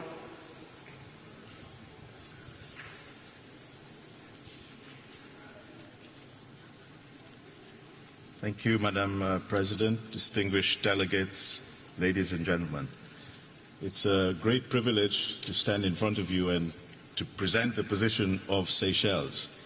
Tiny group of islands of only 100,000 people, 115 islands. Most people live on about 3. Our land area is about 455 square kilometers. This is less than the size of Munich in Germany. But our maritime area is 1.374 million square kilometers. This is the size of France and Turkey put together. So 100,000 people managing a huge maritime space the size of France and Turkey. What are we doing in Seychelles to protect the environment and to protect the planet? Madam Chair, the UN has set all of us countries goals that we have to protect 30% of our land, fresh water, and our oceans by 2030. 30%. Of our little amount of land, we've protected half already. Of that huge expanse of sea that we have, we've already protected 32%. In other words, we have achieved the UN 30 by 30 4 years ago. So the Seychelles has performed. And in fact, of the sea area that we're protecting, there's an area called Saya de Mala, which is the size of Switzerland. And it's actually a seagrass meadow. What does it do? It absorbs carbon emission. So our output, we emit about 600,000 tons, but our seagrass meadow absorbs 18 million tons. So in other words, for every ton that we put out, we absorb 30 tons from the rest of the world. Having done all of that, what do we find? Rising sea level. It's threatening our port, our airport, our housing infrastructure, our fuel farm, our power station, our courts. Everything is being threatened. We have to relocate our houses. We have to relocate infrastructure. It may cost us $15 to $20 million to relocate houses, $15 to $20 million to relocate infrastructure. Where will we get the money for this? Well, there's been a lot of pledges through COP28, 27, 26, now 29, and Adaptation Fund, the Loss and Damage Fund, $700 million, but the mechanisms aren't clear. What Seychelles is asking COP29, let's make this a resolution that we shall ask that the mechanisms to release those funds be decided. Just like the gong just went now, if this could have been done every time it made a boom, we could have released $1 million. I think this afternoon Seychelles would have had all the money that it needed to restore a lot of its damaged environment. So I say to COP29, and I say to the world, let us do all we can to put the words into action. There are countries punching way above their weight. Seychelles is doing its best to help the world. Please help us. Let's make these promises become a reality. Thank you very much. Thank you, Your Excellency. It is my pleasure to welcome Her Excellency Ms. Esperanza Maria Ecuador Francisco de Costa, Vice President of Angola. Your Excellency, you have the floor.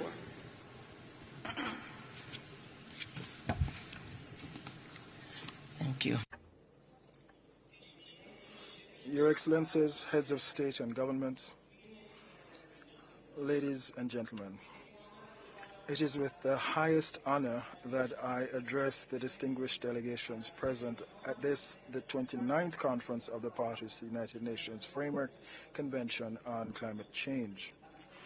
Conveying the greetings of His Excellency João Manuel Gonçalves Lourenço, President of the Republic of Angola, whom I have the honor to express our gratitude to represent at this event. Taking this opportunity, allow me to express our gratitude to His Excellency Ilham Aliyev, President of the Republic of Azerbaijan, for the hospitality extended us since the arrival of our delegation in this beautiful city of Bakú. I also commend the Secretariat for the hard work and dialogues maintained, which have allowed us to bring closer the importance of the global milestones attained since the signing of the Paris Agreement and previous conferences. Each conference of the parties is an opportunity to protect the progress achieved at COP20 and turn the commitments made into concrete actions.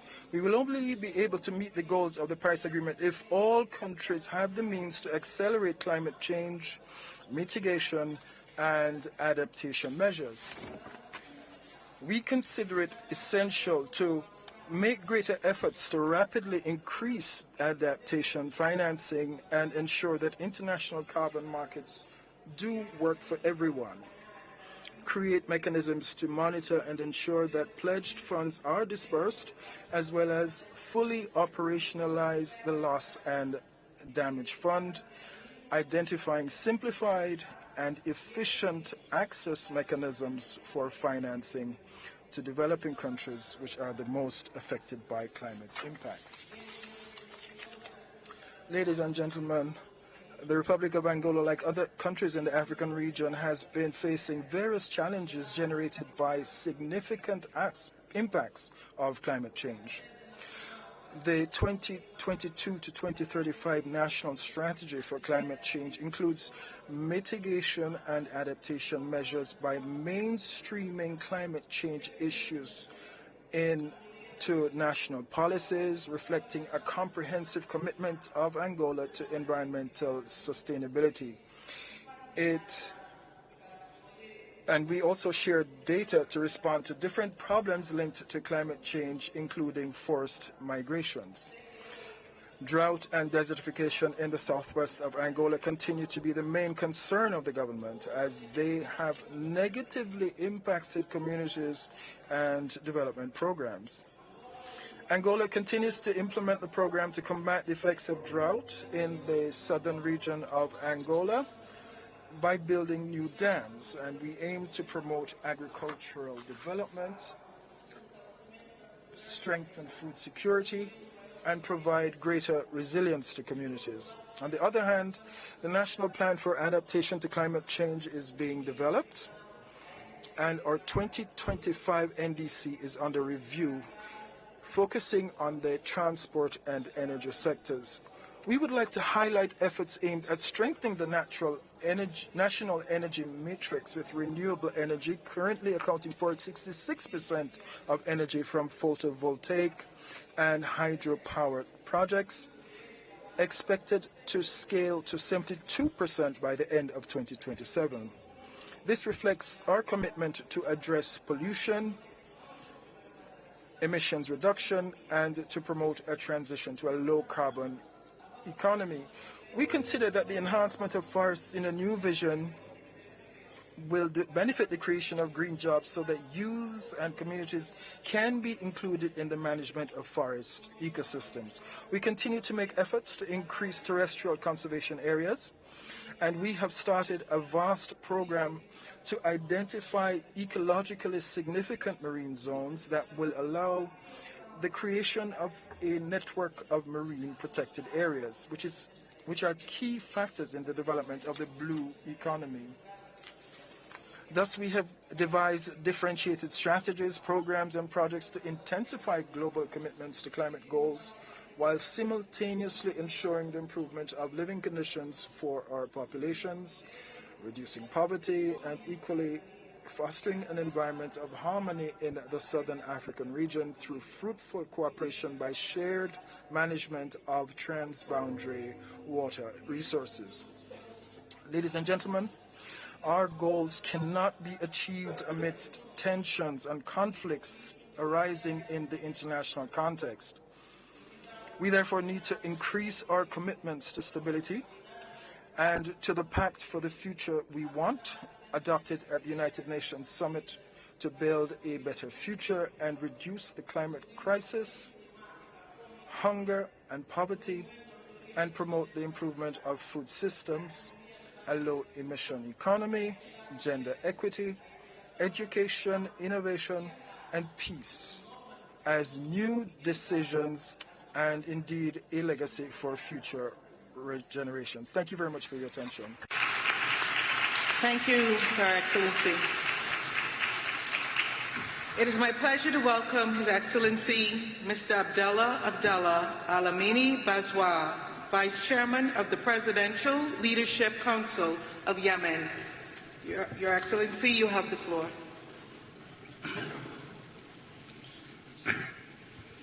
فخامة الرئيس إلهام علييف رئيس جمهورية أذربيجان.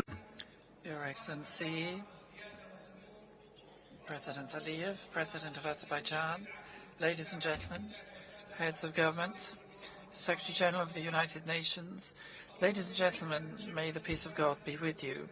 First of all, I would like to express my deepest thanks to the government of Azerbaijan for the warm welcome and excellent organization of this major UN conference, which is indeed a fine opportunity to bolster international cooperation to combat climate change, which today poses a threat to humanity. And here we are in Bakú with the heavy responsibility of protecting our planet. We are convening in this room to protect our planet, our common cradle, given the dangers posed by climate change. Many have already spoken from this podium, and I would like to take this opportunity to refer to the risks facing Yemen.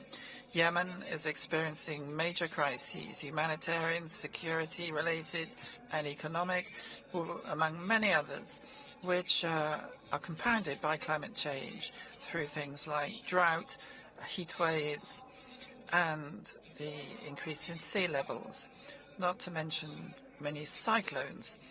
And the consequences are becoming ever graver, given the humanitarian situation, which is especially vulnerable because of a war which has been ongoing for 10 years, because of the involvement of militias supported by Iran, a war which has destroyed infrastructure and displaced thousands of Yemenis and destroyed property, killed people and destroyed the sources of life.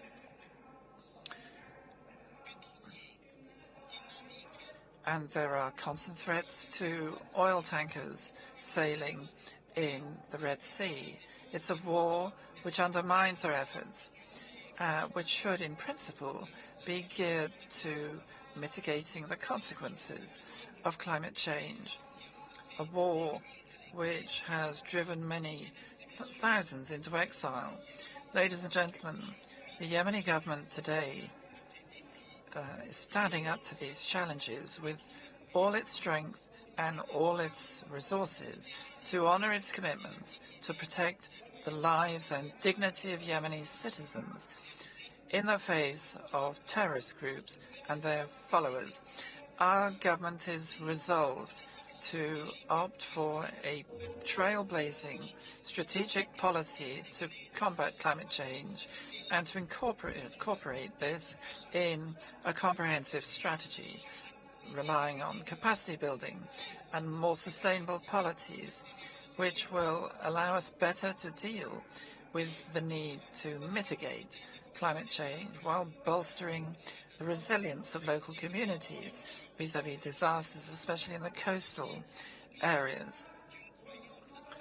This is based on our sincere belief that investing to combat climate change can only strengthen peace and stability. And in conclusion, on behalf of the people of Yemen, I would like to salute Saudi Arabia and the UAE, fraternal countries who have invested hugely in our capacity to deal with climate change. And we expect similar from the international community. Madam Chair, protecting our planet and making every effort to this end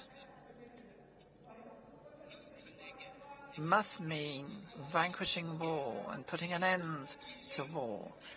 First and foremost, the Israeli aggression against Gaza, which must be brought to an end because it's a crime against life. And we restate our solidarity with all countries fighting for their freedom and justice, first and foremost, the Palestinian people who've been so patient and resolute in seeking their dignity and sovereign independence. And we support the conclusions yesterday of the Riyadh summit of the Arab League and the International Islamic Conference organization. It is vital to protect planet Earth. It's a collective responsibility which requires better cooperation from all of us to tackle these challenges. It doesn't mean investing in the present, it means investing in the future as well. And from this COP, we aspire to the taking of decisions which may create a transition to a better future and a more stable and prosperous future. Welcome His Excellency Mr. Michael Bismuth Ussi, Vice President of Malawi. Your Excellency, you have the floor.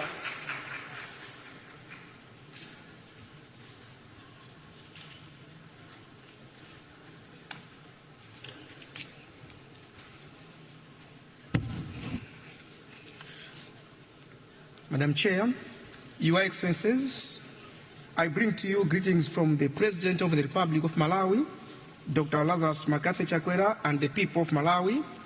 It is an honor for me to join you here today in Bakú at this COP29 summit.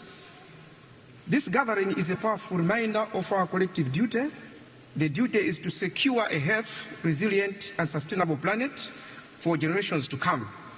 Your Excellencies, I'm also profoundly honored that at this conference I am wearing two hats, representing my country, Malawi, as well as the voices of 45 other nations in the least developed countries group. Excellencies, in Malawi, the climate change is not a distant abstraction. We see its effects firsthand, and we feel its impact each day. Devastating floods, prolonged droughts, and unpredictable weather patterns continue to disrupt lives, destabilize livelihoods, and threaten the well-being of future generations. For a country like Malawi, the consequences are not only economic, but also deeply inhumane. The catastrophe comprises food security, public health, and infrastructure development, exacerbates poverty, and undermines our hard-won development gains. However, in all these hardships and obstacles we are facing, Malawi remains steadfast in its commitment to climate action. Yes, as we said, we are a small country with a big heart, the big heart to surmount our hardships. Through our national determined contributions, we have committed to ambitious targets for reducing greenhouse gas emissions, enhancing climate resilience, and transitioning to sustainable energy sources. Yes, with adequate resources and partnerships, we believe these targets can transform our communities, strengthen food security, and empower our people to thrive in the face of climate changes. Your Excellencies, like I said earlier, that I am also speaking on behalf of all least developed countries, I would like to make the voice louder that the hour for change is now. COP29 is not simply a conference, it is a call to action, a defining moment for our collective future. This conference follows a landmark decision under Globe stake we made last year in Dubai, which reinforced that we must do more and we must do it with great resolve. As LDC's community, we call out upon all the parties to implement the recommendations from the Global Stock Tech, particularly enhancing climate finance, accelerating clean energy transitions. We must collectively accelerate our transition to renewable energy and reduce dependency on fossil fuels. Strengthening adaptation, prioritizing loss and damage. This fund must be designed to directly benefit those who have suffered the most and with flexibility to meet the specific needs to each affected nation. I thank you all. Thank you, Your Excellency. It is my pleasure to welcome His Excellency Mr. Jeremiah Kapang-Young, Vice President of Liberia. Your Excellency, you have the floor.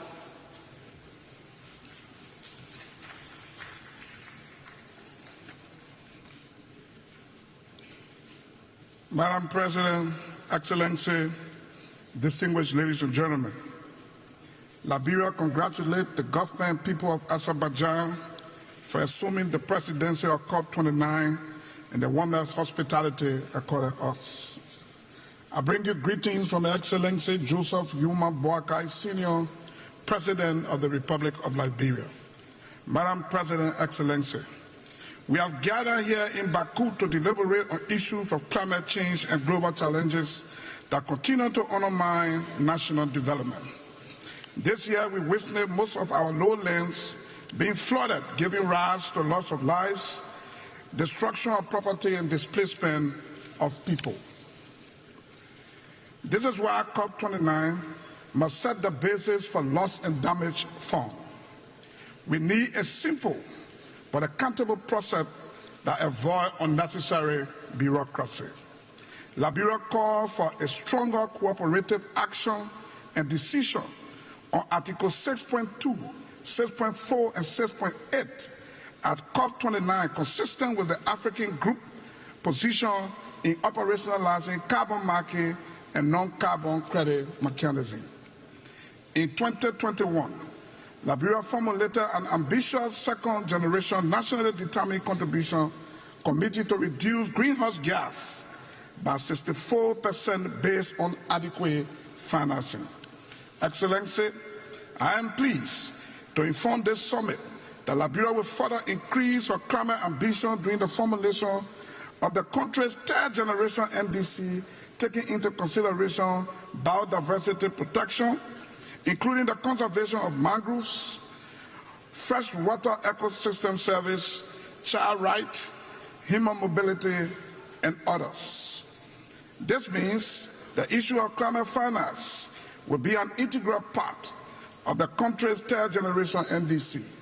Therefore, I call on developed countries to increase their contribution in fulfilling the new collective quantified goal on climate financing. Madam President, Excellency, Liberia has established a national climate laboratory at the University of Liberia. This learning center is intended to build the human resource of the country in addressing climate challenges at the national level. To conclude, humanity has faced numerous problems in the past, but it is collective efforts that have kept us going. This is our time. If we hold together and speak with one voice, holding each other accountable in a fair and equitable manner, we will fight the nightmare of climate change and global warming, and we will succeed. I thank you. Thank you, Your Excellency. It is my pleasure to welcome His Excellency Mr. Prosper Bazumambanza, Vice President of Burundi. Your Excellency, you have the floor.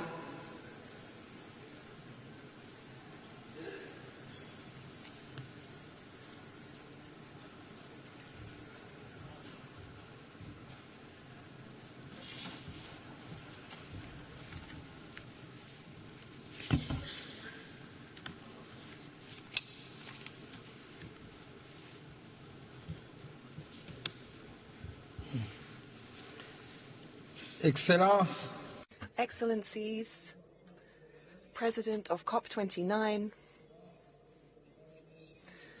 heads of state and government, distinguished heads of delegation, it is an honor and a true pleasure for me to address you on behalf of our President and head of the government of Burundi at such a crucial meeting as COP29.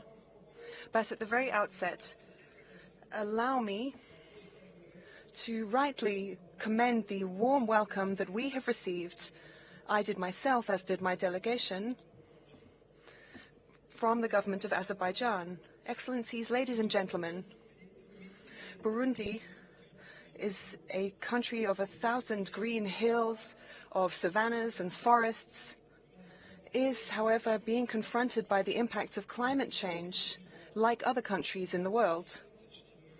This, in our country, takes the form of heavy rains and periods of dry seasons that have become longer and longer. Burundi is strongly committed, alongside countries that are signatories to the Paris Agreement, through the NDC document at our national level and the National Development Plan of Burundi 2018 to 2027. Through this document, the government of Burundi aims for ecosystems to adapt naturally to climate change. Priority actions for adaptation and mitigation to the impacts of climate change are included in all policies and programs through a multi-sectoral approach. And here, if I may, I would like to mention a program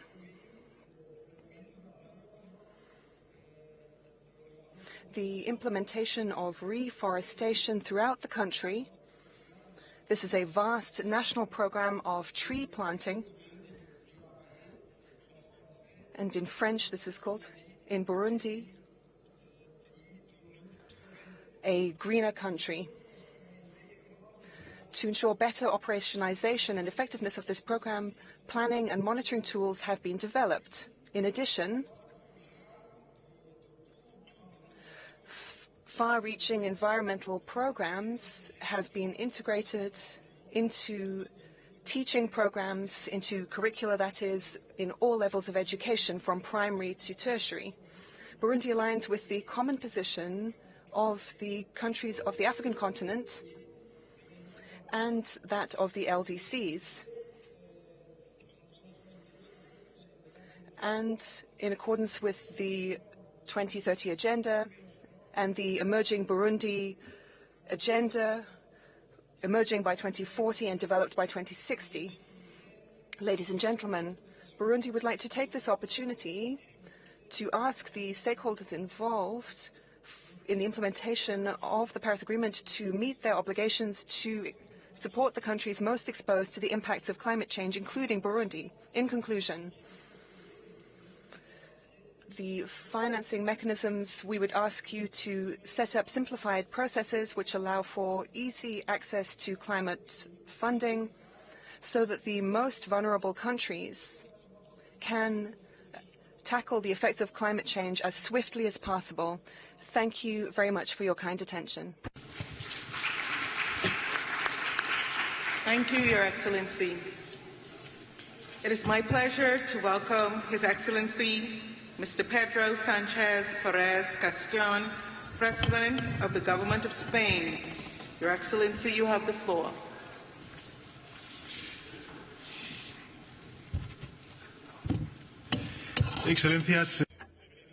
Excellencies, I've come to you to tell you a terrible truth, that we've known the science for so long, but still, some are still not accepting the fact that climate change kills. Last year, 300,000 people died, and it has just contributed to the death of over 220 of my compatriots in Spain, in the greatest natural disaster of our history. this disaster, which according to the first estimations would have been less likely and less intense without the effect of climate change. The planet, therefore, is giving us increasingly loud signals, and if we don't act in the near future, our countries will undergo more droughts, more heat waves, more torrential rain, more fires and more illnesses, and many economic sectors will collapse. Hundreds of towns and peoples will become uninhabitable, and the sea rise and the temperature rises will mean that it will be impossible to live in those places. This existential threat is obvious to everyone. They're in the academic articles and on our screens and through our windows. But at this crucial time for our humanity, we are seeing many governments hesitate and slow down when they should be accelerating, speeding up the pace, picking up the pace, and some are even denying evidence and actually turning back. They are investing in oil.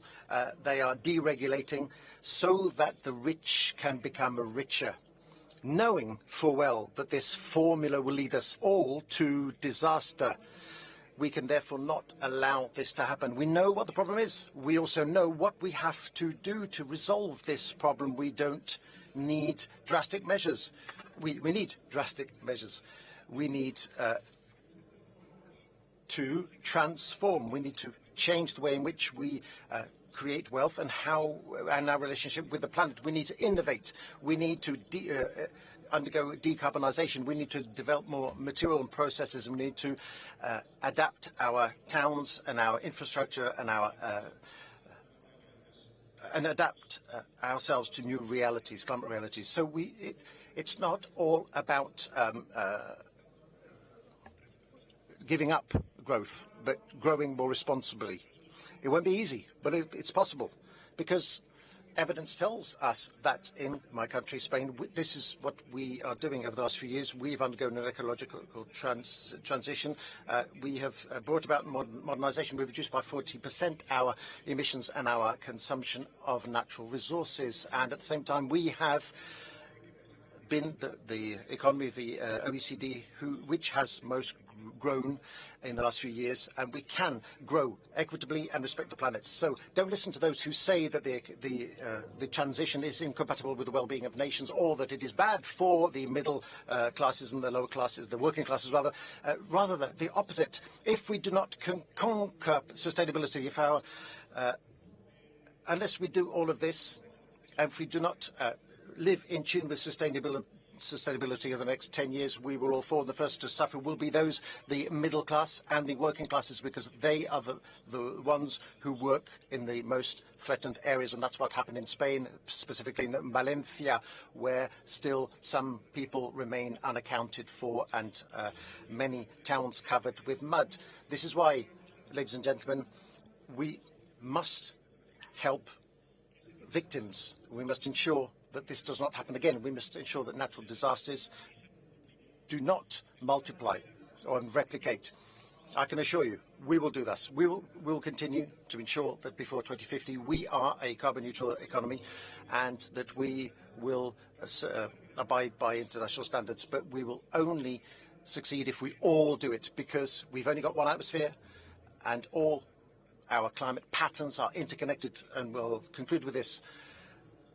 As one of the most vulnerable countries to climate change, let us stop dragging our heels, denying science, and let us do what we promised to do 7 years ago in Paris. Let us save our citizens, let us save our economies, let us save the planet. Thank you very much. Thank you, Your Excellency. It is my pleasure to welcome His Royal Highness Al Hussein bin Abdullah II, Crown Prince of Jordan. Your Royal Highness, you have the floor.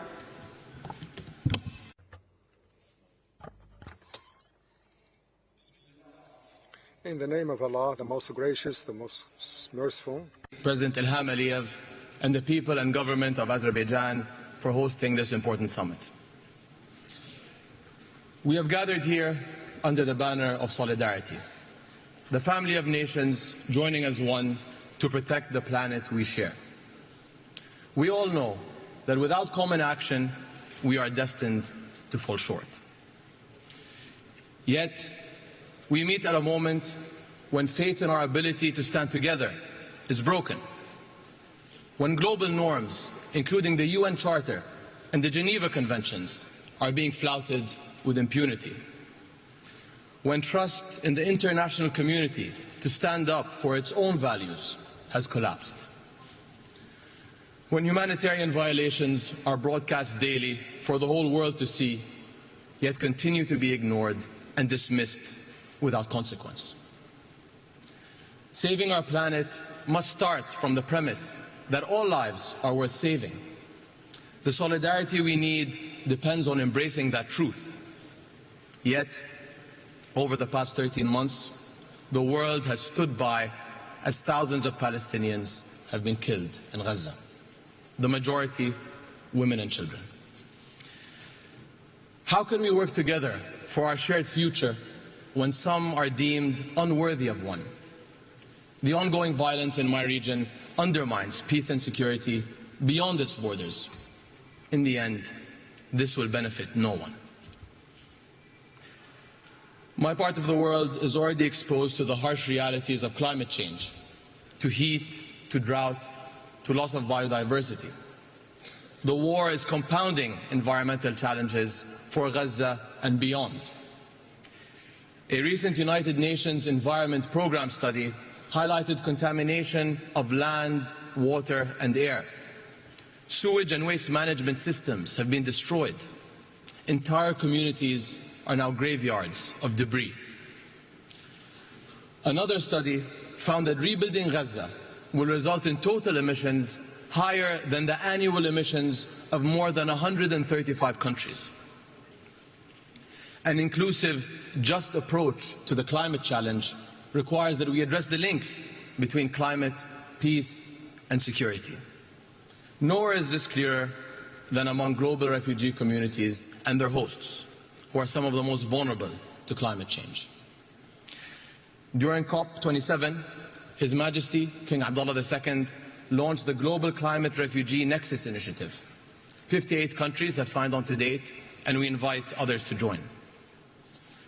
1 in every 3 people living in Jordan is a refugee, and our infrastructure is feeling the strain. We face rising demand on stressed resources and services, including water, health and education. And while we in Jordan have made significant strides in clean energy, water conservation and climate-smart agriculture, these efforts are not enough. We need to rally communities around climate action and secure a better future for our youth and generations to come. In my country, we are implementing climate policies while grappling with the impacts of conflict. Yet, we can't solve these twin crises alone. As our summit works towards a new collective quantified goal, we must prioritize refugee hosting countries, especially those in climate hotspots, and ensure that global climate financing mechanisms uphold accountability and transparency for all.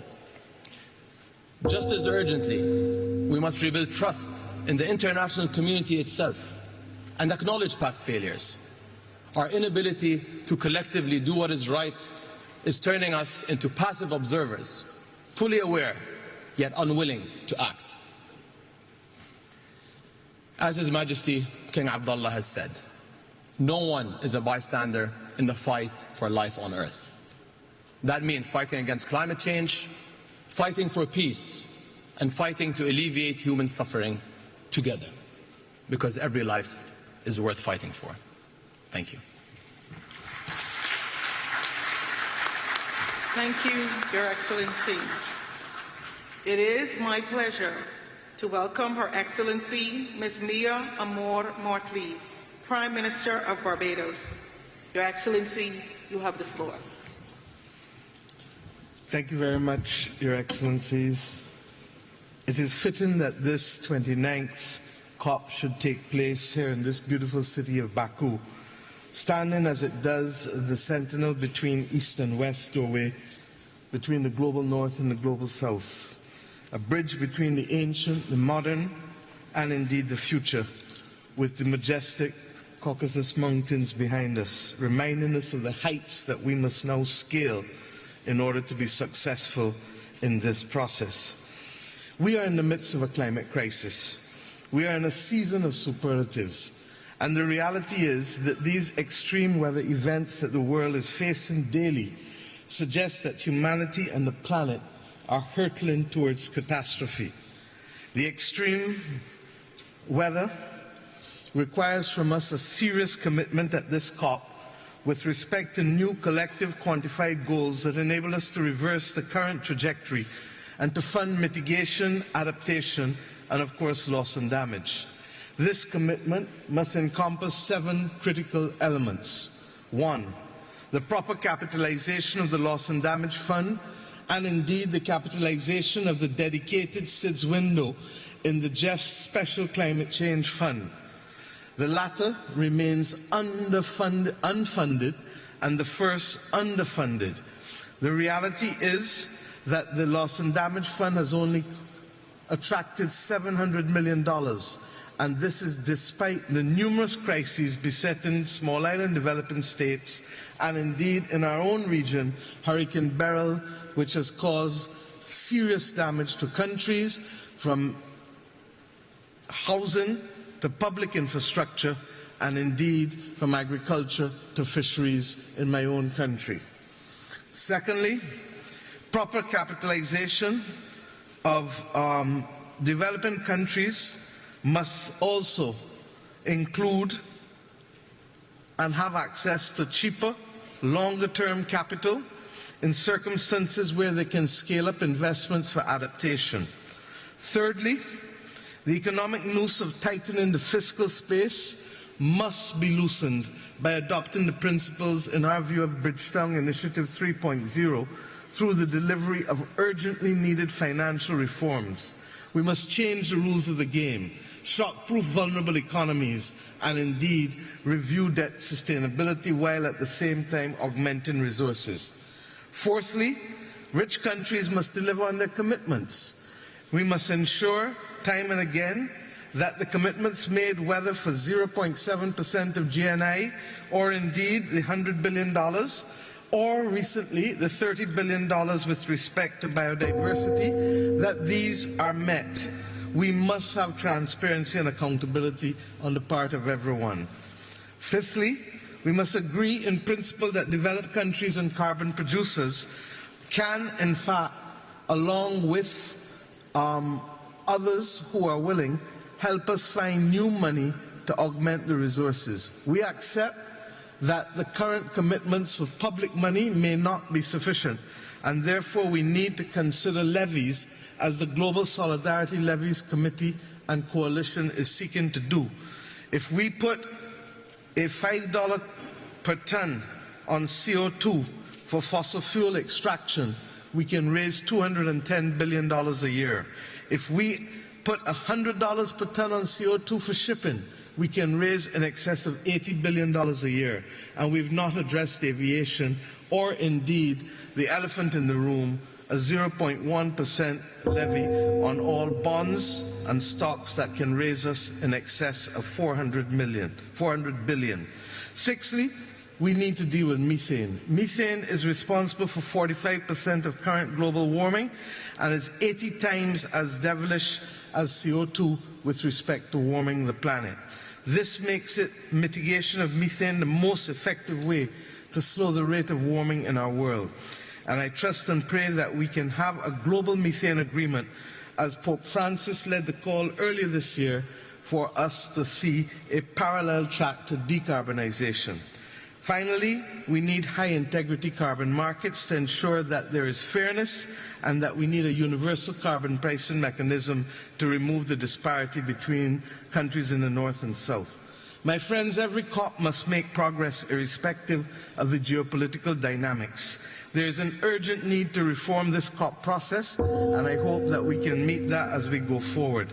As we leave this city of winds and land of fire, may we ensure that our ambitions are not only high, but our actions mimic the ambitions which we have, if we are to ensure that our people are not to be the victims of this awful climate crisis. Thank you. Thank you, Your Excellency. It is my pleasure to welcome His Excellency, Mr. Alexander De Croo, Prime Minister of Belgium. Your Excellency, you have the floor.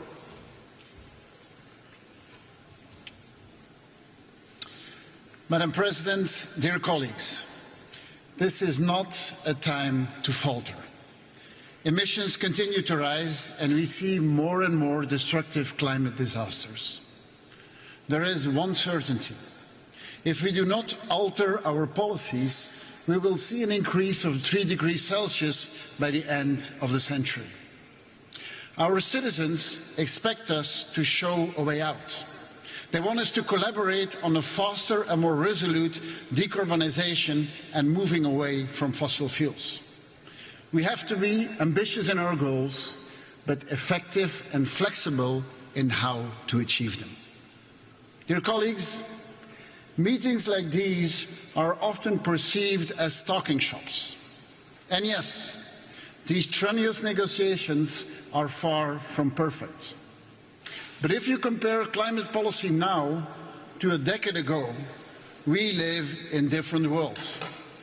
A strong majority has embarked on the journey to net zero. Yet, many challenges remain. The safest, cleanest and cheapest energy is the one we do not use. We must do more on energy efficiency. It's a win-win.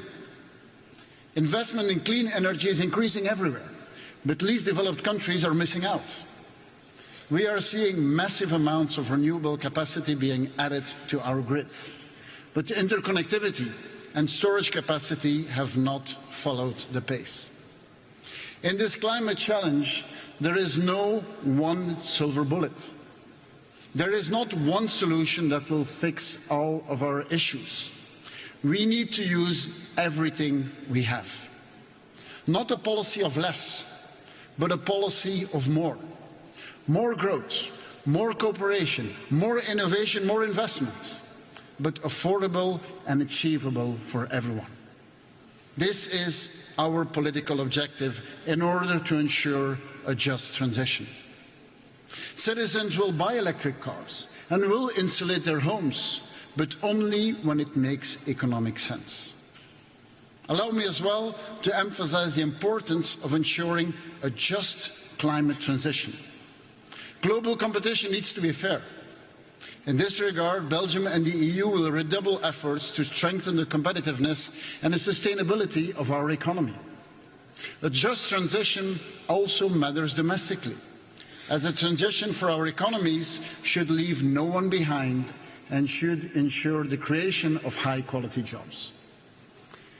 Ladies and gentlemen, let us turn to the objectives for COP29. First, this must be the enabling COP. Let's implement what we agreed upon. Future national plans should align with the 1.5 degrees goal. Second, this is also the financing COP. The new collective quantified finance goal will be its most important deliverable.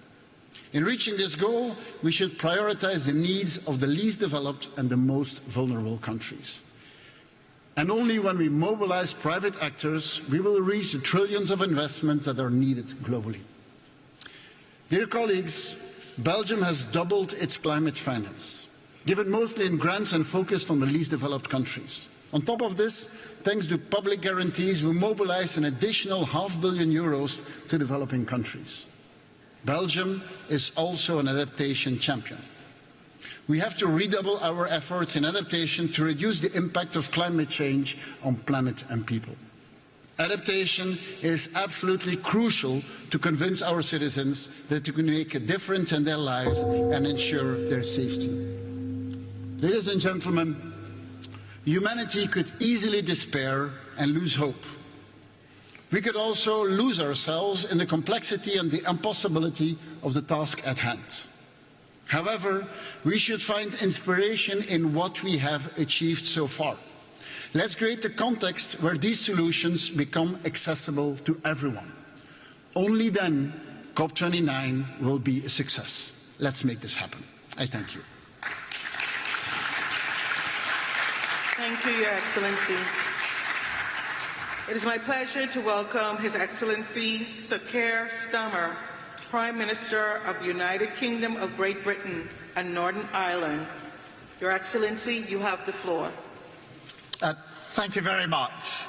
The United Kingdom is determined to stand alongside those countries on the front line of the climate crisis today and to seize the opportunities of tomorrow. Because action on climate now is the route towards economic growth, energy security, better jobs and national security in the long term, to deliver on the Paris Agreement and keep 1.5 degrees within reach. In the first 100 days of my government, we launched Great British Energy to create clean British power. We created a national wealth fund to invest in the green industries and jobs of the future.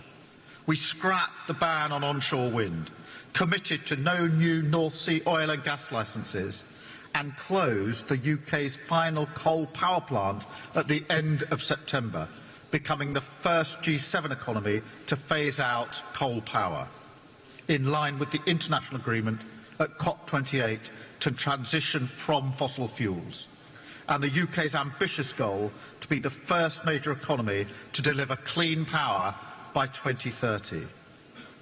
Today I can confirm, 3 months ahead of the deadline, the UK's 2035 international target, our nationally determined contribution to reduce all greenhouse gas emissions by at least 81% on 1990 levels, aligned with 1.5 degrees.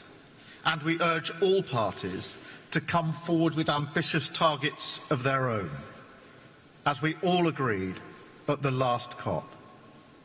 We will work in partnership to support other countries to develop their own commitments and transition through our forthcoming Global Clean Power Alliance. And finance will be its first focus. We will honour the commitment made by the previous government to provide £11.6 billion of climate finance between April 2021 and March 2026. But we must use public finance as a multiplier to unlock much more private investment and reform our international financial institutions. Today we launched the new CIF capital market mechanism listed on the London Stock Exchange with the potential to mobilise up to $75 billion in additional climate capital for developing countries over the next decade, putting the UK's role as a global financial centre at the service of driving the green finance and green energy transitions. Climate action is at the heart of this government's mission for the protection and prosperity of Britain and the world, writ large across our domestic and international priorities. We are taking the urgent action needed to protect our planet and its people. Thank you very much. Thank you, Your Excellency. It is my pleasure to welcome His Excellency Mr. Viktor Orbán, Prime Minister of Hungary. Your Excellency, you have the floor.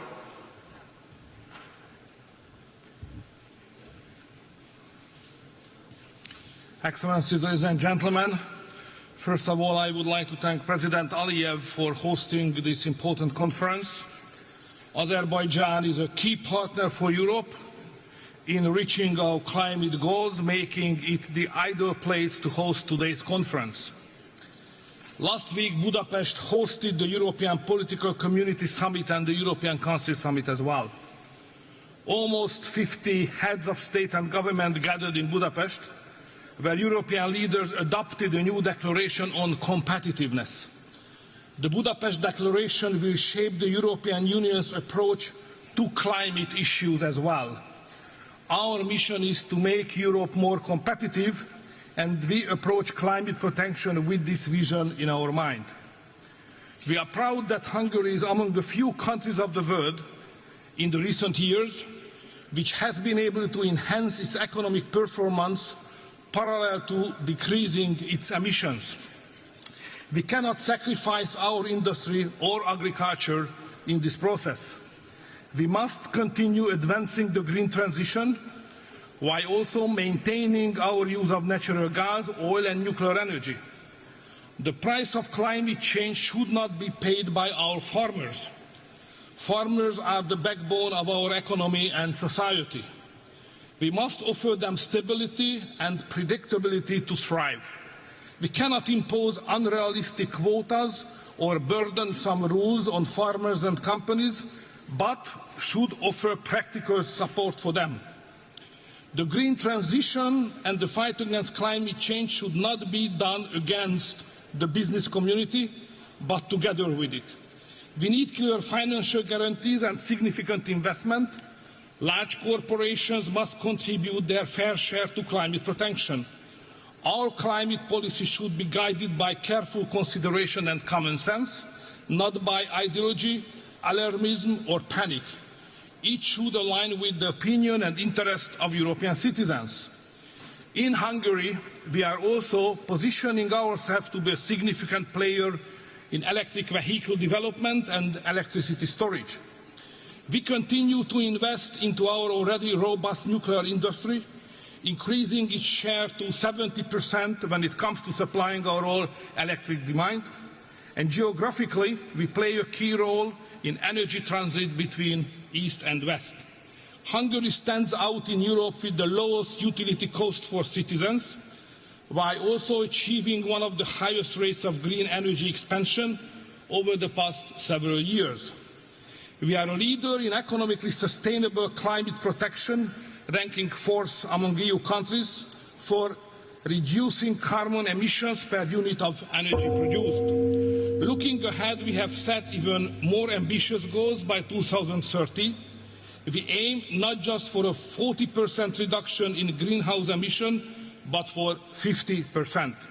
I firmly believe that by working together, we can balance ambition with pragmatism, establishing Europe as a global leader in climate action, with compromising the prosperity of our industries and agriculture. Thank you very much for your attention. Thank you, Your Excellency. Distinguished heads of state and government, delegates, honored guests, this brings us to the end of our national statements for today. We will continue with the delivery of national statements tomorrow at 10:00 hours in this plenary. With this, I declare this joint meeting of the COP, CMP, and the CMA adjourned. Your Excellencies, dear colleagues, we will now hear special messages. It is my pleasure to welcome His Excellency, Mr. Xi Jinping, President Xi Jinping's Special Representative and First Vice Premier of China. Your Excellency, you have the floor.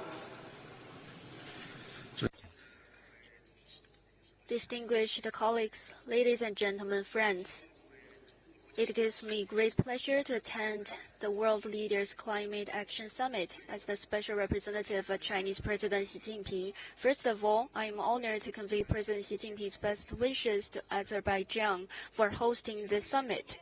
President Xi Jinping highly commends the positive efforts and contributions made under Azerbaijan's presidency to promoting global climate governance and wishes COP29 a full success. It has been 30 years since the UNFCCC entered into force. Standing at this new starting point, we need to work together for satisfactory outcomes of COP29 to live up to the keen expectations of the international community.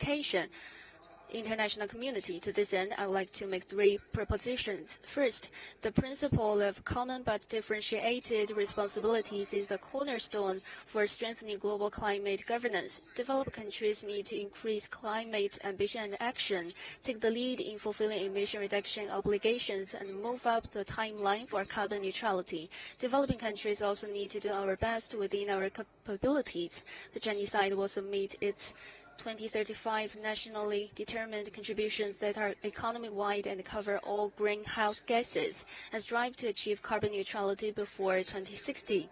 Second, the complete transformation of growth models is the fundamental solution to climate change. China's high-quality production capacity, as exemplified by its manufacturing of electric vehicles, lithium batteries, and PV products, provides a significant boost for the green development of the world. The international community should work together to accelerate energy transition in an equitable, orderly, and just manner, keep the industrial and supply chains of new energy stable, facilitate the accessibility and innovation of green products and technologies. Third, funds and technology are critical to improving the capacity to tackle climate change. Since 2016, China has provided and mobilized more than 177 billion yuan of project funds in support of other developing countries' climate response. We call on developed countries to increase financial support and technology transfer for developing countries and expect more ambitious funding targets to be set at COP29 so that confidence and guarantees can be provided for a global climate response in the next stage. China will work with all parties to uphold the vision of building a community with a shared future for mankind and jointly build a clean and beautiful world. Thank you. Thank you, Your Excellency. It is my pleasure to welcome Mr. Hashim Sumitro Dijojo Hadikusumo, Special Envoy to the President of Indonesia. You have the floor.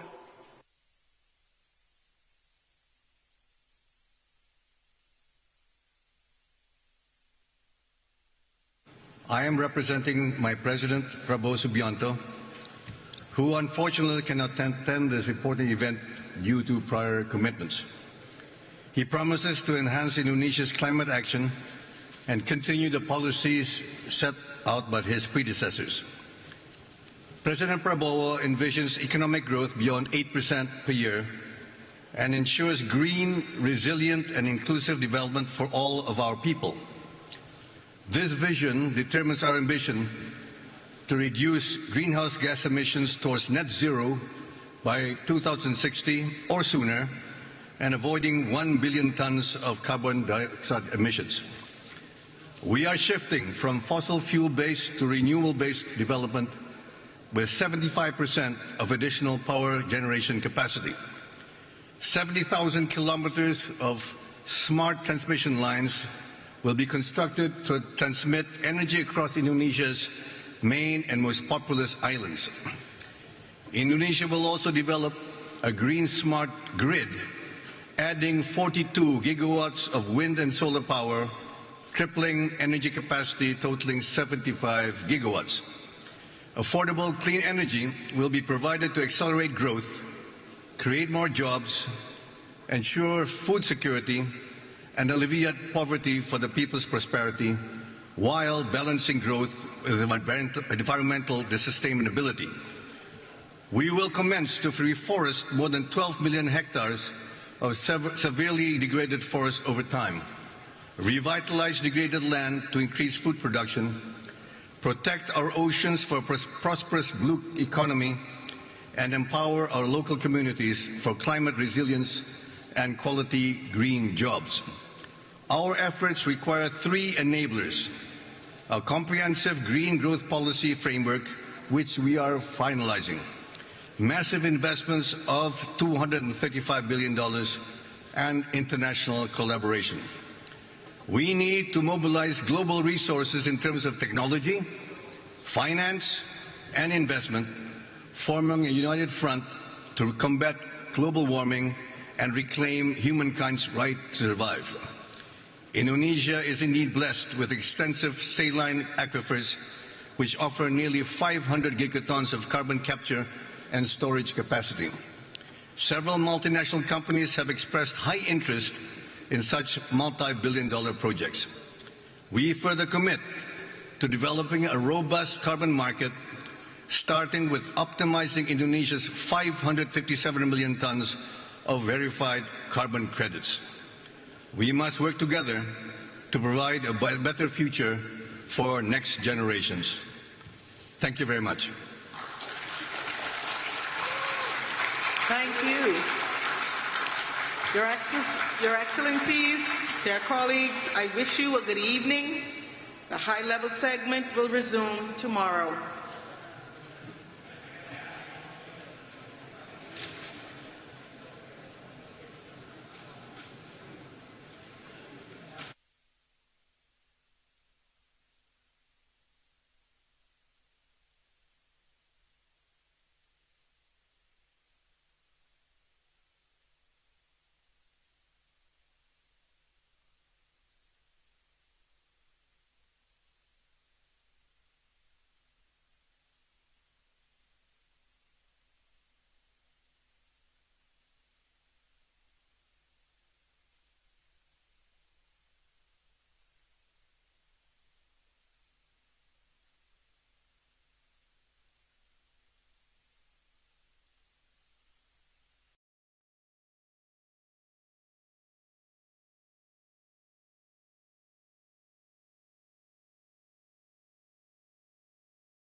11 de la mañana estamos.